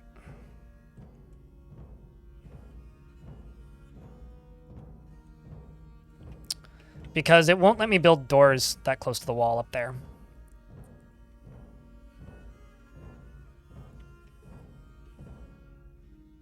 So this will allow me to get a second door up here.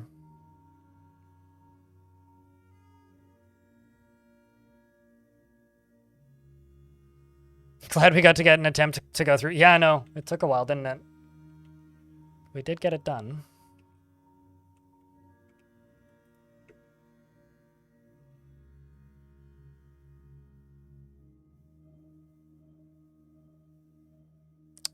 The other thing I'm going to do is I'm going to go to here, and I'm going to build farm plot.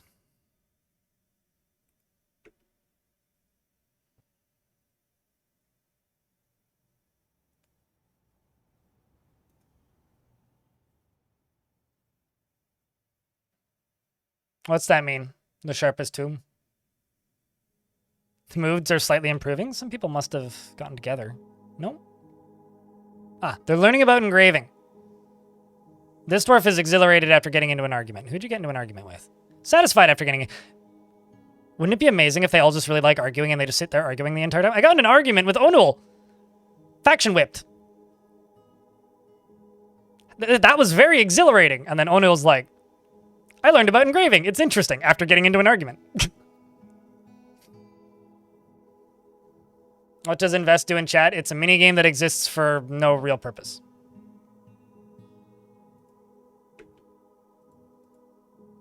I mean, nothing is out of the question for Dwarven Fortresses, so maybe a debate club is on the cards. Okay. I'm going to go down here as well, and we're going to place these 3 beds. Make this into a dormitory. So they have somewhere to sleep.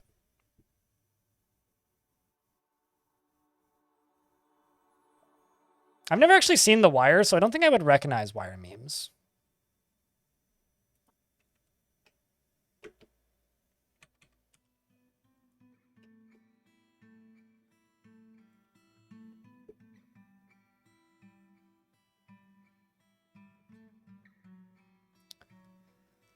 While this is happening,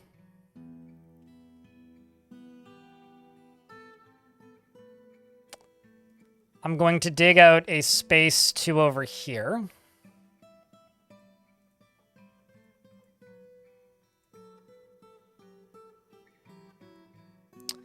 And that's going to be where we dig down. But I'm also going to put some stairs over top of this. That's not what I wanted.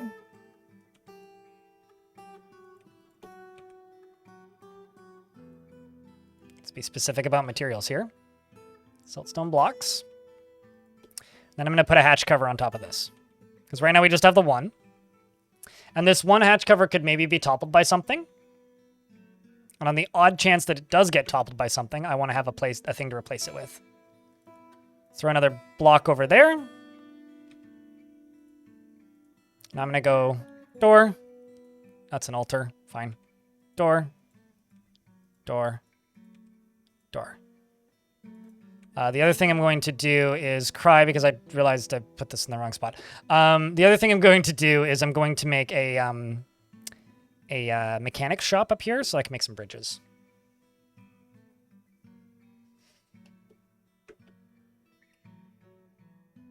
And also,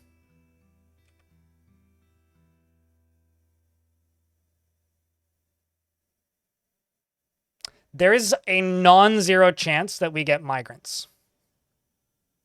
So I'm going to risk a dwarf here.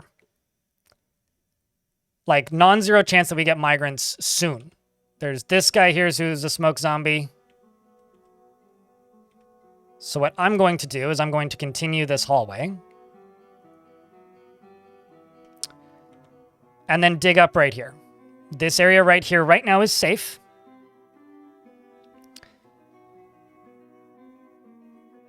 But I'm going to risk a dwarf. Because I need to have a alternative entrance in case migrants arrive. Trying to figure out what to do with all the goblin corpses at your palace. Throw them in the lava. We're in an ad break, though, so I will wait.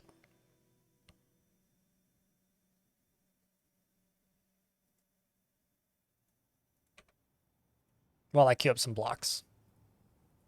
I could just assign a manager, but eh.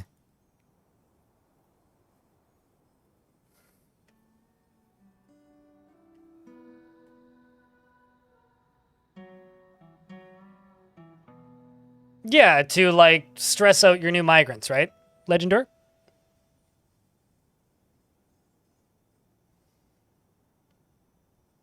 On advice for learning how to not just build squares for everything. I don't need to make a video. Make a square. 10 by 10. Do this. Do this. Literally just cut the corners off. That's all you need to do. Very, very simple. Or make a square. And then do this. The other thing that you could do is just try and build specifically in the caverns and don't worry about it. That's what I do. That's what I did, rather, was I just started building in the caverns one day and was like, I'm not going to build squares. But, like, literally just removing the corners from square rooms makes things look so much nicer.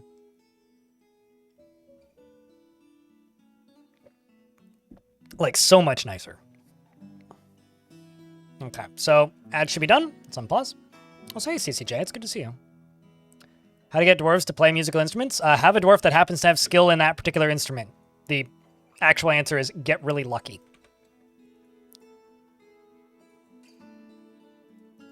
Then I'm going to put another door right there.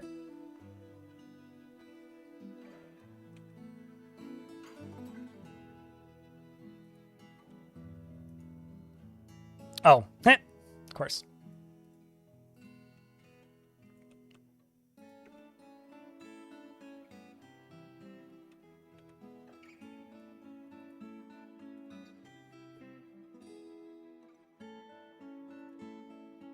I'm also going to need to make some cages.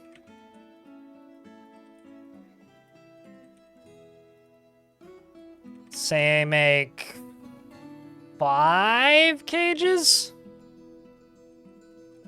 And down in here, I'm gonna go grab a mechanic. We'll start making mechanisms. While over here, we're making doors, amongst other things.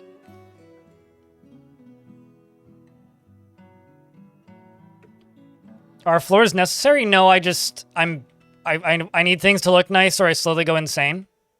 And I think floors look nice. That's literally the entire reason why I build floors. There is no more logic to it than that. It's just simply, I think they look nice.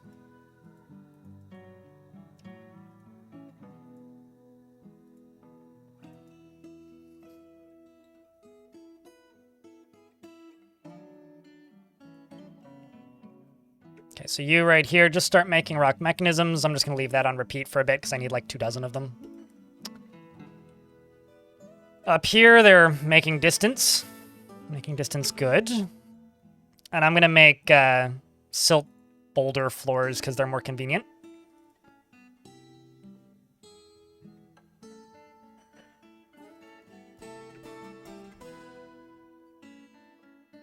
As they continue to dig away.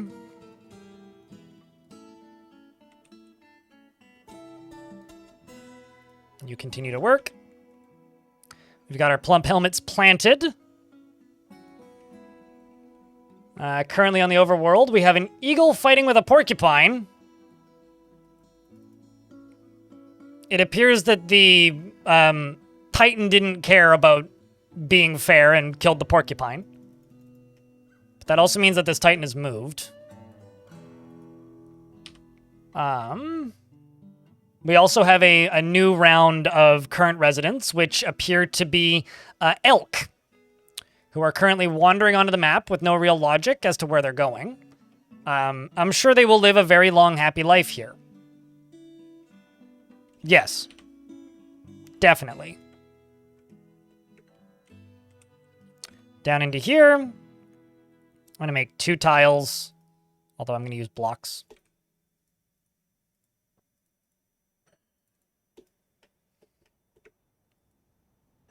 Yeah, no, this is purely just me being particular.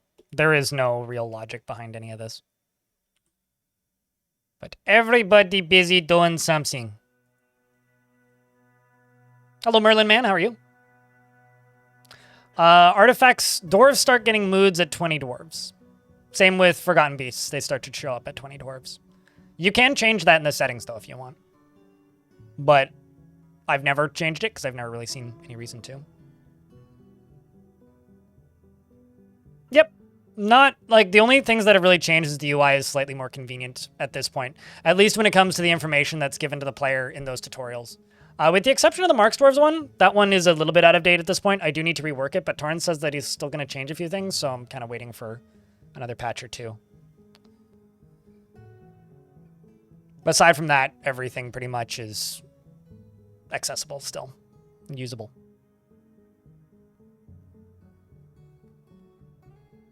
Some of them have actually become inaccurate, and I've unlisted them. So if you see one that's unlisted in like a playlist or something, that's one that's no longer relevant.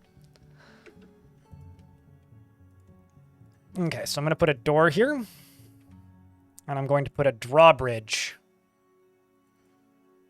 here. So this door and this drawbridge is going to be right behind this.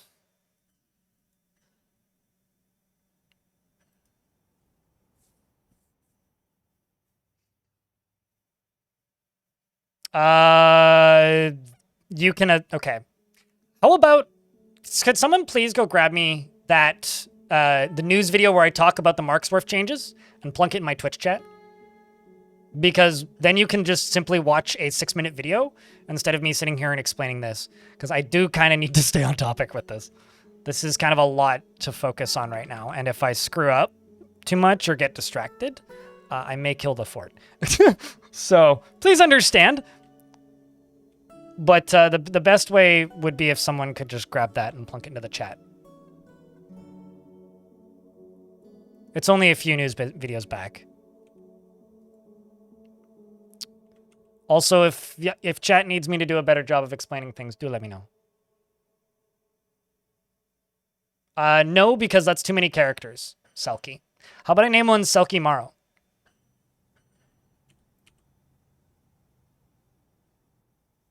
Because I've got Bombwreck left.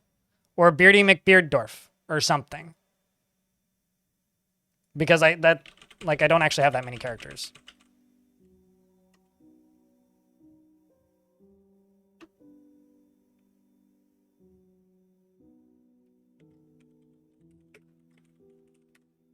I mean, I could also just name a dog Selkie if you want.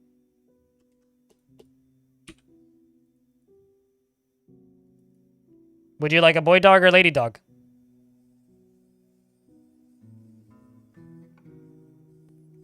So chat room, what have you guys been up to this week? What games have you been playing? The bug kind of bummed me out when I learned that, like, Forgotten Beasts are currently borked in the current build, because, like, that was what I was entirely planning to build around. Selkie.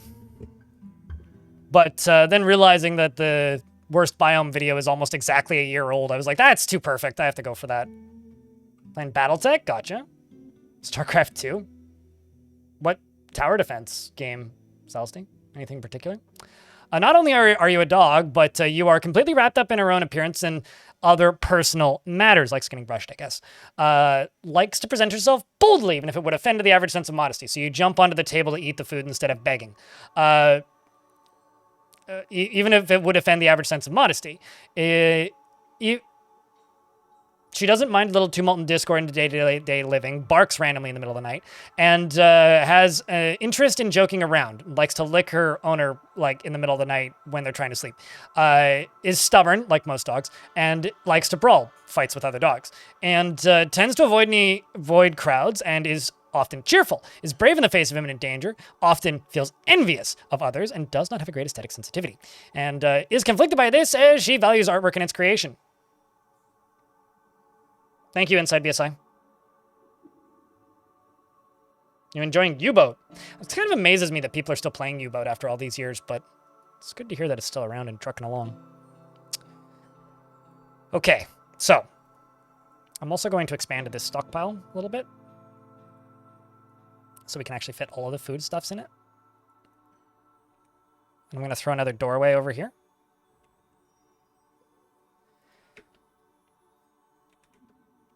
And then I'm going to go up to here. Go cage trap. Cage trap, cage trap. That's what it needs. And then an additional door.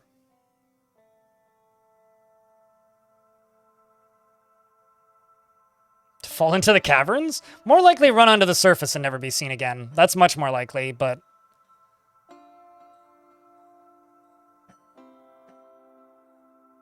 Oh, they're still making? Okay, I didn't realize they made a new one. U-Boat is like one of those franchises, question mark, that like in my mind doesn't exist anymore and hasn't existed for a very long time, but hey, if they're still making those games, then what do I know? Turns out. Okay, another thing I'm going to do actually is I'm going to go to haulers. I'm going to assign these two as haulers and just get them doing it, so that not everybody is hauling all the time, because right now this is a bit silly. And also even, I'm going to go to this, and I'm going to go just assign a wheelbarrow to it, which is already assigned. And I'm going to go up to here, and I'm going to make a wheelbarrow.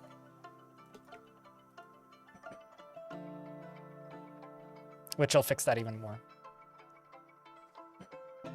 Scratches an itch similar to DF. I mean, it's a building thing, right? Pilot guy, hello! I think I need 64 beers to recover from this. Or maybe you need Nintendo to give you a free console. Because those got expensive. Thank you very much for the 64th month, Pilot guy. You know, if somebody told you 64 months ago that you would still be subscribed to this guy 64 months from now, would you have believed you? Like, seriously. Would you have believed you?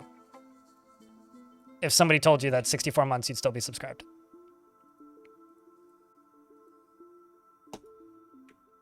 But thank you, Pilot. You've probably had 64 beers since then, though.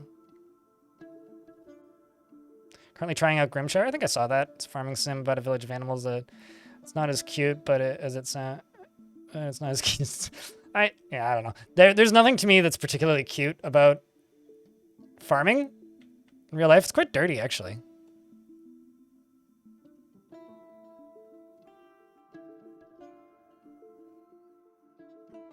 I mean, the U-boat games were like half building business management games or like crew management games, I guess, and half like World War II games, which is maybe one of the most aging audiences in video games.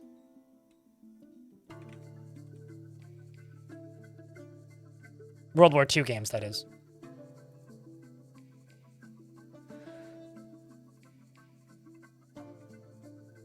Times were weird back then? Yeah, they're just very different kinds of weird. No, I get you. So I need a place for levers. I need to decide where the fort's going to be. Seems like Final over here is taking a nap. Doesn't feel much about sleeping without a proper bedroom, though. Got a lot of cage traps getting loaded.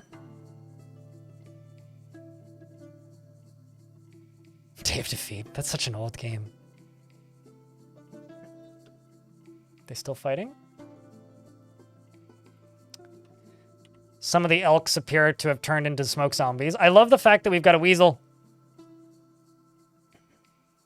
Chat, we've got a weasel. The strangled.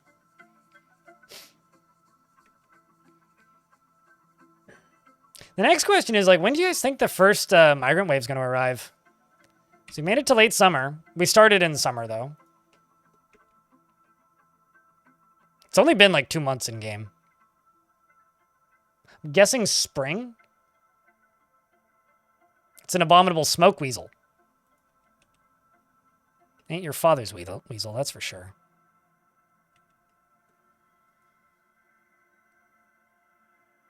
They're thinking early autumn? Yeah, we need to get this done, don't we?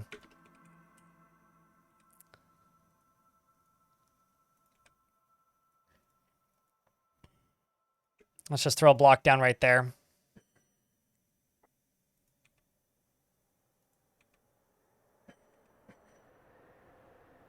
Where Aqua? Oh, they're Aquifer. I was like, where Aquifer?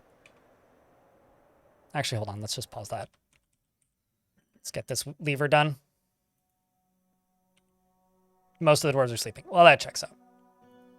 I'm also going to go to planters and just say only these two dwarves are going to do planting. Hylam and Gargamemnon. Because I need them to be, you know, I need not everybody to get cooped up doing the planting. You redeemed a game save. Oh, sorry.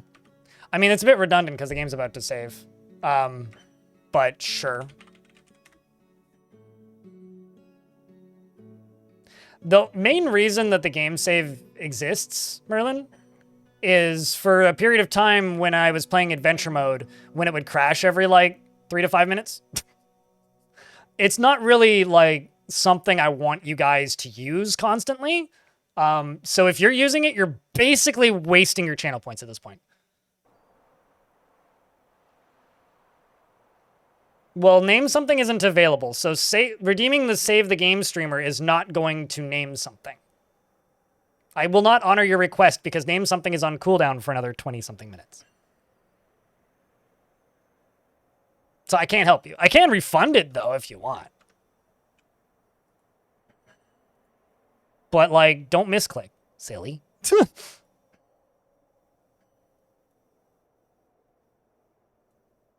the best I can do is a refund, mate. But no, I'm not going to honor your request. Because there's, like, no cooldown on name something. Or save games, rather.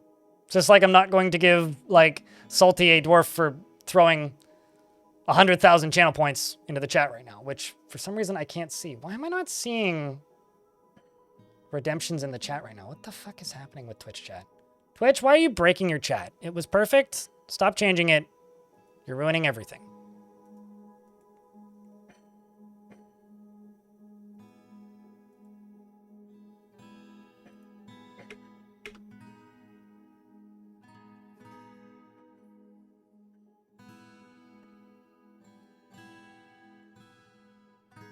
Looking at my chat appearance to see if I can fix it.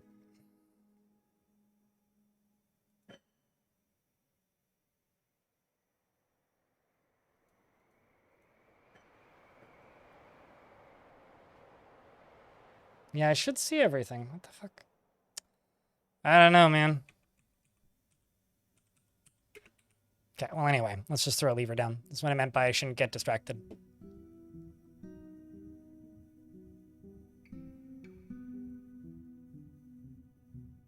All right. Let's go up to here and connect this to this. And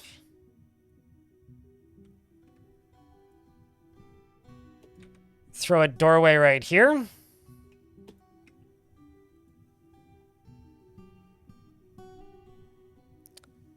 The first half of this is connected.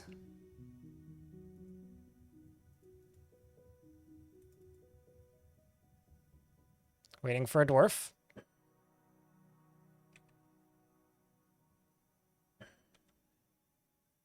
Come on, dwarf.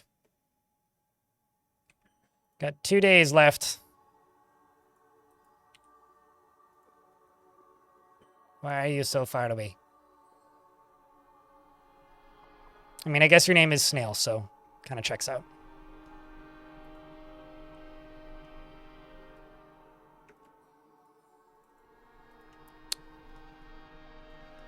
All right, chat.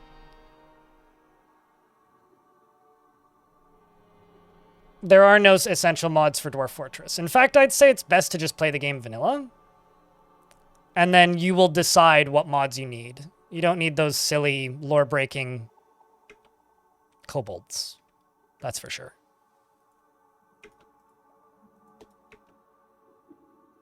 Nope.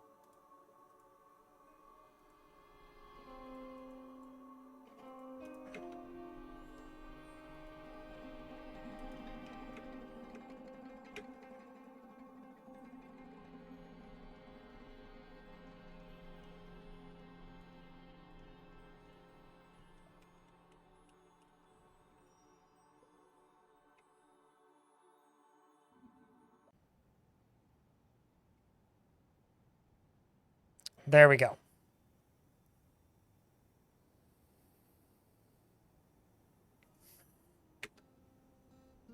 You're just looking for performance? Play smaller maps. Allow less visitors. That's how you get better performance in Dwarf Fort.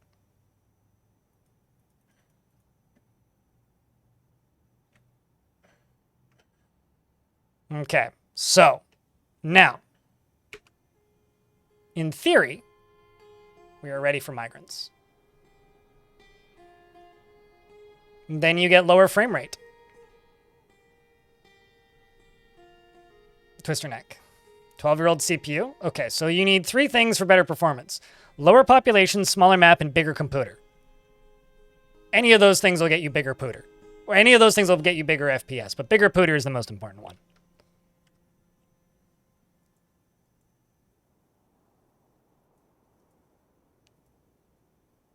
So unfortunately, I can't help you. Also, guys, I hate to be an annoying streamer person, but I'm $5 away from my daily minimum on Twitch, which basically means I make minimum wage here if I stream for 8 hours.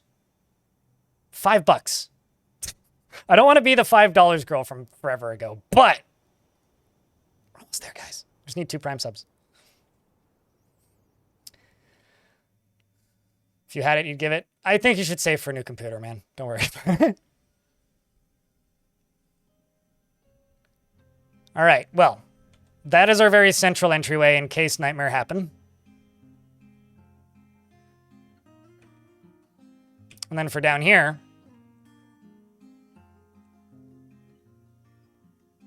that's still being dug.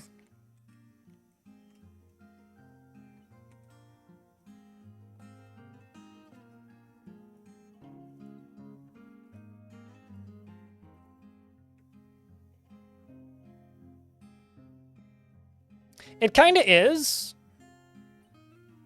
though, Selkie. You just need lower standards. Like, Dwarf Fortress is absolutely a game that you can play forever on a shit computer. You just have to adjust the specs for it. Like, you need to remember, Dwarf Fortress runs better now than it literally ever has in my history of playing this game, and I've played this game for a very long time. Like, go look up some videos of me playing, like, 2D flat Dwarf Fortress from 2007. It runs at, like, 11 frames a second with, like, maybe a dozen dwarves on modern systems. Like, trust me, this game runs a lot better than it used to. The, like, classic, like, logic and knowledge with Dwarf Fortress will run on almost anything. It might not run well on it, but it'll run. Which is more than you can say for a lot of modern video games. Is there room for improvement? There's always room for improvement. In version 47, which was the 47.05, which was the last version before Steam release, I never imagined having more than 200 dwarves because the frame rate on this computer that I'm currently playing on got so bad that it was basically unplayable. And then the upgrade to SDL2, which came shortly after the Steam release, tripled my frame rate. So, and the Steam release already ran better in some instances. Dirt Lord, Lord of the Dirt, thanks for the Prime. Almost there.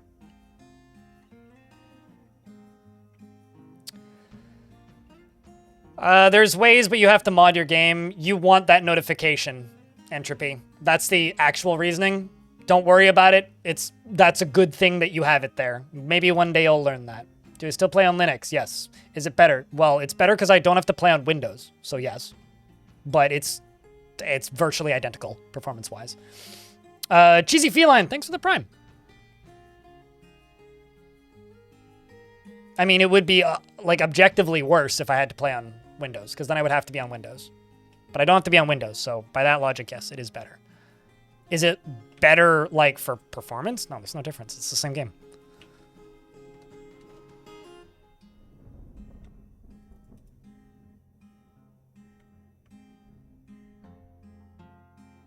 Mint is the current Linux flavor of choosing for me.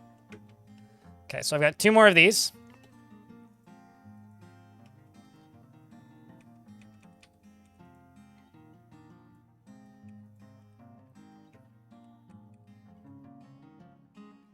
Since I have a way in now for any new potential migrants.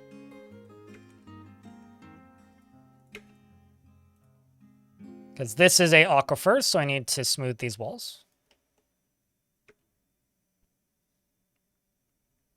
Yes, it's based on Debian, on Debian, so it is pretty based. Has to be based on something, after all.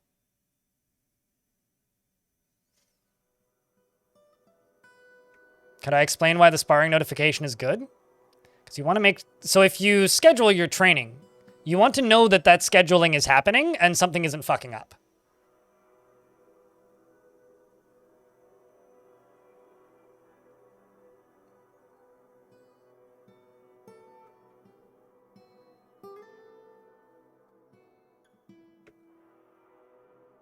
Does the game have sound effects? Yes and no. Is there ambience? Yes. Is there like moment-to-moment sound effects for digging and mining? No. But that's something that they've been working on for a while, supposedly. Apparently they have a lot of sounds for stuff like that that just isn't in the game yet, for one reason or another. Let's just get the last of this done. Let's let the water stop.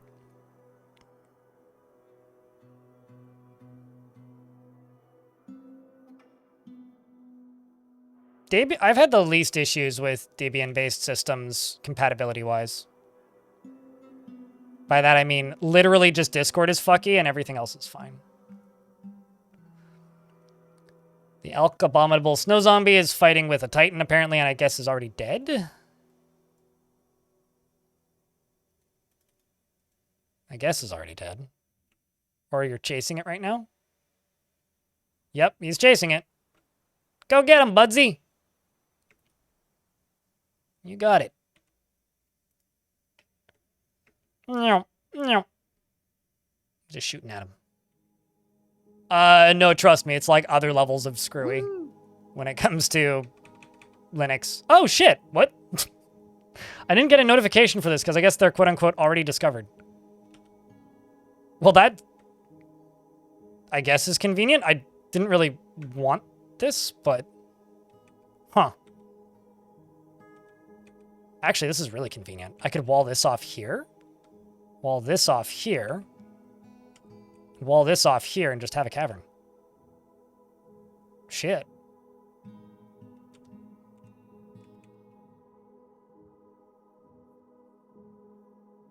Although, I thought so. Most of this is all an aquifer. But it's useful. Welcome to the beginnings of my new home, dwarves.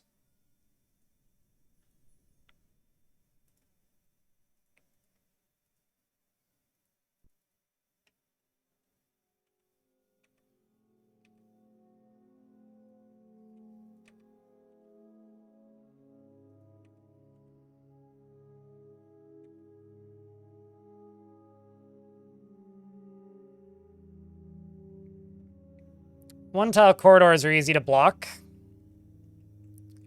And it's only one tile high right there.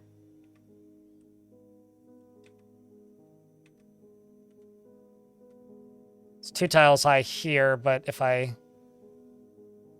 Like, that's easy to seal off, basically. And then around the edges here, I can just place walls very easily.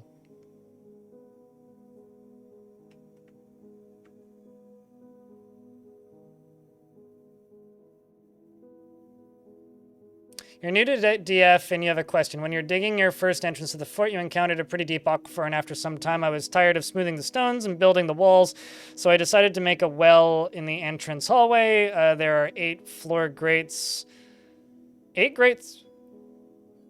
8 grates, water from the ceiling, and a big container going through your fort. When the container is full, an incident happened. 2 infants were dropped in the well. Is this critical? Did they die? I mean, every time a dwarf uses the well, they're going to see a dead baby. But, like, is that going to destroy your fort?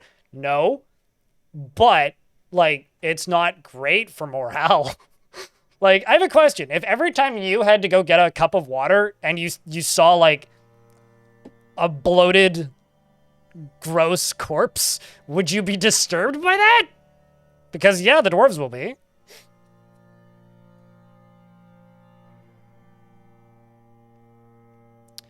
What's the resolution of your monitor? Marisek. So in YouTube chat, Marisek says, can you please show me how you zoom in so much? You're on a 4K. Oh, you're on a 4K monitor. You said that. That's why. Set down your resolution. The thing you need to know about Dwarf Fort is it's not zooming in. It is literally scaling the resolution. It's the reason... on older PCs, if you zoom out all the way, it'll run slower. But there's scaling modes. Nearest neighbor, Lacansos, automatic. Because it's literally scaling the pixel density. So if you're playing on a 4K monitor, it defaults the screen size to 4K and then you scale in from 4K. So you can't zoom in as much. If you want to play the game, set your monitor to 1080p and zoom in more. Set your monitor to 1080p, set to full screen, and then launch the game. Welcome to ASCII Gaming. Because this still is ASCII Gaming.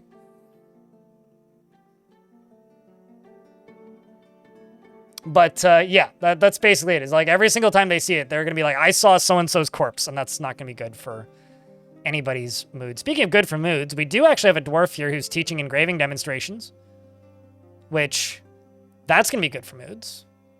And meanwhile, on the surface, somebody is fighting with an elk. Still. Probably this guy. This is the only non-zombified Titan. It's kind of impressive, actually.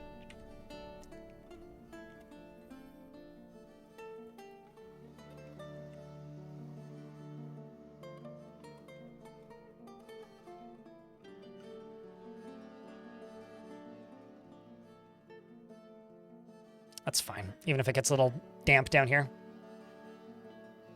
This is right next door to that fortress, so yes, it's the same map. Or the same general vicinity. There's tons of Titans that we didn't fight.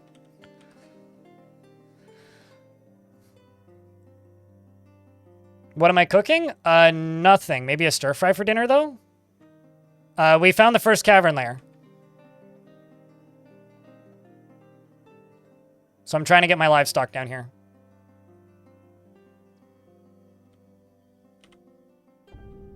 Also, up here, I have an airlock.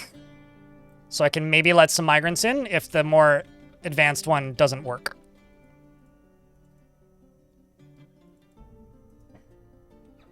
Because these are going to take a while to build, if that's not immediately obvious.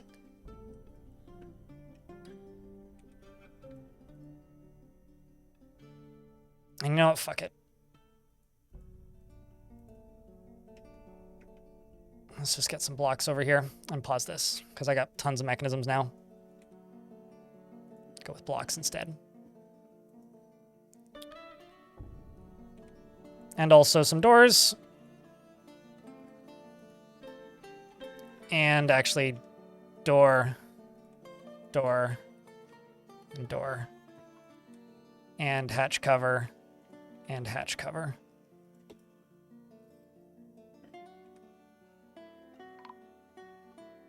Although, it is a grim reminder of the winter hardships to come, the supply caravan from the walls of Lauding is a welcome sight. Yeah, about that. Their eyes are alight with the anticipation of inspecting the splendid products of your industrious craft stores. Yeah, you better bet they are. And take careful stock of your own stores. What stores? These merchants might very well be the difference between a prosperous future and a slow and meaningless death. I don't know that very much, but I guess I can deconstruct this and go trade depot.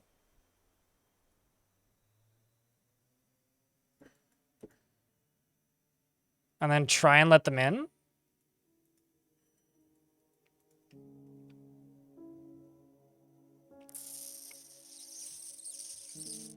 So what do you think, chat? Are they going to make it into the fort?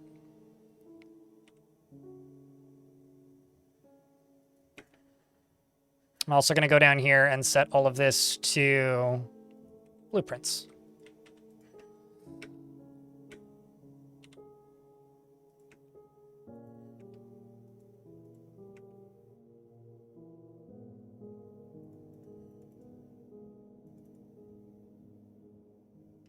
Dead, dead, all dead? All dead?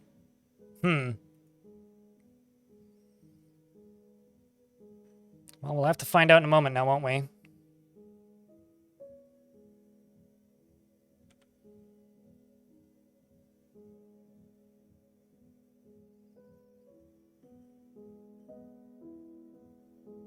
Just run windowless and... There is a resolution setting in the game options, sure, but the easiest way to explain how to fix that problem to people is just simply set your monitor resolution down and run the game. But you could, in theory, play borderless windowed and then scale the resolution down, but that's going to be more annoying for the user than just simply going with the alternative. But I don't have a broker, so I've got to assign one.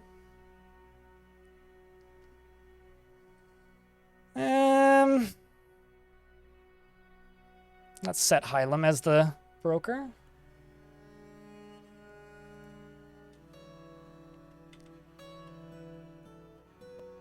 Then I'm going to unforbid this, and open this. Uh-oh. Oh, no, wait. Never mind, it's fine. Titan is fighting a cow, which is pretty far away from the traders, which are, like, up in the middle somewhere.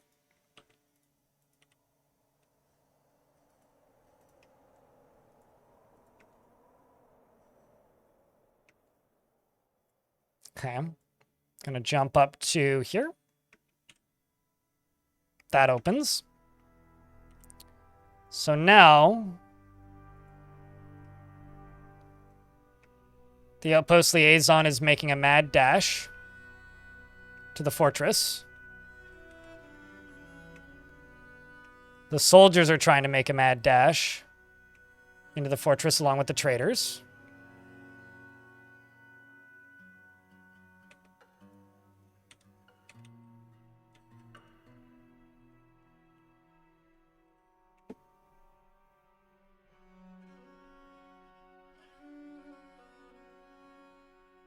Okay, I'm going to pause. I'm going to jump to the traders. Everybody's still a dwarf. Nobody's turned just yet. Where's the liaison? The liaison appears to be right next to some fun. But the way seems to be relatively clear.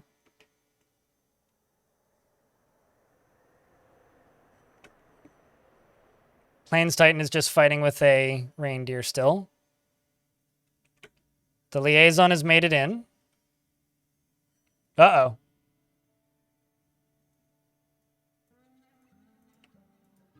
So, two of the dwarves have decided to fight with Asmir Inikorud, the Plains Titan. Chat, I need you to give a vile force of darkness or something for good luck. These dwarves are either about to be the biggest heroes they've ever thought possible, or they're about to look very stupid.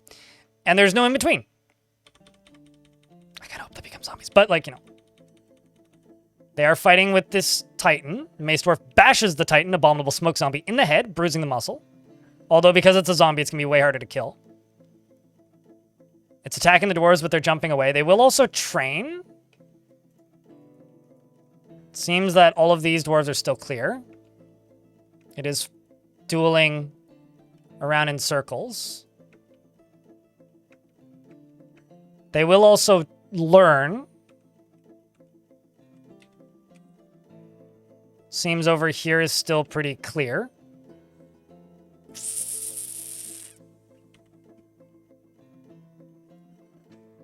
Yeah, I'm kind of with you that there's no way there's no F here. There's no way they win this. As soon as they get tired, they're done. Oh, Itun has become an Abominable Smoke Zombie.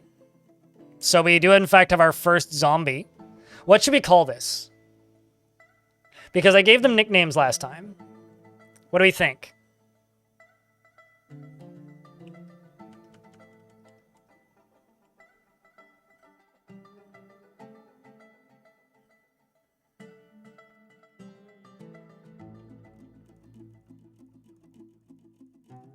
What do we think, chat? Walkers? Brain Hunter 9000. Smoke Show. There's also a spattering of abominable smoke here. But just because he's a zombie, he's still fighting with the Titan. How about Hunter, maybe?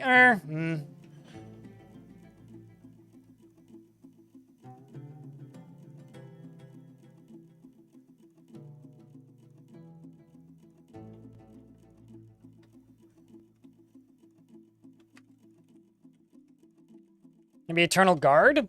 Because he's a caravan guard? What's his gear? He's got a steel mace. He's going to keep this stuff equipped.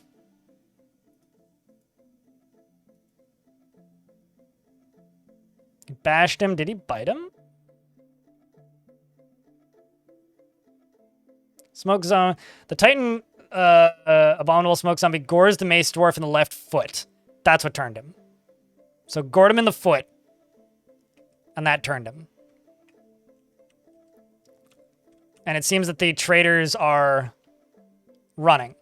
But they're also running directly towards the worst thing they could run towards, which is this.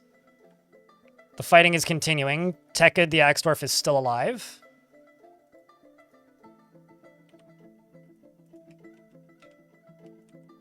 Just also making sure nobody's left. This is a lot of micro if it's not obvious. Uh-oh. I thought I saw a cow was fighting. I was like, oh no!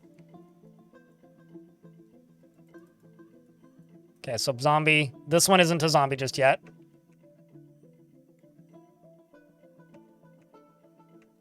But has dropped their weapon. Is now overexerted and winded. And it looks like the other two have teamed up on him.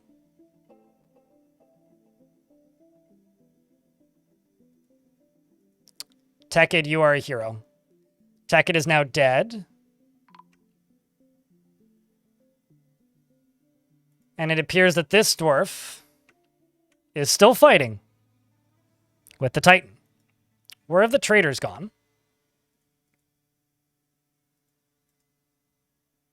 They appear to have turned around and are heading towards the fort once more.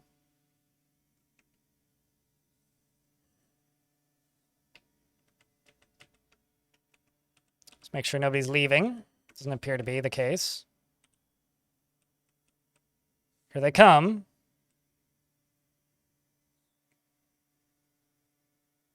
Uh-oh. Shit. Fuck. Well, we had a dwarf who decided to be silly. Oh, fuck. I know what's happening. I completely forgot about these.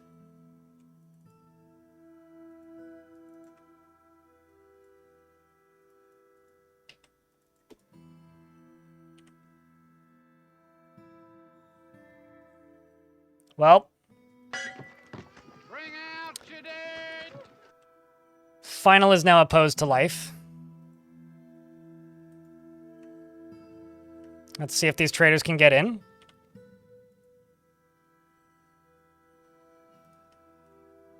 What happened? I still had the surface designated. I thought I undesignated those, but I didn't. But... How long were you in there?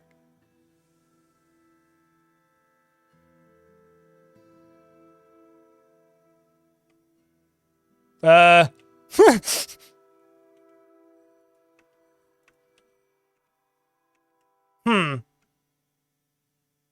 I will just stare at this and see if I can catch one of them.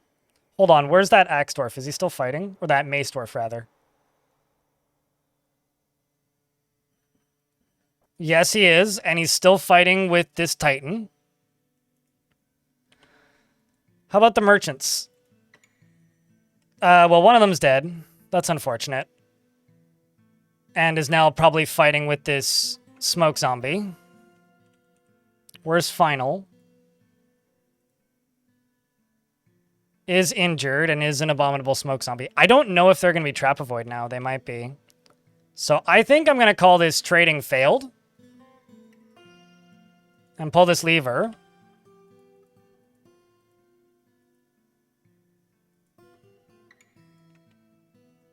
You know, we should have named this dwarf first.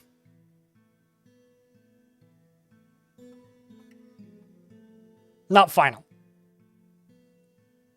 First. Because much more of a first than a final.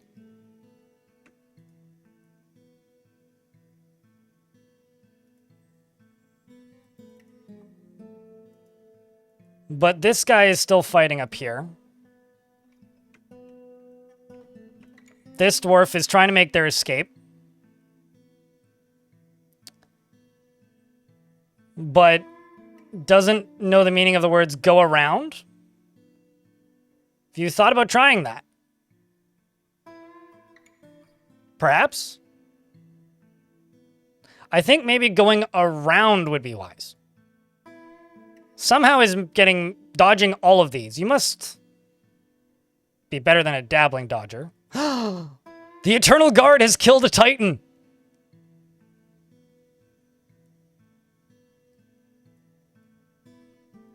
He bashes the plane's Titan in the head with a steel mace, and the injured part is crushed.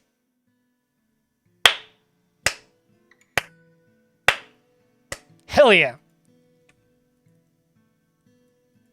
Also, if this fortress is anything like the last time we did it on this world, shit's gonna go south really fucking fast and become a slasher film. So,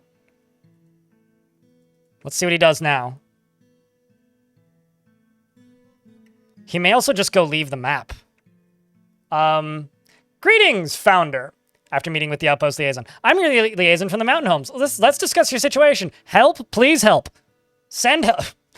There's much to share. We've added information to your civilization and world info. Have you now? Oh my god, we're all gonna die. Just bring me iron, please. If you make it, ever. They have a need for armor, which is expected. And if you are able to provide some, the caravan will offer 196%. This export agreement only applies to this year. Yes, yes, yes. And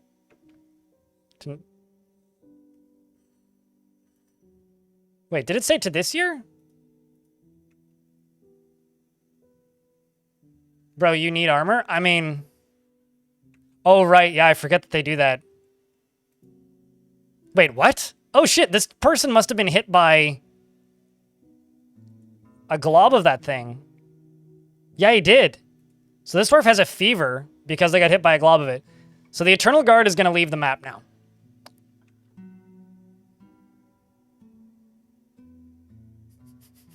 I'm sure that's fine. Meanwhile, a Titan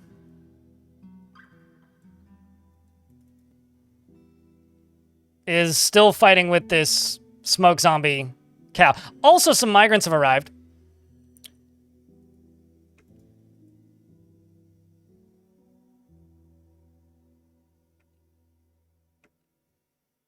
There's we have a monster here. I'm going to forbid everything on the surface. Because I think that might be smart. Now that I forbid everything on the surface. I don't know how the fuck they're going to get past this. But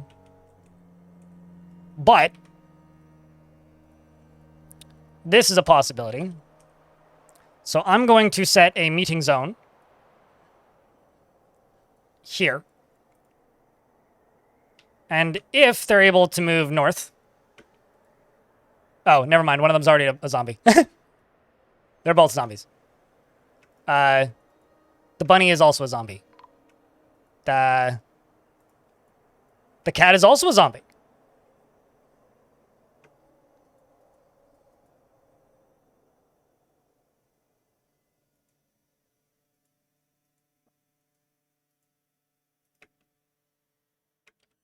Are you a zombie? You're not a zombie.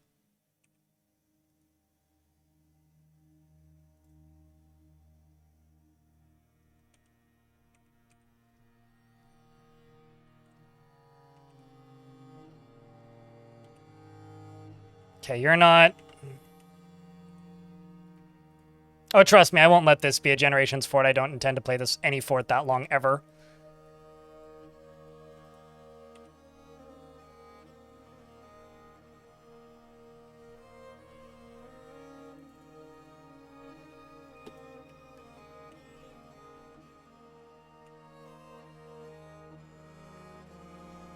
There is a chance I could save a dwarf here.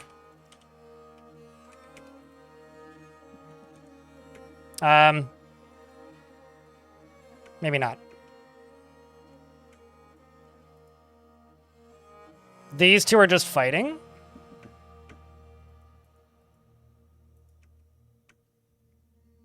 This guy down here is fighting with a donkey foal. There's a cat here that's a smoke zombie. There's a bunny here that's a smoke zombie. I also need... Oh, shit.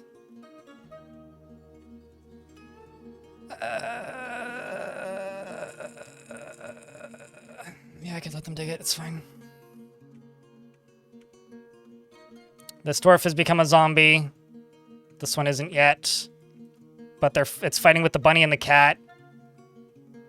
There's a tooth there that appeared from nowhere. It's Tourist, which is the dwarf, who now killed the cat. But there are 3 non-abominable smoke zombified dwarves right there. There's another one over here. They're just fighting south. There's another one here that's zombified.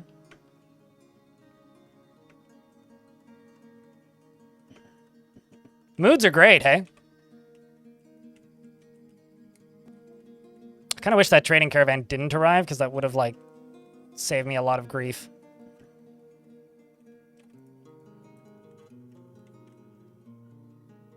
Okay, so you're right there, constructing the door. You're right there, coming to dig. Okay, so I will get them to dig all the way up, is what I will do.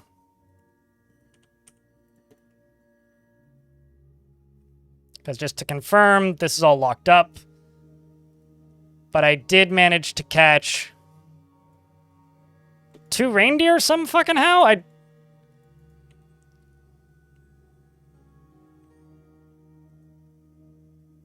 Huh. Free meat, I guess.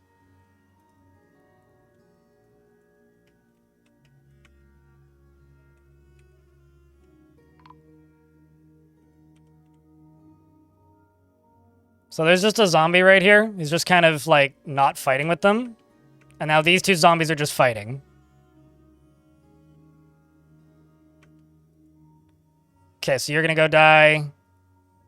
Yeah, this is... Okay, here's what I'm gonna do. I'm gonna delete this. I'm gonna go over here. And I'm going to set... this as a meeting area. I'm gonna go back up here. Just double check to make sure they're not going to dig into that. That's a non-zombie. These are non-zombies yet. You're a non-zombie. We'll follow you. Run, dwarf. Run. Come on, dwarf. I have some faith. You're a zombie. You're a zombie. You're a zombie. You're a zombie. Did anybody else make it? Was it just that one dwarf? Yeah, it's just the one dwarf.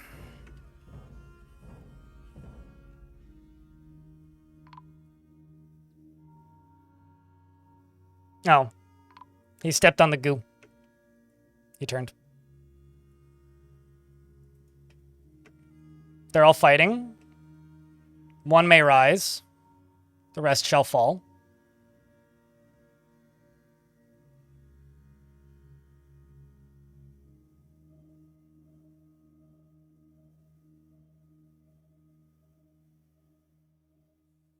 These 2 are just fighting. The game isn't paused.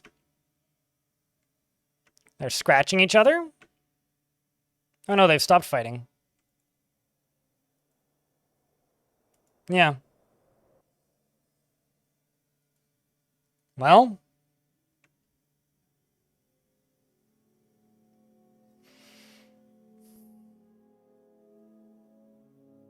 It begins. We've been here before.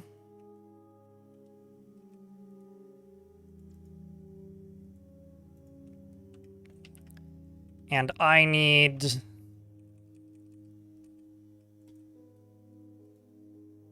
to continue.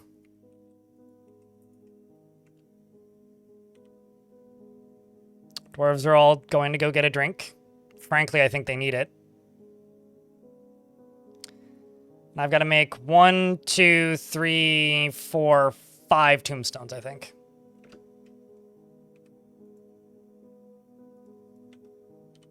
One, 2, 3, 4, 5. Now they're kissing. Oh, Lord! That's hot zombie on zombie action.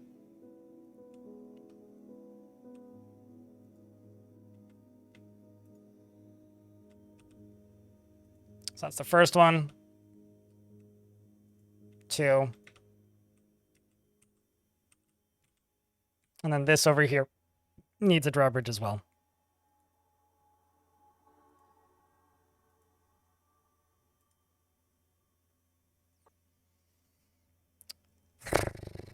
And also some, like, a row of cage traps along here, basically. This is how we learn if zombies can love.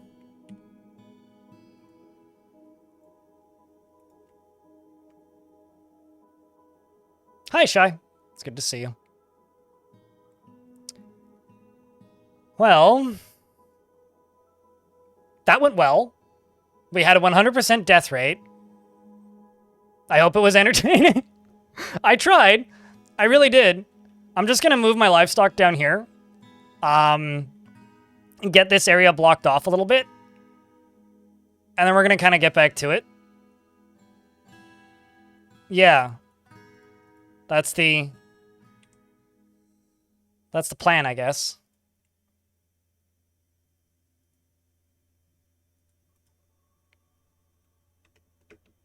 And up here, I'm going to construct a butcher shop and a tanner shop.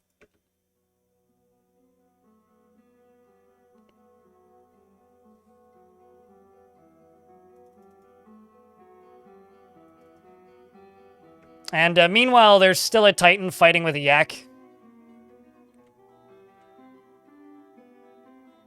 Crack a yakin. In fact, he's strangling the yak.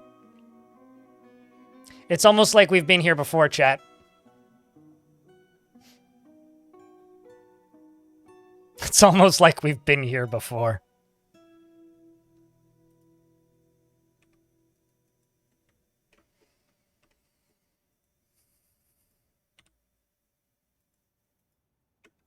It's a unit system.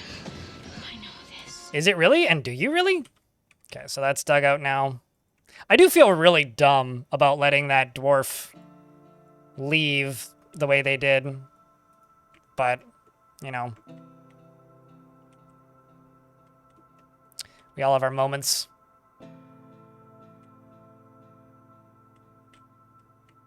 It's like a whole new world of euphemisms.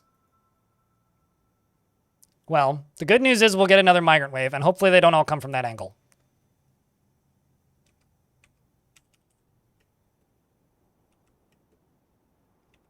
Okay, so the next thing I'm going to do is open this.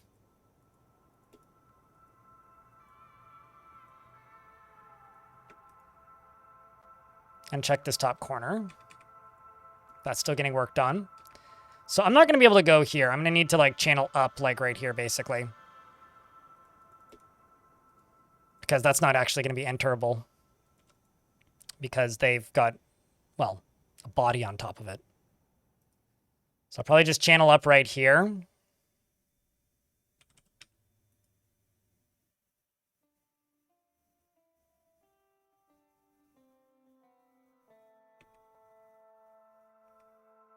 Sometimes I speak faster than my brain functions. It's a curse, I think. So I have no idea what you're talking about. I'm sure I said something like that, but trust me, there's absolutely zero relevance to what I said. Nor is there really a spot that I could dig. I could also try and go up to the surface again and build a door here. But I don't know if that's a good idea.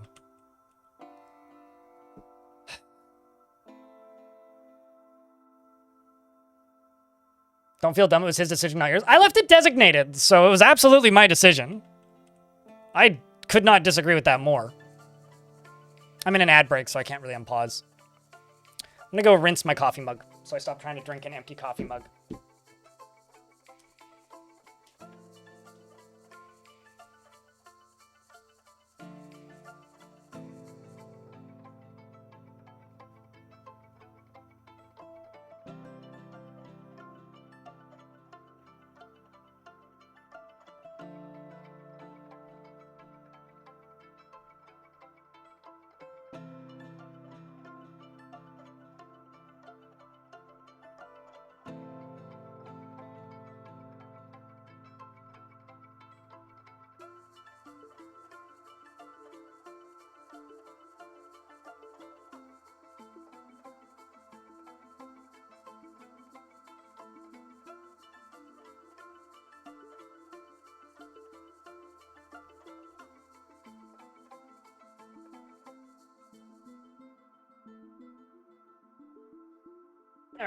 Mug washed. Now that my mug's washed, I'm gonna open this up. Let's get these two lovely laddies removed. And trained. So we can eat them. As one does.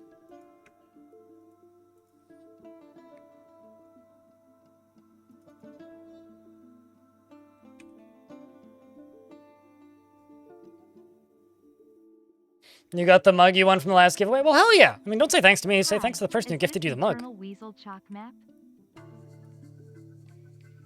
You know, you're not the first person to ask that. This is right next door, just north. So like one Embark tile north of that other map. After the events of that map. Which is why we are called the Strangled Weasel. That's the name of this group. And Strangetomb is right next to Godly Tombs. It's between that and Ungodly Tombs. Don't you dare go out, doggy. I know you want to do it.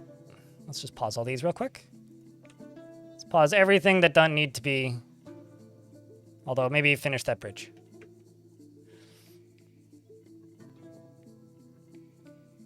We do have a... Just got your mug too. Hell yeah.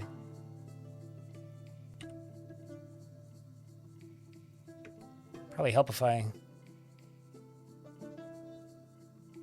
Unpause the game here.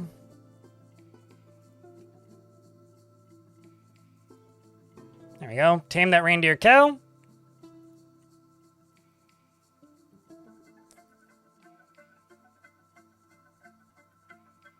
We can butcher it. Apparently we have them tamed. Oh, that's interesting. My faction knows how to tame reindeer.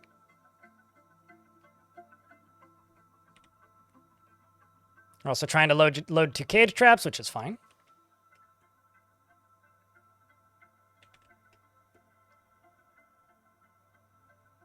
But I would like to get these nomified. I'd like to get these cages removed as well.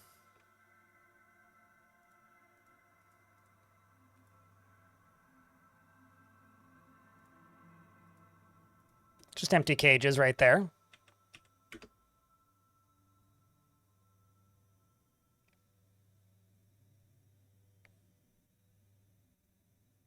It sounds like your sub birthday started at this map. I mean, it is 12 months. The 31st was of last August was the day that I released the first cursed map video. And I'll be honest, up until like maybe 3 days ago, I had zero plans whatsoever to ever return to this map, but yet here we are.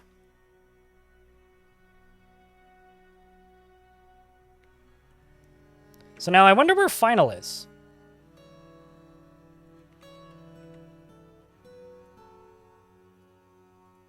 Chat, you're going to need to remind me occasionally to check in on Final. Final ain't moving much. I love that they remain friends. That's the really fucked up part. Like, he's still got all of his memories. Like, it's wild, the way these things work. Like, they're less zombies and more just, like, extremely tortured souls. The giant cave does fight. No, that's bad. Get him, pupper!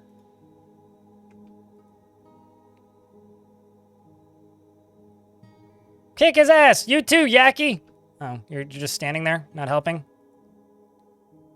Come on, puppy dog! You can do this. The other one ran away. Maybe the dwarf will help?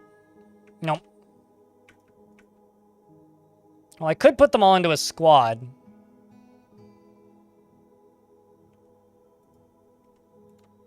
Why don't we do that?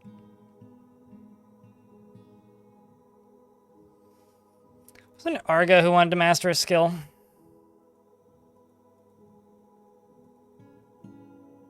No, not really. How about Snail? No, not really. Ilium? No, not really. Founder? You want to fight? Sure. Founder, we can make you into the militia commander for now. Which also means I should probably remove your mining.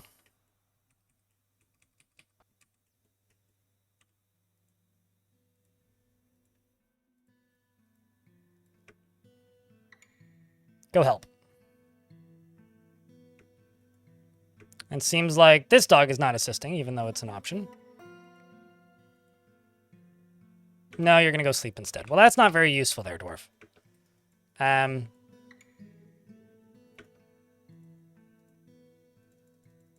we just kill this dog, please? Or not? Can we help this dog kill this thing, please?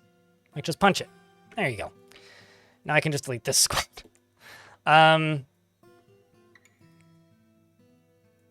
Doggy didn't get it. Did you get it, Argo? Nope. Did other doggy get it? Nope. Did you get it? Nope. Did Yak get? Nope.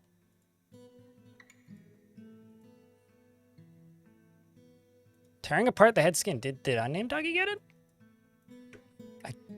That's odd. Okay, I don't know who's credited with the kill. Seems like Argo would be. Hit it in the neck, tearing apart the skin. But you're not credited with it, so I don't know.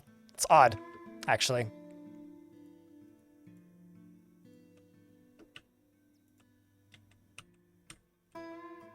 Okay, that's not connected to anything just yet. So you're going to get connected to this. I'm going to jump up to here. 11.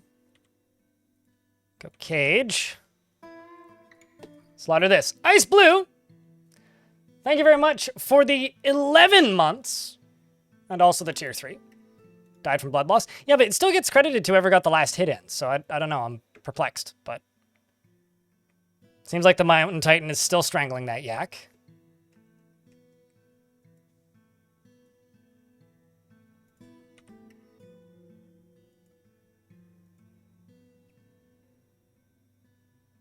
This is getting us some food, which is good. And we can also get this hauled.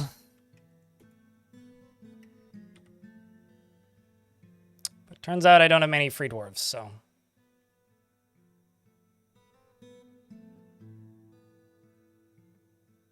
Yeah, if somebody's asking what they missed, we certainly didn't make it very far initially. We've only made it like a season and a half. And also, seriously, Human Cosplay as well. Thank you for the whole year plus of subscription time. It means a lot. Thanks for sticking around. Final is, in fact, the first zombie, which is funny and also very ironic.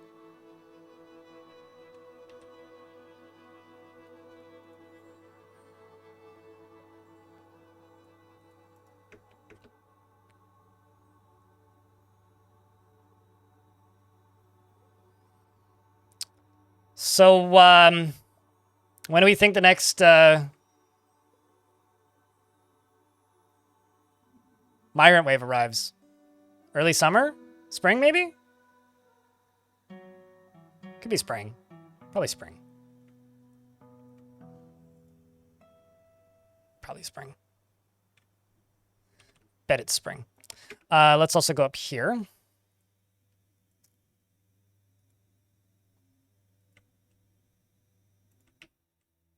Because this right here already has a lever connected to it.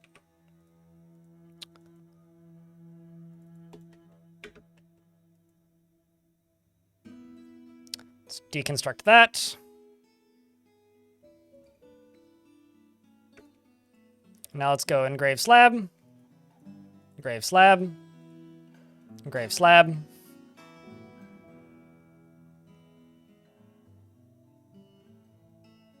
Engrave slab.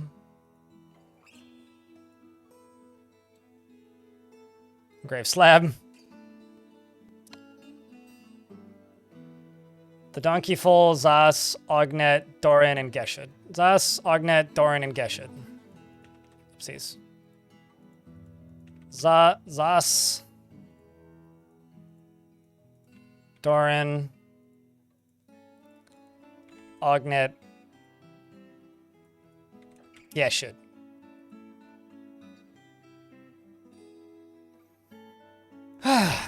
Definitely didn't make it through the finals. That much is for sure.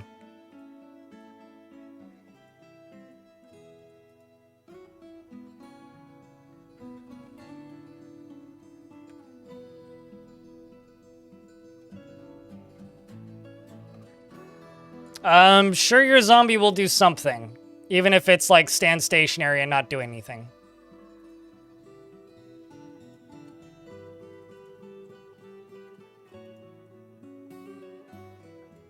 Also, I think one of these is a bunny. Yeah, Zos is a bunny. I'm memorializing a bunny. And you know what, chat? I feel good about it. I'm also going to go down here. Because we have to start getting rid of these walls. So I guess actually I should unpause these blocks, but... And also, let's go up to here. In case I can. Butcher? No. All right, well then we need a method of disposing of bodies. Many slabs? Well, I mean, when there's a slab, there's a dead thing, and we probably should slab it. Okay, so this needs to be connected to a new lever.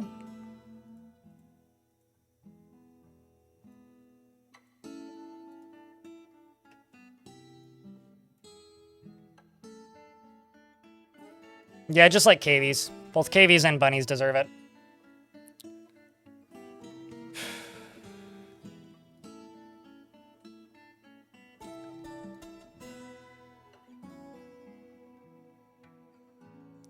You have slabs to engrave, and it will queue up the slab, but nobody will ever start the job. Is the location assigned to a specific dwarf?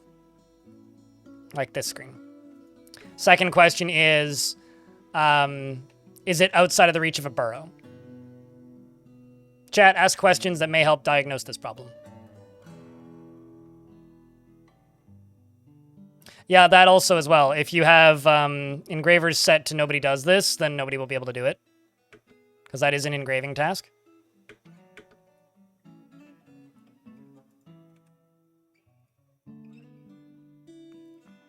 Let's also do a cage trap and a cage trap. And a cage trap and a cage trap.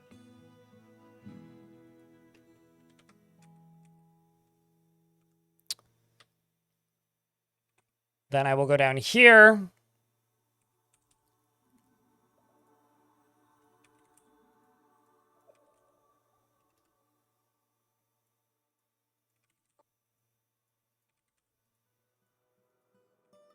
I may also need to make drinks food.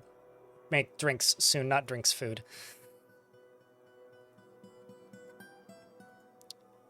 Let's actually just real quick go to farming. Make a still. And just make a couple drinks. So we can get farming going again. Lock this. And unlock this.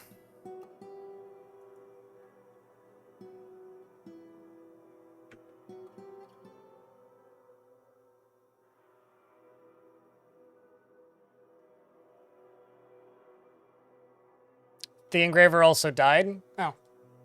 Yeah, I mean, if you have it set to only 1 or 2 dwarves engrave and they're no longer alive, that absolutely would do it.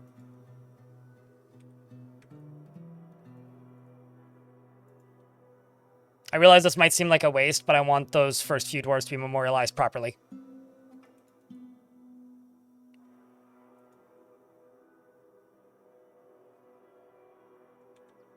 And then up here... Oh. Oh, requires empty food storage item. I guess it helps that I have a seed bag up there. I think I'm just going to go down here and make a seed stockpile. Because I'm going to move farming down here anyway.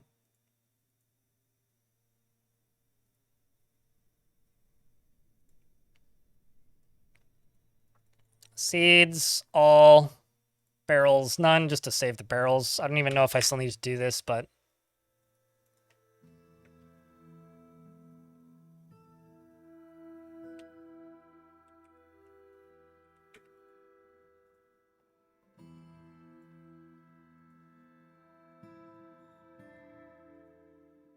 Get those first 2 memorials done?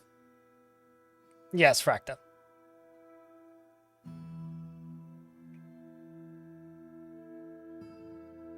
Also, welcome back, Olyok. The mission of rescuing your mum was successful, I presume?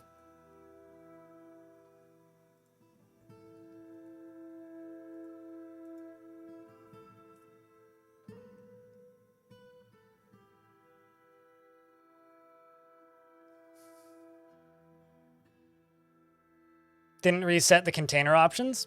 Yeah, me too. It's kind of an annoying one.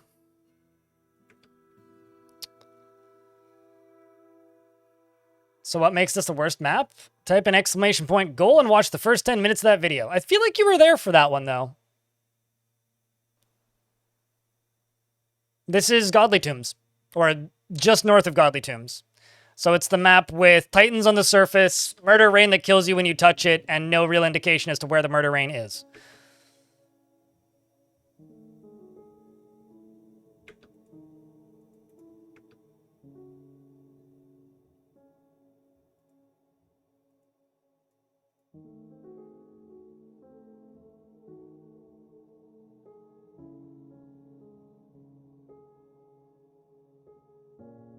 But yeah, if you didn't watch that map, it's my most viewed YouTube video, and I uploaded it almost exactly a year ago. And so I was a little bit perplexed as to what I should do due to there being an issue in the current game preventing Forgotten Beasts from working properly. So I opted to instead of trying to do a thing with Forgotten Beasts, which is what I wanted to do in the other fort, to replaying an old world. Because it's, the timing also is correct. It's the map with the Strangler, the Blockade. It's the map with, where I used a Dwarf zombie to defend against, like, thousands of cavern invaders. And the game has changed enough that this is going to end up requiring some pretty different strats, but even though it's next door to the previous one, it's still largely the same space. You're also loading cage traps. Got it. Well, we are making a sequel to that video. Strangetombs, the sequel to Godly Tombs.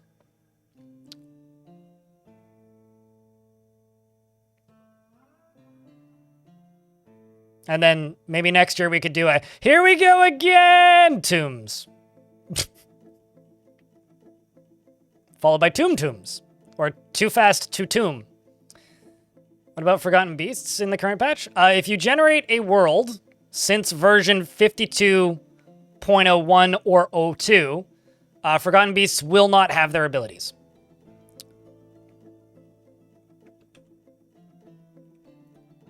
I learned this while talking to Putnam this weekend. It's all over the KitFox Discord in the development room, but that's it.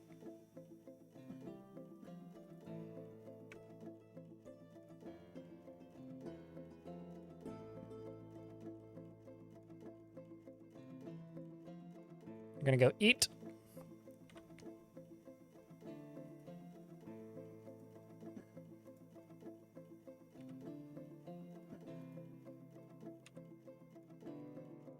I don't really need to be making rock blocks at this exact moment. Do need to be constructing that building, though.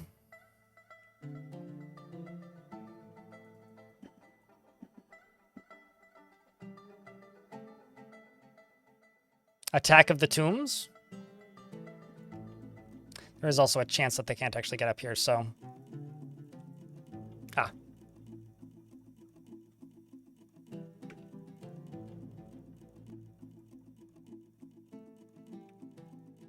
Yes. They're not registering it.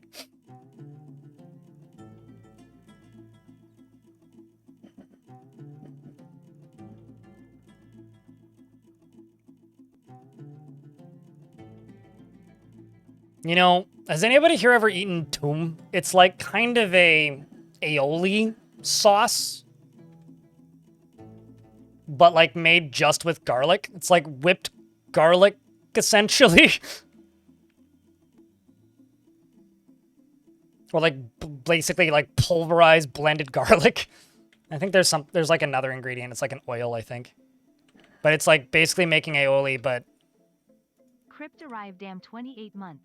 Time fucking flies, man. Correct, yes. Good. Crypt pet moss crypt notes. We've returned to Godly Tombs. Sort of, but this is Strangetomb, which is right next to Godly Tombs. It's like T-O-U... It's like an O-U-M? Or something? I don't know, if you just go type in like tomb garlic sauce, you'll probably find it.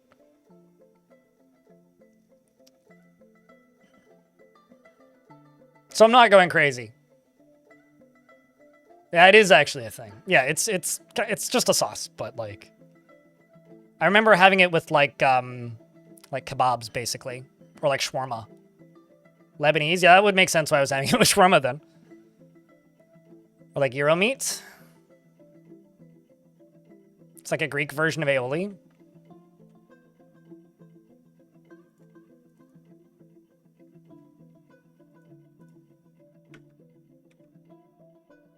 You know what, let's just erase this. Just put a wall piece here. Then up here, I'm just going to plunk a door down. Oh, we're out of doors. Okay, that's it. I'm going to assign a manager. Can be my founder. They don't need an office because we are below 20 dwarves. So you can assign a manager and they will carry out orders, even though I'm below 20 dwarves.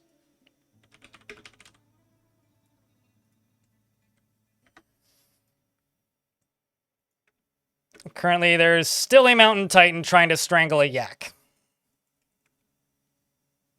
I'm not going to give this titan the strangler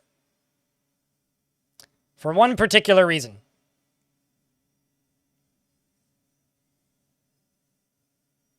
T-O-U-M. Yeah, okay. You are correct. That does sound right. The reason I'm not going to give him that name is because this thing ain't training. It's a titan. If it was training, I would give him that name. But that must be earned by spending many hours in a very long career of strangling. Oh, it's already dead, the yak. It's abominable smoke zombie yak. See? So it's already dead. It probably can't breathe. It's also its tail gone, its hoof gone, its front hoof gone, its rear hoof gone. I thought I just saw a cat, but it was definitely just a fluffy wambler. Every day I'm rambling. So there's currently like one titan who somehow has managed to not become a zombie. Which is like right next to two zombies.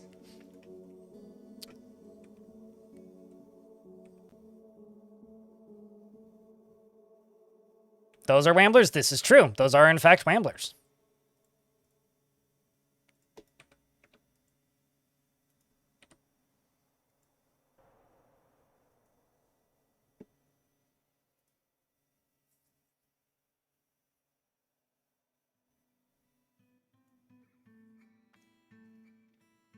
Come back here and I'll bite your legs off? Aye, or worse.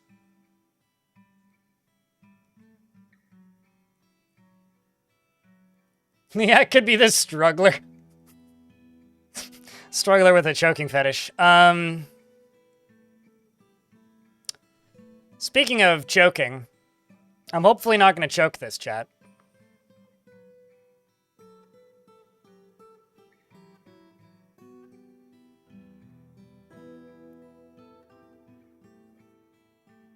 Here's hoping. But we do have 2 cages. I'm hoping I can catch those 2 zombies.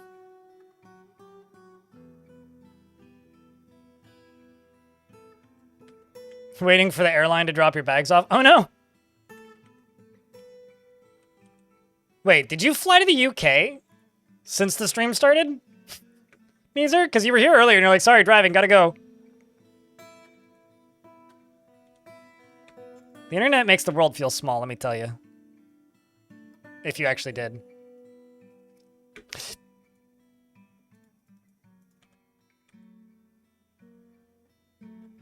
Sorry, that's fucking scared the shit out of me. Wow. Okay, hold on.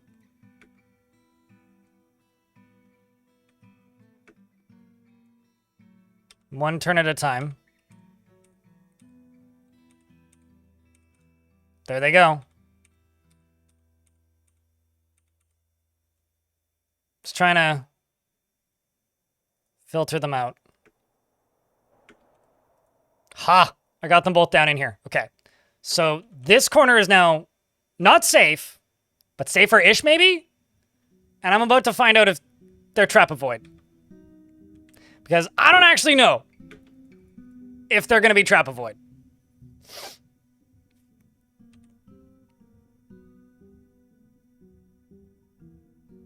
I don't actually know.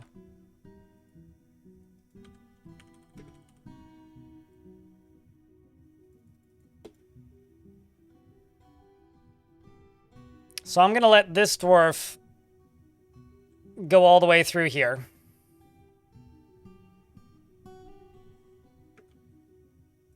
And then we're going to find out. What do you think, chat? Are they trap avoid? Yes or no?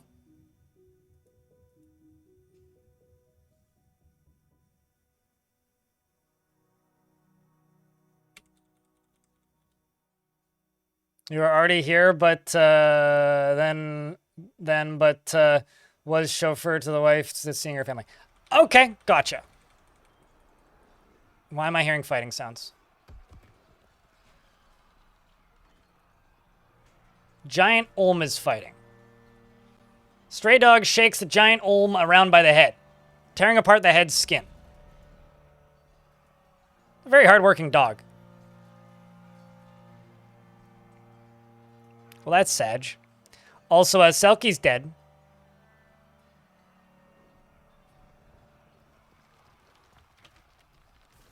So rip my dreams of having doggy livestock.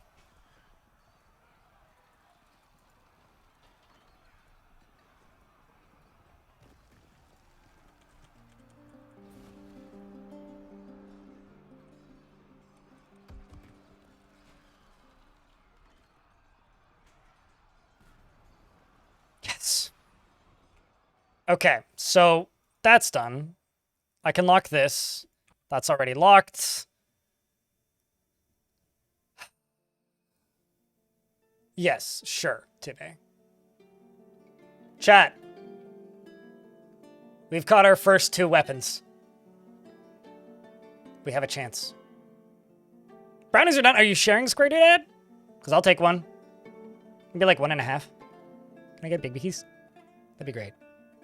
Hey, Twitch chat. YouTube has informed us that brownies are ready. Quick, grab your plates.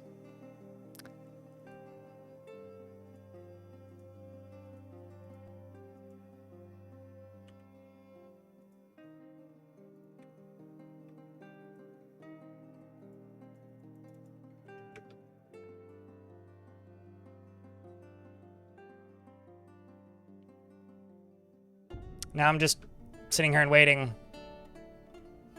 for the dwarves to kick this thing's shit in. There we go. And let's delete this squad again. And say someone's probably going to run up here and pull this lever now, right? Yep, there it goes. The way is shut. It was made by those who are not dead yet, but it's still shut. And let's add in full cages to this.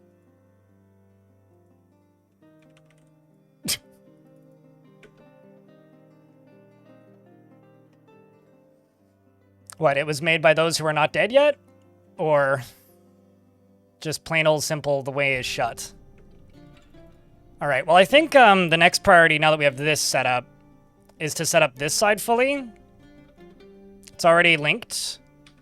So I just need this to go up.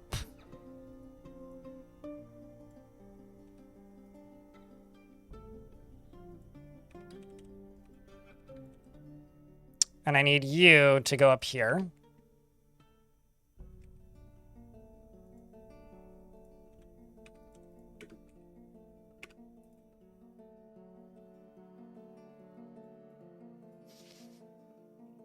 There's a rock in that door? I can see, thanks. It's okay. That's what we have the backup doors for.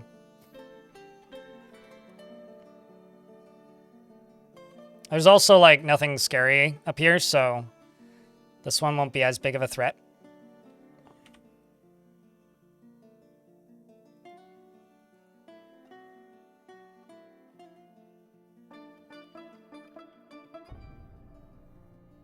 Have there been any patches since I posted on the Discord that there's a bug? I've explained this a dozen times today. It's also explained on in the announcements on my Discord. But no, there haven't been any patches since that bug was found, so how could it be fixed? Simply put, if you generate a new world in version 52.01, only if you generate a new world in that build or the one that came after it, or yes, or 52.02, your Forgotten Beasts will not have powers. There hasn't been a patch since 52.02, meaning, yes, that bug is still very much a going concern. It will likely require new worlds to be generated to fix. How did they miss that? Ask Putnam. It's Putnam's fault. Quite literally. But it's explained in the interview that I recorded with Putnam that I haven't released yet, so if that's helpful at all, which I don't think it is. I spoke with Putnam this weekend, but I haven't released it yet, so.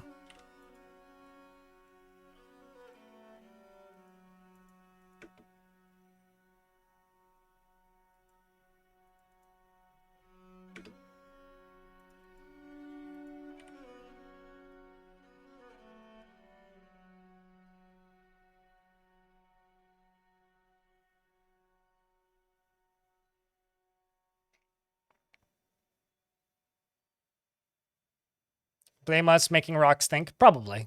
Code is complicated. Yes. I mean, there used to be a very consistent portion of the Dwarf Fortress player base that, back when the game was just ASCII and free to play, that straight up wouldn't update their games for like weeks when a new update came out, out of fear that something unknowable would break.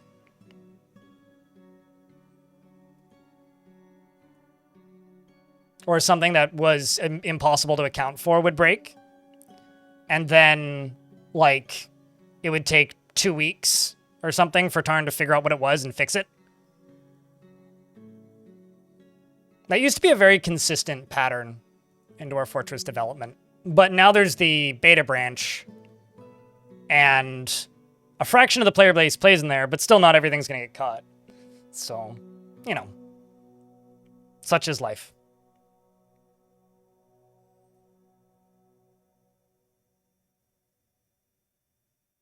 Gonna go AFK, but please name one under the cage zombies thing for your redemption. Oh, you redeemed something?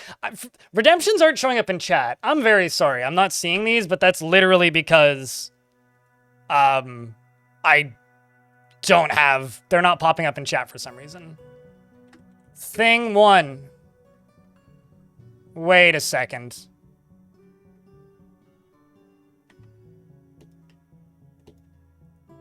Okay. That makes a lot more... It's like, why is that dwarf in the hallway? It's not. It's getting carried by a dwarf who's in the hallway. Okay? Don't panic. It hasn't escaped. It's still in the cage. But it's in the hallway.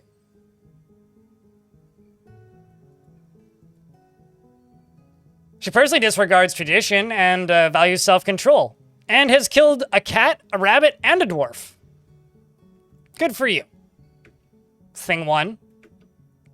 Thing 2 is being hauled by this one, I presume. We need to panic? Yes, panic.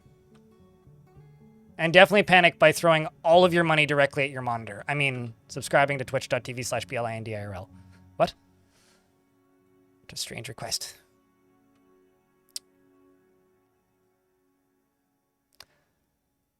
If you watch that video, it'll tell you, Tapioca. Simply put, it's 2 biomes stacked on top of each other. It's a terrifying biome on top of a serene biome with like a dozen titans around. So it's zombifying rain, but there's absolutely no indication as to where it happens or when it happens or how much of it happens. In Terrifying Biomes, the game gives you a bit of an idea of where it's happening, and it gives you more warnings and notifications. This map doesn't, because it's 2 maps stacked on top of each other. It is rain that causes it. You go outside, you get covered in this noxious ooze, and you turn into one. It's spread by puncturing skin, okay? But as you can see, this stuff, abominable smoke, is what's falling from the sky, and it's slowly going to cover the whole map within the snow, and gets hidden within the snow. Creatures that get infested with this stuff then spread it around.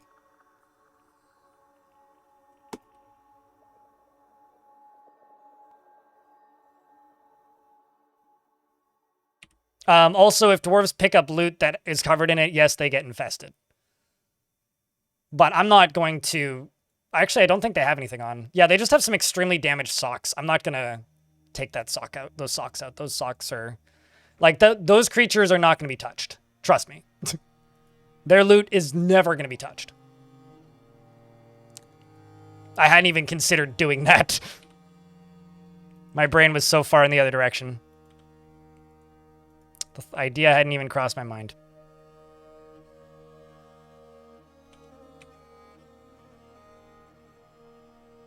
Stonecoat! It's been a minute. Thanks for the 20th month. Or it feels like it's been a minute. I don't know why, but it does. Thank you very much for the 20 months. Welcome back, dude.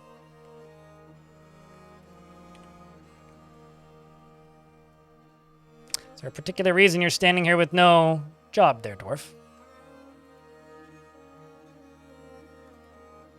Yep. Okay, well, I'm going to delete this, go down to here, and remake it. So the dwarves are hanging around somewhere more consistent where I can see them.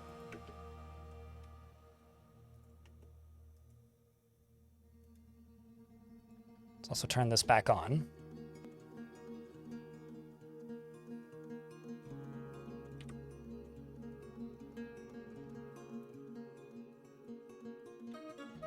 Now I'm also trying to figure out where exactly... Oh, there it is.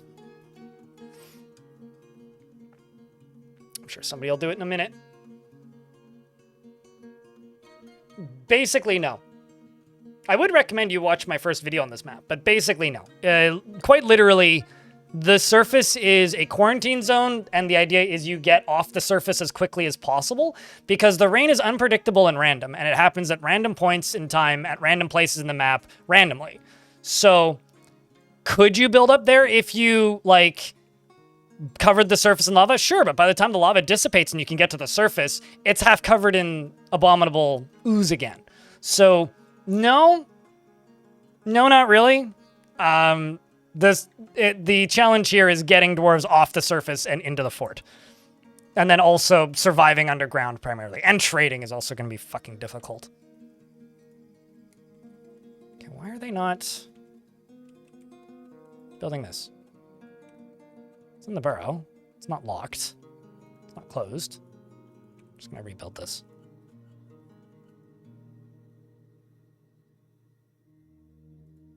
There we go.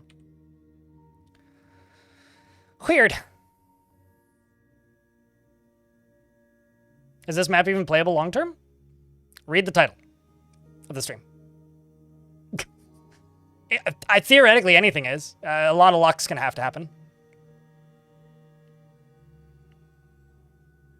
I don't generally like making myself into a suffer streamer.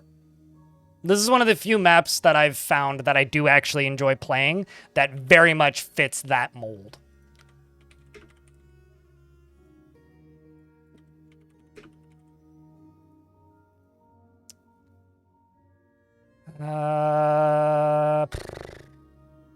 Rock mug, rock pot. Something else I was going to make, but I also need to make a craftsdwarf shop. I mean, I made it to hell in the last time I did this. My goal is to make it to hell again, but a bit more gracefully in this one. That's my goal. That's it.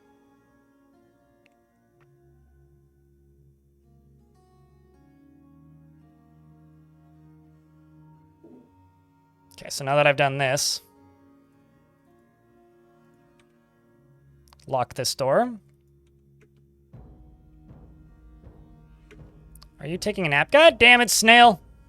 Okay, well, now we wait for you to wake up.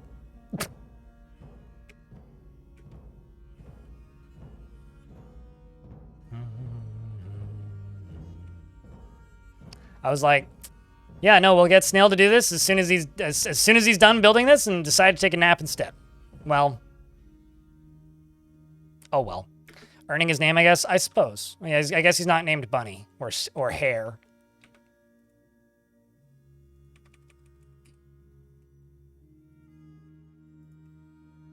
I also need to dispose of some rotten, mangled dog corpses, which is lovely. I should just go down here and do something like this and just go corpses, so we don't need to stare at them a lot.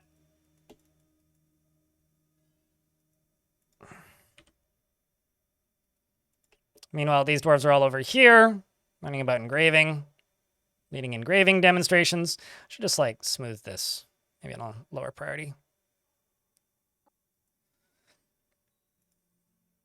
So that they have something to do.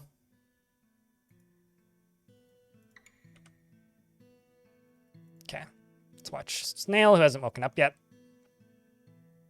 Oh, there he goes.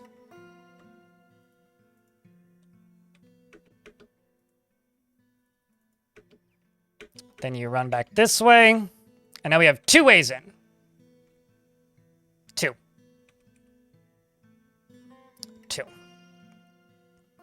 So now what I can do, or what I think I'm going to do,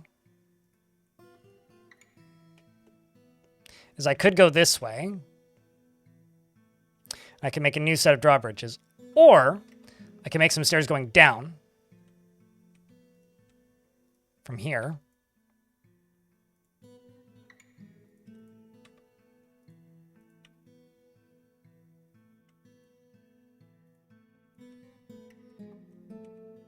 Go up to here and then do the same thing. Although maybe just so that this looks a little cleaner.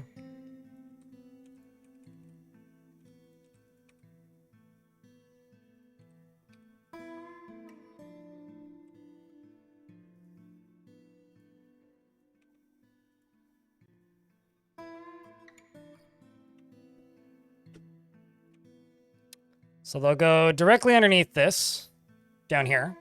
Dig over to there, and go approximately to the middle, and then that'll give us another way in. Holy flashbang when you go above ground. Just look at it in ASCII. This is like 1,000 times worse as far as I'm concerned. But yeah. This is one of the reasons I keep my monitor brightness kind of low.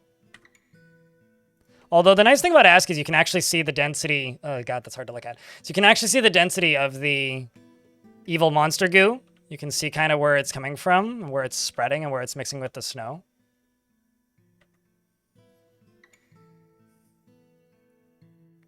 Yeah, the goo lines are kind of cool. I mean, you can see them mixing with the snow in various places. Get an idea of where they are. They are kind of just playing Tron, though. Don't worry about the walls, though. Just the floors. Actually, you know what? Fuck it. Let's just erase these. Go down here. I'm going to go to labor, standing orders.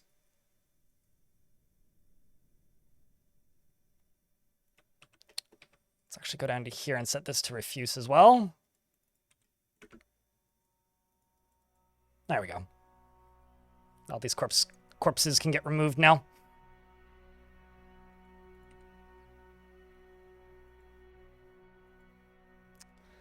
Sucks to be this dwarf.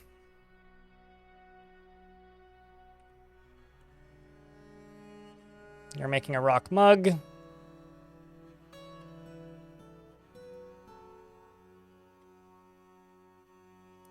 Giant Olms of Death, sure. We also need to begin walling stuff off.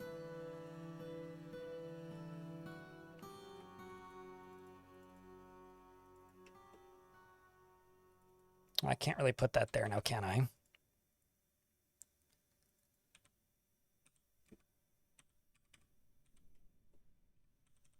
Oh, I should put this over here instead, actually. Just put a door right there.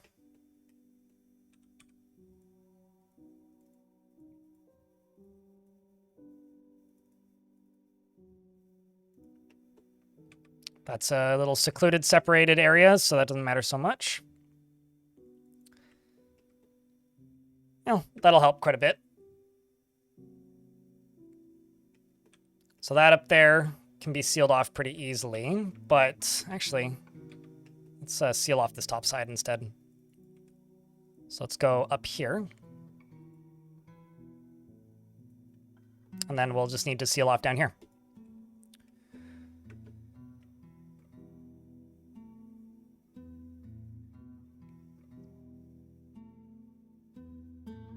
I presumed that was a modded thing, because I haven't heard of them in vanilla. And you're breeding dragons and rocks for eventual invasion. That's going to be supreme overkill depending on what you're invading, but most things won't really pose much of a threat to you with that.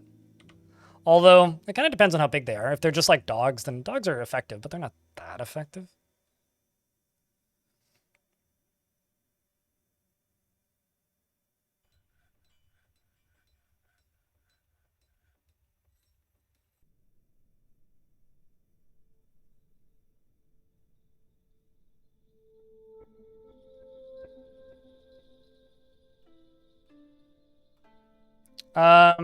No, I'm not going to be hauling those cages to the Atom Smasher, by the way. I'm going to weaponize those zombies because they're cage trappable. So in case of forgotten beasts and things, I'm going to weaponize them.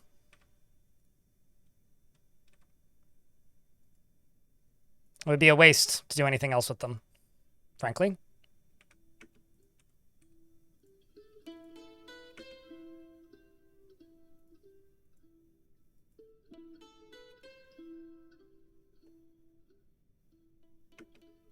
Also need to swap one dwarf over to being a woodcutter. Let's give it to the expedition leader.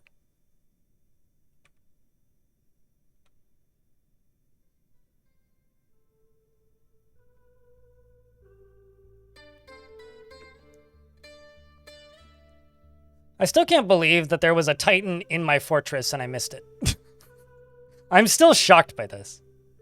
It's maybe one of the most startling things that's happened in the fort today is just seeing a Titan leave my fort and be like, what are we butchering?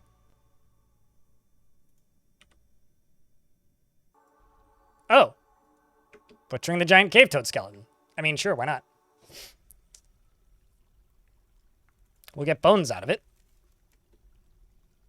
We can make bone crafts, I suppose.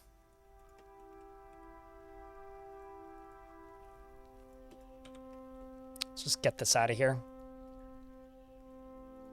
Same with that.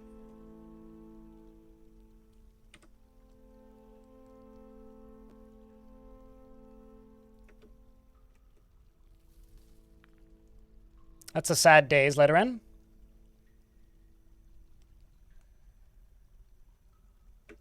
I prefer to slow instead of fasting, if I get the opportunity.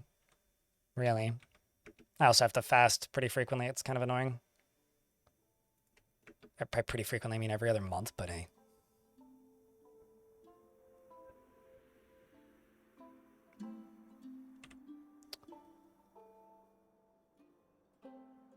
Let's pause these because we have some of them now.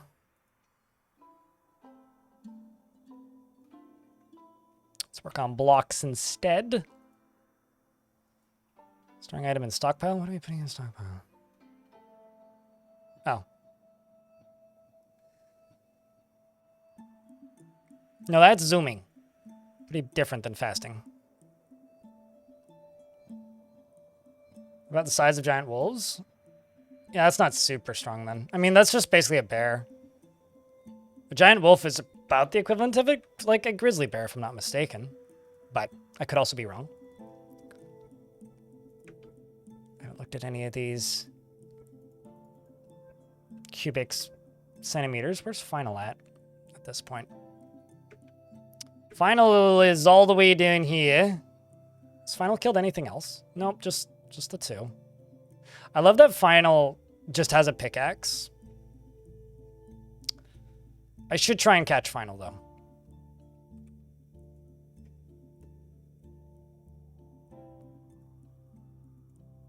We're going to try and catch final, chat.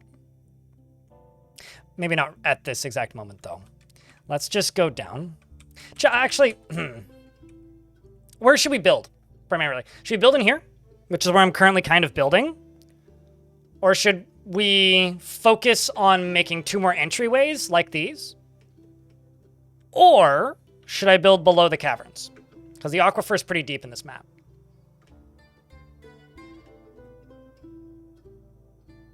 There has been nothing but a slow, consistent downturn since the RimWorld DLC released. I wonder why, Tapioca.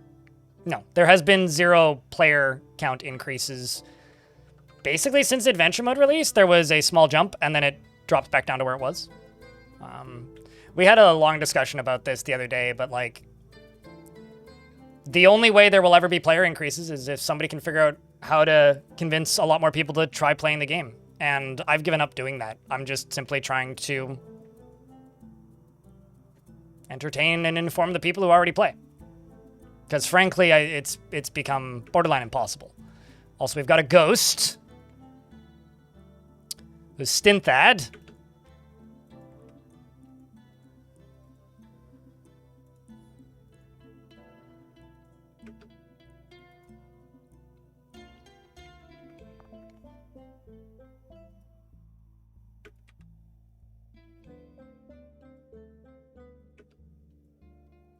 I'm trying to get him dealt with. He's a ghostly merchant.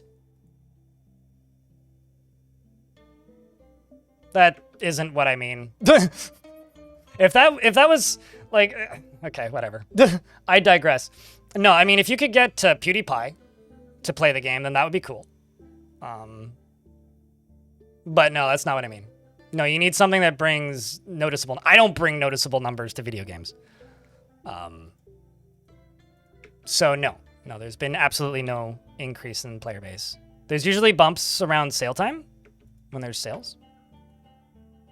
But it's been a little bit since the last one that had a noticeable effect. What are we doing? I'm just gonna delete this. Go fucking build that, please. Dwarves, you're spooking yourselves. Please? Please. Please?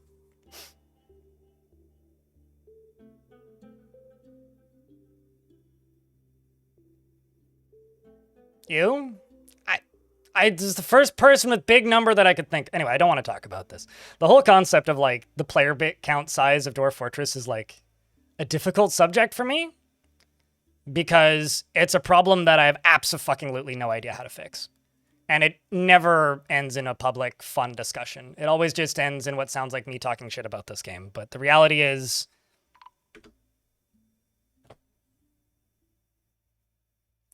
I'm going to never read that sentence again, Tapioca, and I'm glad that you think that's funny. Because I don't. Chad, can I get a round of beer so I don't need to read that sentence again? Now, at the end of the day, like, Dwarf Fortress is there was somebody who watched this stream a lot before the Steam release, who I never got along with super well, for a multitude of reasons. But the main one being,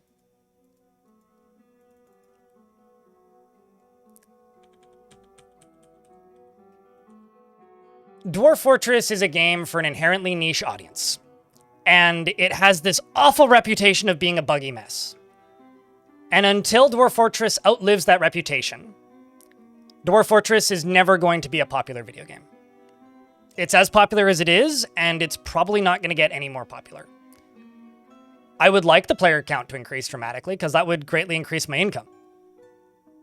But at the end of the day, the general consensus from the wider gaming community is that Dwarf Fortress is a buggy, niche mess for a weird group of people who play it. And I spent years trying to convince or find streamers, people who play this game, to play this game, who had interest in learning it. And I don't mean people with 10 people watching. I mean bigger streamers. And I've given up. I hate this discussion. It's very depressing to me. Because I tried for years. And I've given up. The only way for Dwarf Fortress to grow is for that attitude or feeling of the status quo of Dwarf Fortress to change.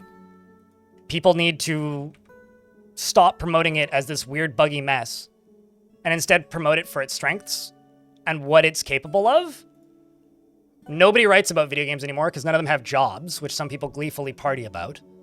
So most of the old sources of Dwarf Fortress news is gone. It's basically just me at this point making content for this game actively. I mean, there's a couple other people, but the current status quo of people that are making stuff for this game aren't capable of growing it.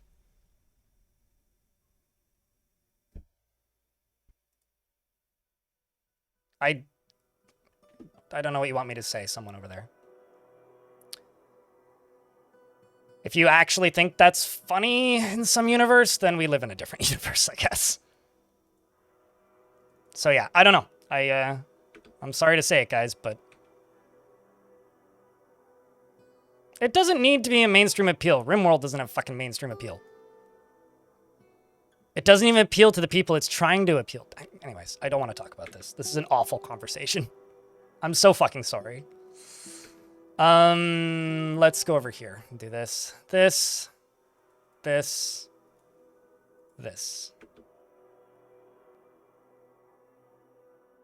Salty's got the right idea.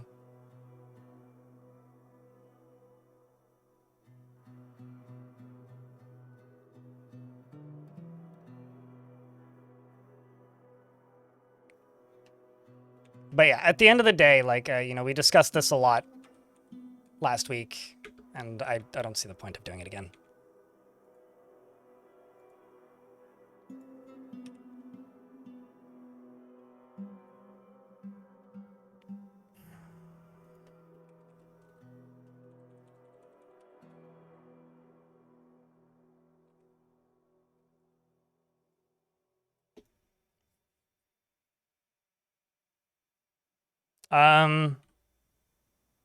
I actually have an unnamed dwarf if you want it, Tapioca. There's zombies, there's workshops, there's whatever you want. I'm going to deconstruct that that kitchen probably before the end of the stream today. So you can have a dwarf if you want.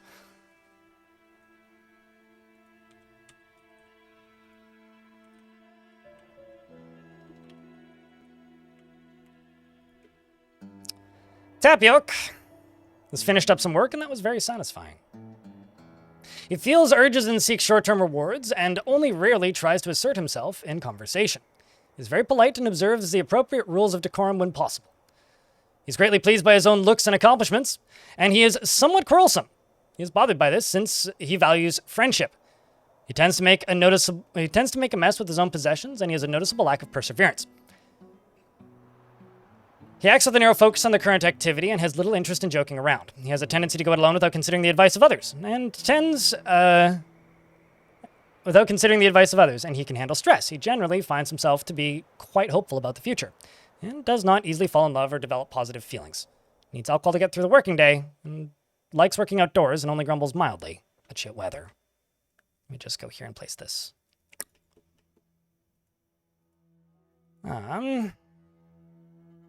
He personally sees sacrifices as wasteful and foolish and doesn't feel strongly about the law, and dreams of creating a great work of art. He likes stibnite and lead and green jade, as well as leech tooth, llama wool, and the color teal, ducks for their quacks, and giant leopard geckos for their coloration, and when possible prefers to consume gutter crewer, and absolutely hates blood gnats.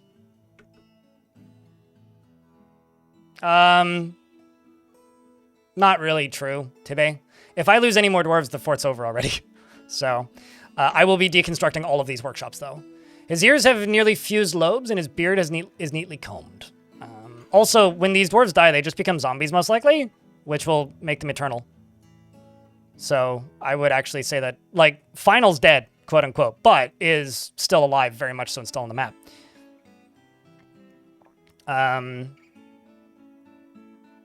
Tapioca Faction Whipped worships Id Lolok and is an adept miner. All right, I need to make bedrooms. I think what I'm going to do is I'm going to put this door here.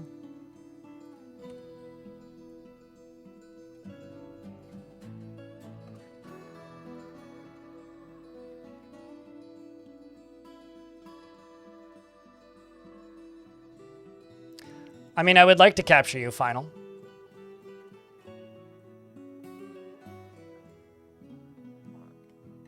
Leopard geckos are pretty cool, yeah. But yeah, I guess the last thing that I will say about Dwarf Fortress as a game being a thing that is popular, is the only way that this game is ever going to grow to a point that I think people would refer to it as a bigger game is if more people cover it. Because that's how games get an audience these days. And the point that I tried to make the last time I streamed this was, at this point, I am more or less the only person actively covering this game.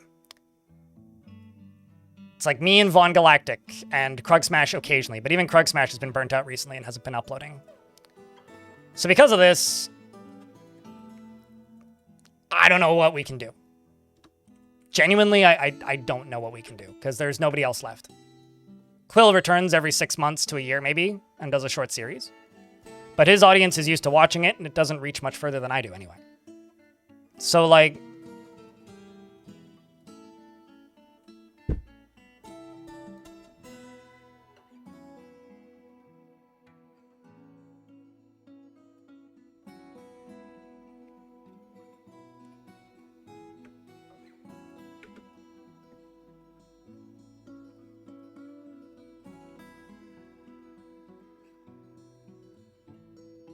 But yeah, I don't know.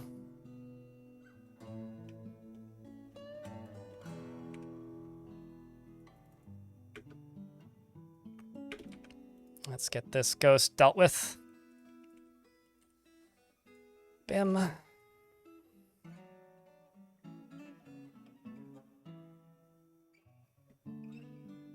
If you follow Krug's Patreon, he's been burnt out and has been trying to get unburnt out. He's been burnt out for like 6 months.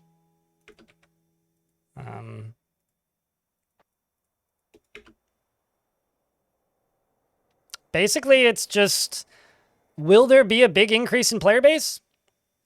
The only thing that's brought in an increase that I've noticed in player base since Adventure Mode, which was very small and brief, was the Down the Rabbit Hole video.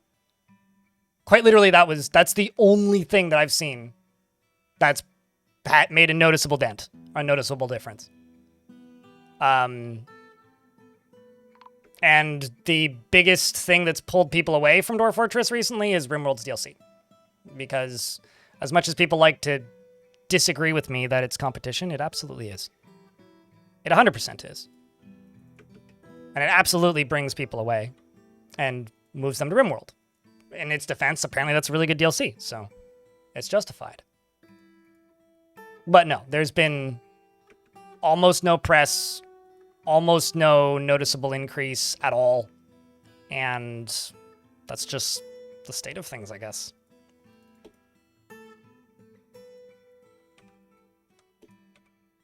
And I don't think that there's anything I can do on my own to change that at this point. I mean, they've hit multiple all-time highs and close to 100,000 players, which is like more than 3 times the last DLC did, so. Yeah, I'm still here. That's pretty much all I got.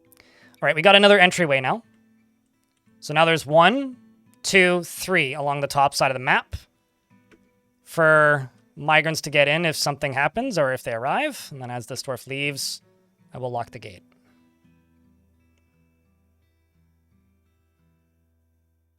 At this point, my goal isn't to bring new people to Dwarf Fortress. If I end up doing that, cool. That's great. It's good for me and it's good for the game. My goal right now is just simply to remind people who already like this game that this game exists. And that it's worth checking in on every now and again. Because stuff gets added and stuff changes. That is my entire goal.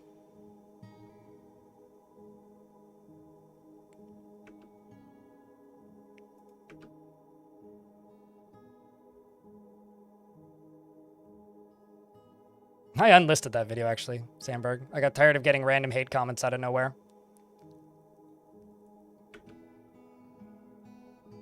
If it's the one that I'm thinking of.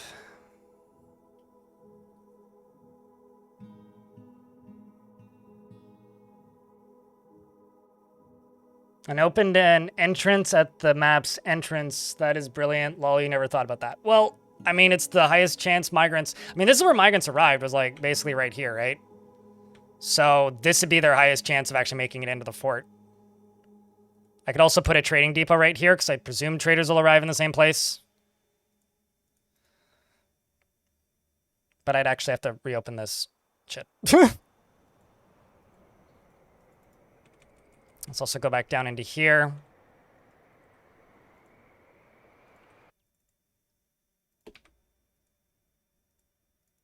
Let's do a ramp right there so they can get up there. Let's go down to here. Do this, this, this, this. And then let's go down to here, go across here, across there, across to there. And then I'll put a door right there.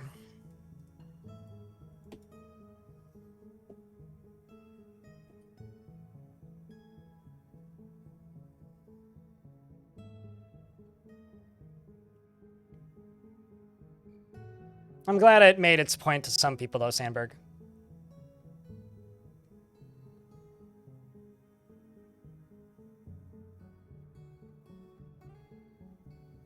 Yeah, and a serious guy. People are asking me in Twitch chat if there's been an increase in the player base since the modding overhaul. Well, that's why there hasn't been. Is because people are not playing Dwarf Fortress. So that's why there hasn't been an increase in the player base. You just proved this entire discussion correct. You're watching Dwarf Fortress and playing RimWorld. But I thank you for watching. How hot is it in Canada today? Canada's a really big country. It's not very hot where I live because I don't live somewhere that's particularly hot. It's very hot in other places in Canada, like twice as hot as it is where I am. So the temperature for me currently is not representative of all of Canada. But I don't know, it's mild, 22°C. Here. I also live on the ocean.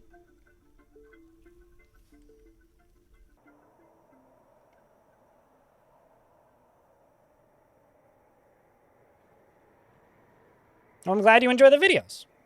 That's Syria. But you need to remember that, like, hold on.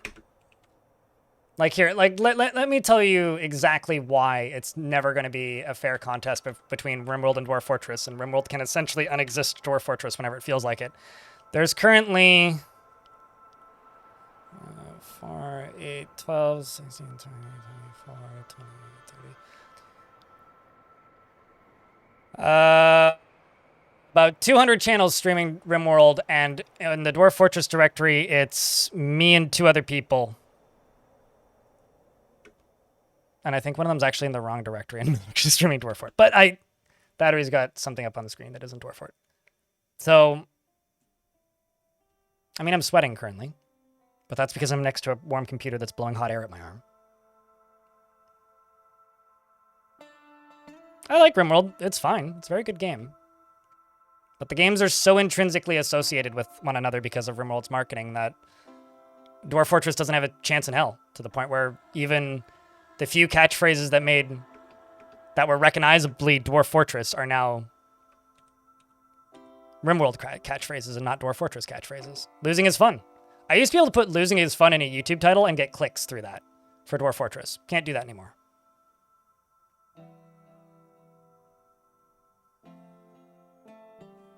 You're playing DF? Not really. That's my CPU at. My CPU is at 55C, and that's pretty standard for it, so it's not that hot, actually.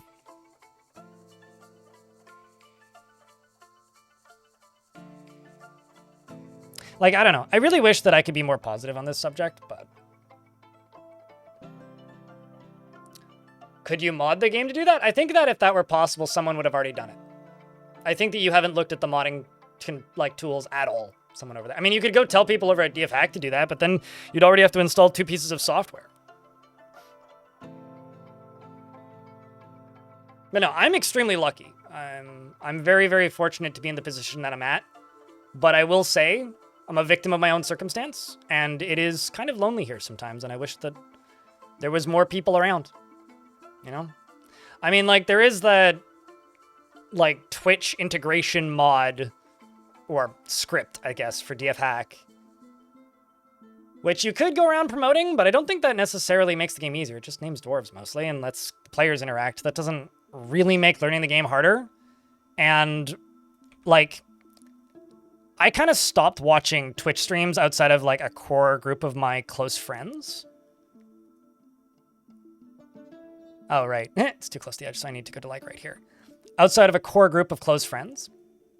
And the reason for that is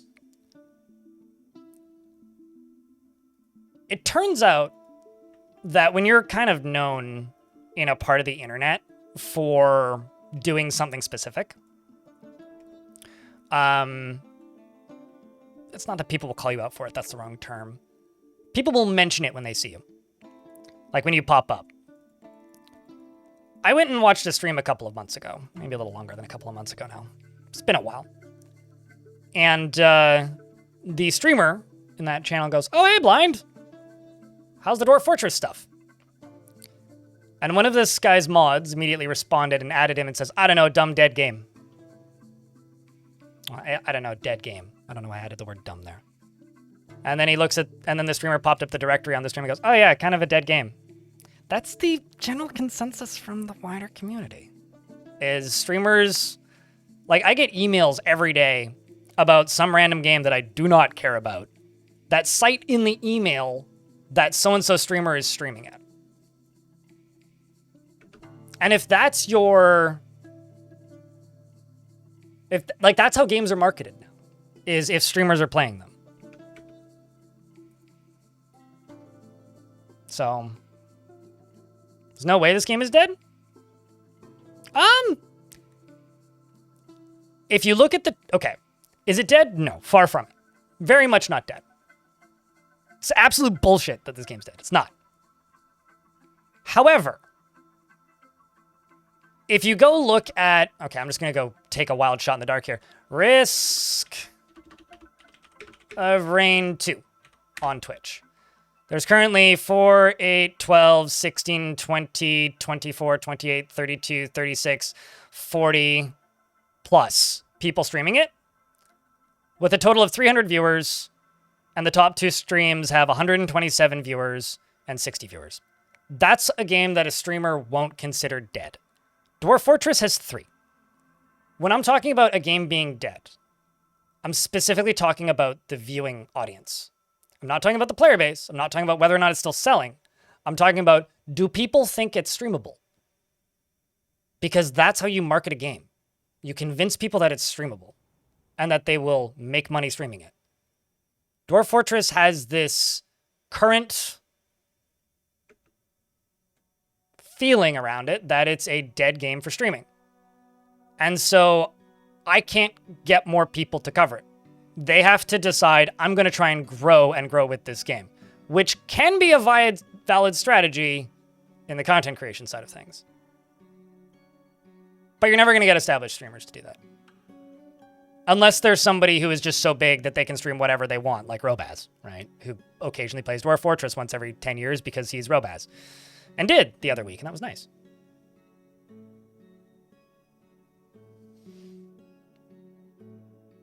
It's not even like, is the game abandoned by the devs or not very many people playing it, Letterin? It's literally, what is the public perception from people who cover video games? Because back in the day, the idea of covering video games, and this is how I've always operated, is that you're supposed to cover things that nobody knows about because they might be cool.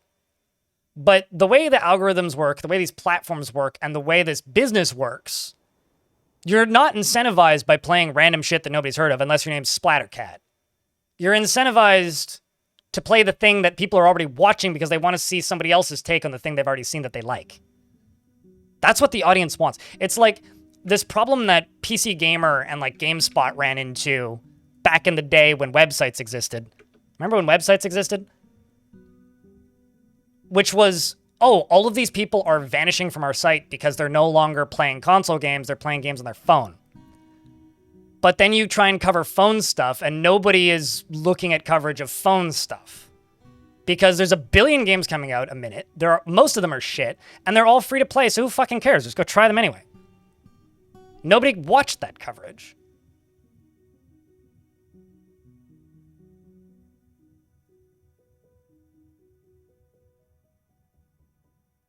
So this is a clicks-based industry based on jumping on the wave of the next thing that's popular. That was Dwarf Fortress for a minute, and that's when the vast majority of the views on my channel came in. That's when everybody was playing it. And now there's this perception. Like, some of you might know a YouTuber named Hazor. He's made a couple of pretty well-known Dwarf Fortress videos. Similar, like, movie-style things to what I do these days. And I remember watching one of his streams and just lurking. And this was right before he put out a Dwarf Fortress video. And he was just kind of babbling. He's like, yeah, I'm working on a Dwarf Fortress thing next. I doubt anybody's going to watch it because that game's kind of dead now. And I think that video got like 400,000 views. And it's like, this game still has the potential to do well and gain a much bigger audience than it currently has. It just needs to get past its own reputation. And I can't do that. And this is why I didn't want to talk about this, because I knew it would become a 30-minute rant. Anyway.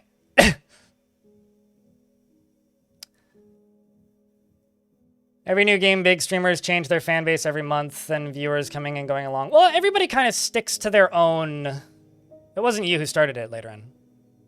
It was Tapioca this time, which is fine.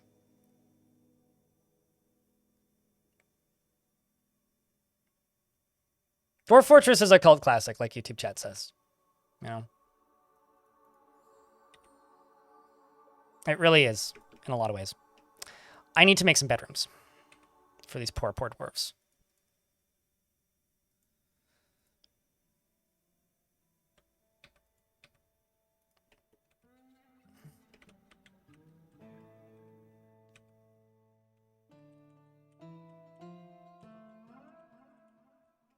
Where am I building? 1, 2, 3. Oh, wrong tool.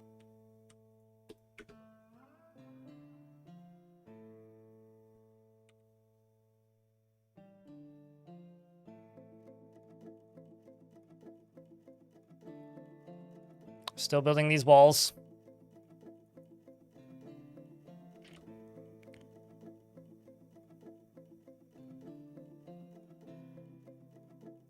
Let's just let you dig once you're done drinking.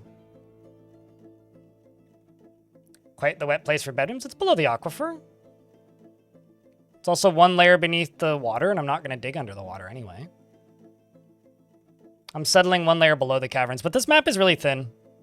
I may actually hit the third cavern layer doing this. Or the second cavern layer, rather.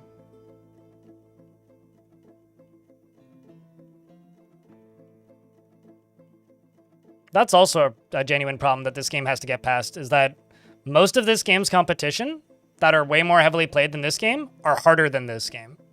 Leonardo Tosin. But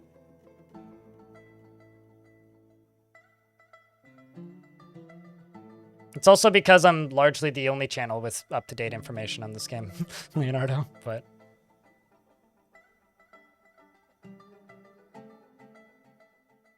yes, that's...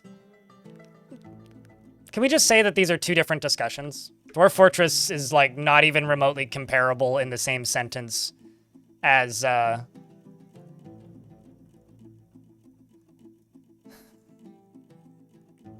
like, Dota 2.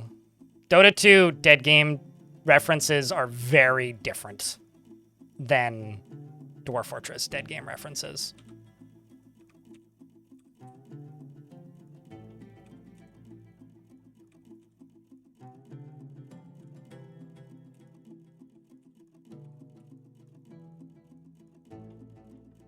Mini tavern could be good for moods. Oh, I'm well aware. Bedrooms first.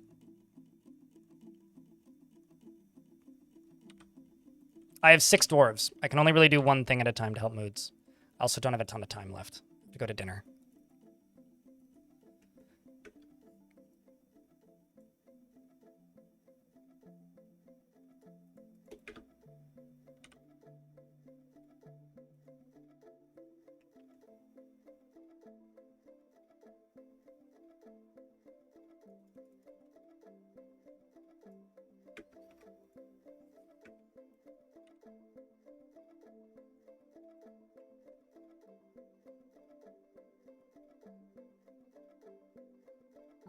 You know what's funny? That's a thing that started since Steam Unbound. We used to refer to the Dwarf Fortress community as being like the anti-gatekeeper. Like, people used to freak the fuck out when somebody was even remotely interested in learning to play this game. So that's kind of news to me. Any chance for baby dwarves? I don't think we have any couples yet. I'm not really banking on that. This fort won't run that long. I am banking entirely on migrants. Dr. Phineas, thanks for the 61st month. It's good to have you. Welcome back, mate.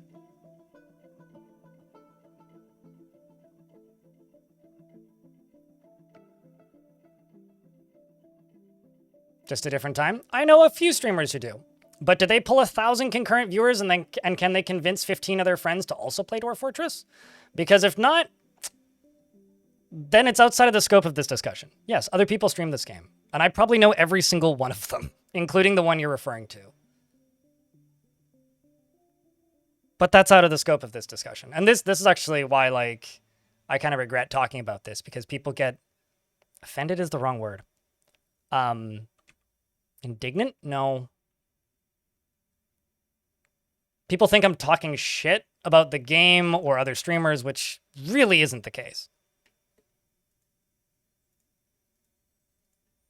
But that's not what I'm talking about here. That's the problem. Yes, other people play this game. I know. Thanks. Touchy? Sure. People get very defensive of the streamers that they like. And I get it. Me too. About me and myself. And I. Touchy is not a bad word, actually.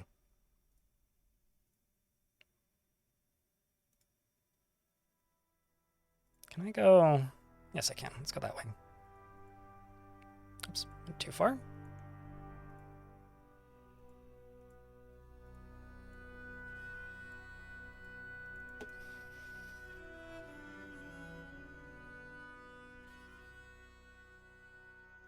Totally. You just don't know where to ask about what? How to play this game better? The wiki. Or ask in a Discord. One of the official ones or one of the other unofficial ones. Phineas, thank you very much for the 61st month. You're very kind.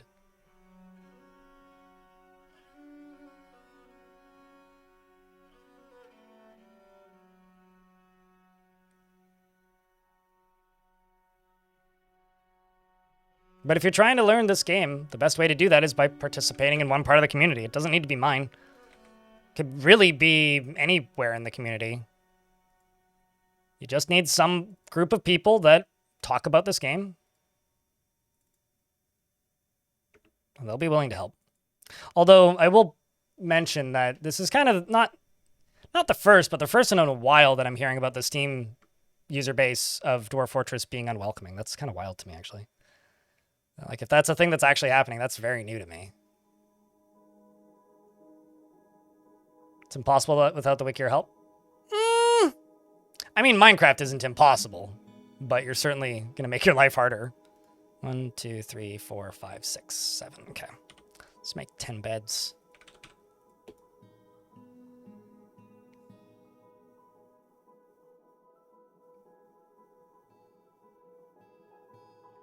Also, thanks for becoming a big YouTube member, Asursky. That means a lot.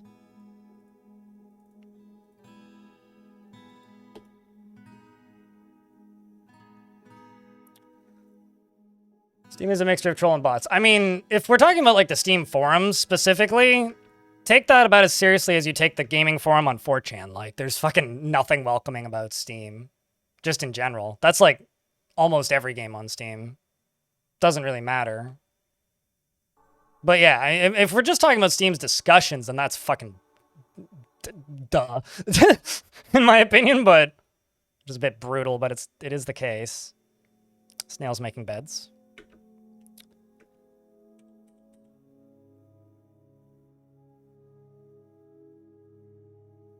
I realize that that's kind of brutal, but it's sort of the case.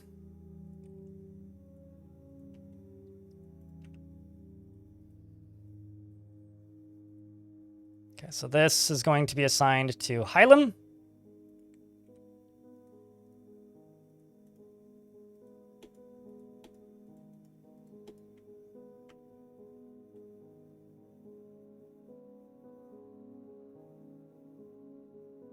I mean, you didn't write it like Azure Sky, so I'm not sure how I'm gonna read something that isn't written like Azure Sky as Azure Sky, but I'll humor you and read it like Azure Sky. Sorry for mispronouncing your name. People screw up my name all the time, so I get it. All right.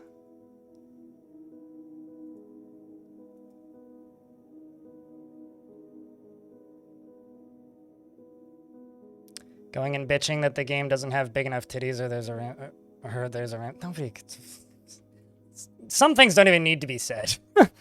But, you know, it does need to be said, chat. I got some bad news for you. I gotta go.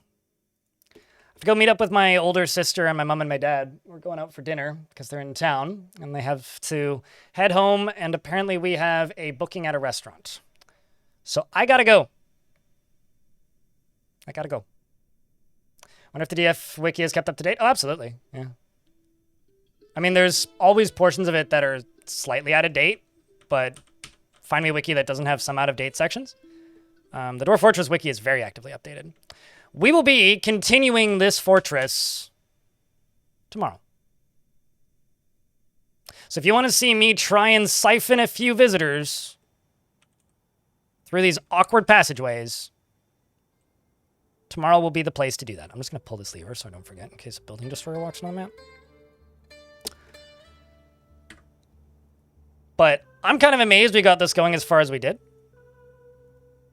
And here's hoping we can make a cool follow-up to the previous fortress in this world. If you haven't watched it, do go watch my... Well, it is just the most viewed video on my YouTube channel, but I played the worst Dwarf Fortress map in history because we're trying to make a sequel to that.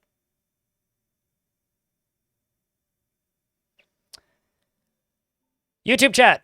I'm shutting you down now, but if you want to come raid somebody with us, pop over here onto Twitch. Otherwise, I will be live tomorrow with more of this fort.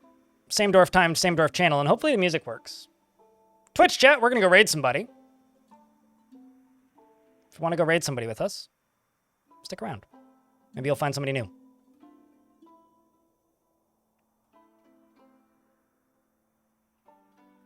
Believe it or not, it's not a 6.5 hour stream. It's actually a 7 hour and 15 minute stream. I started earlier on YouTube on Twitch than I did on YouTube.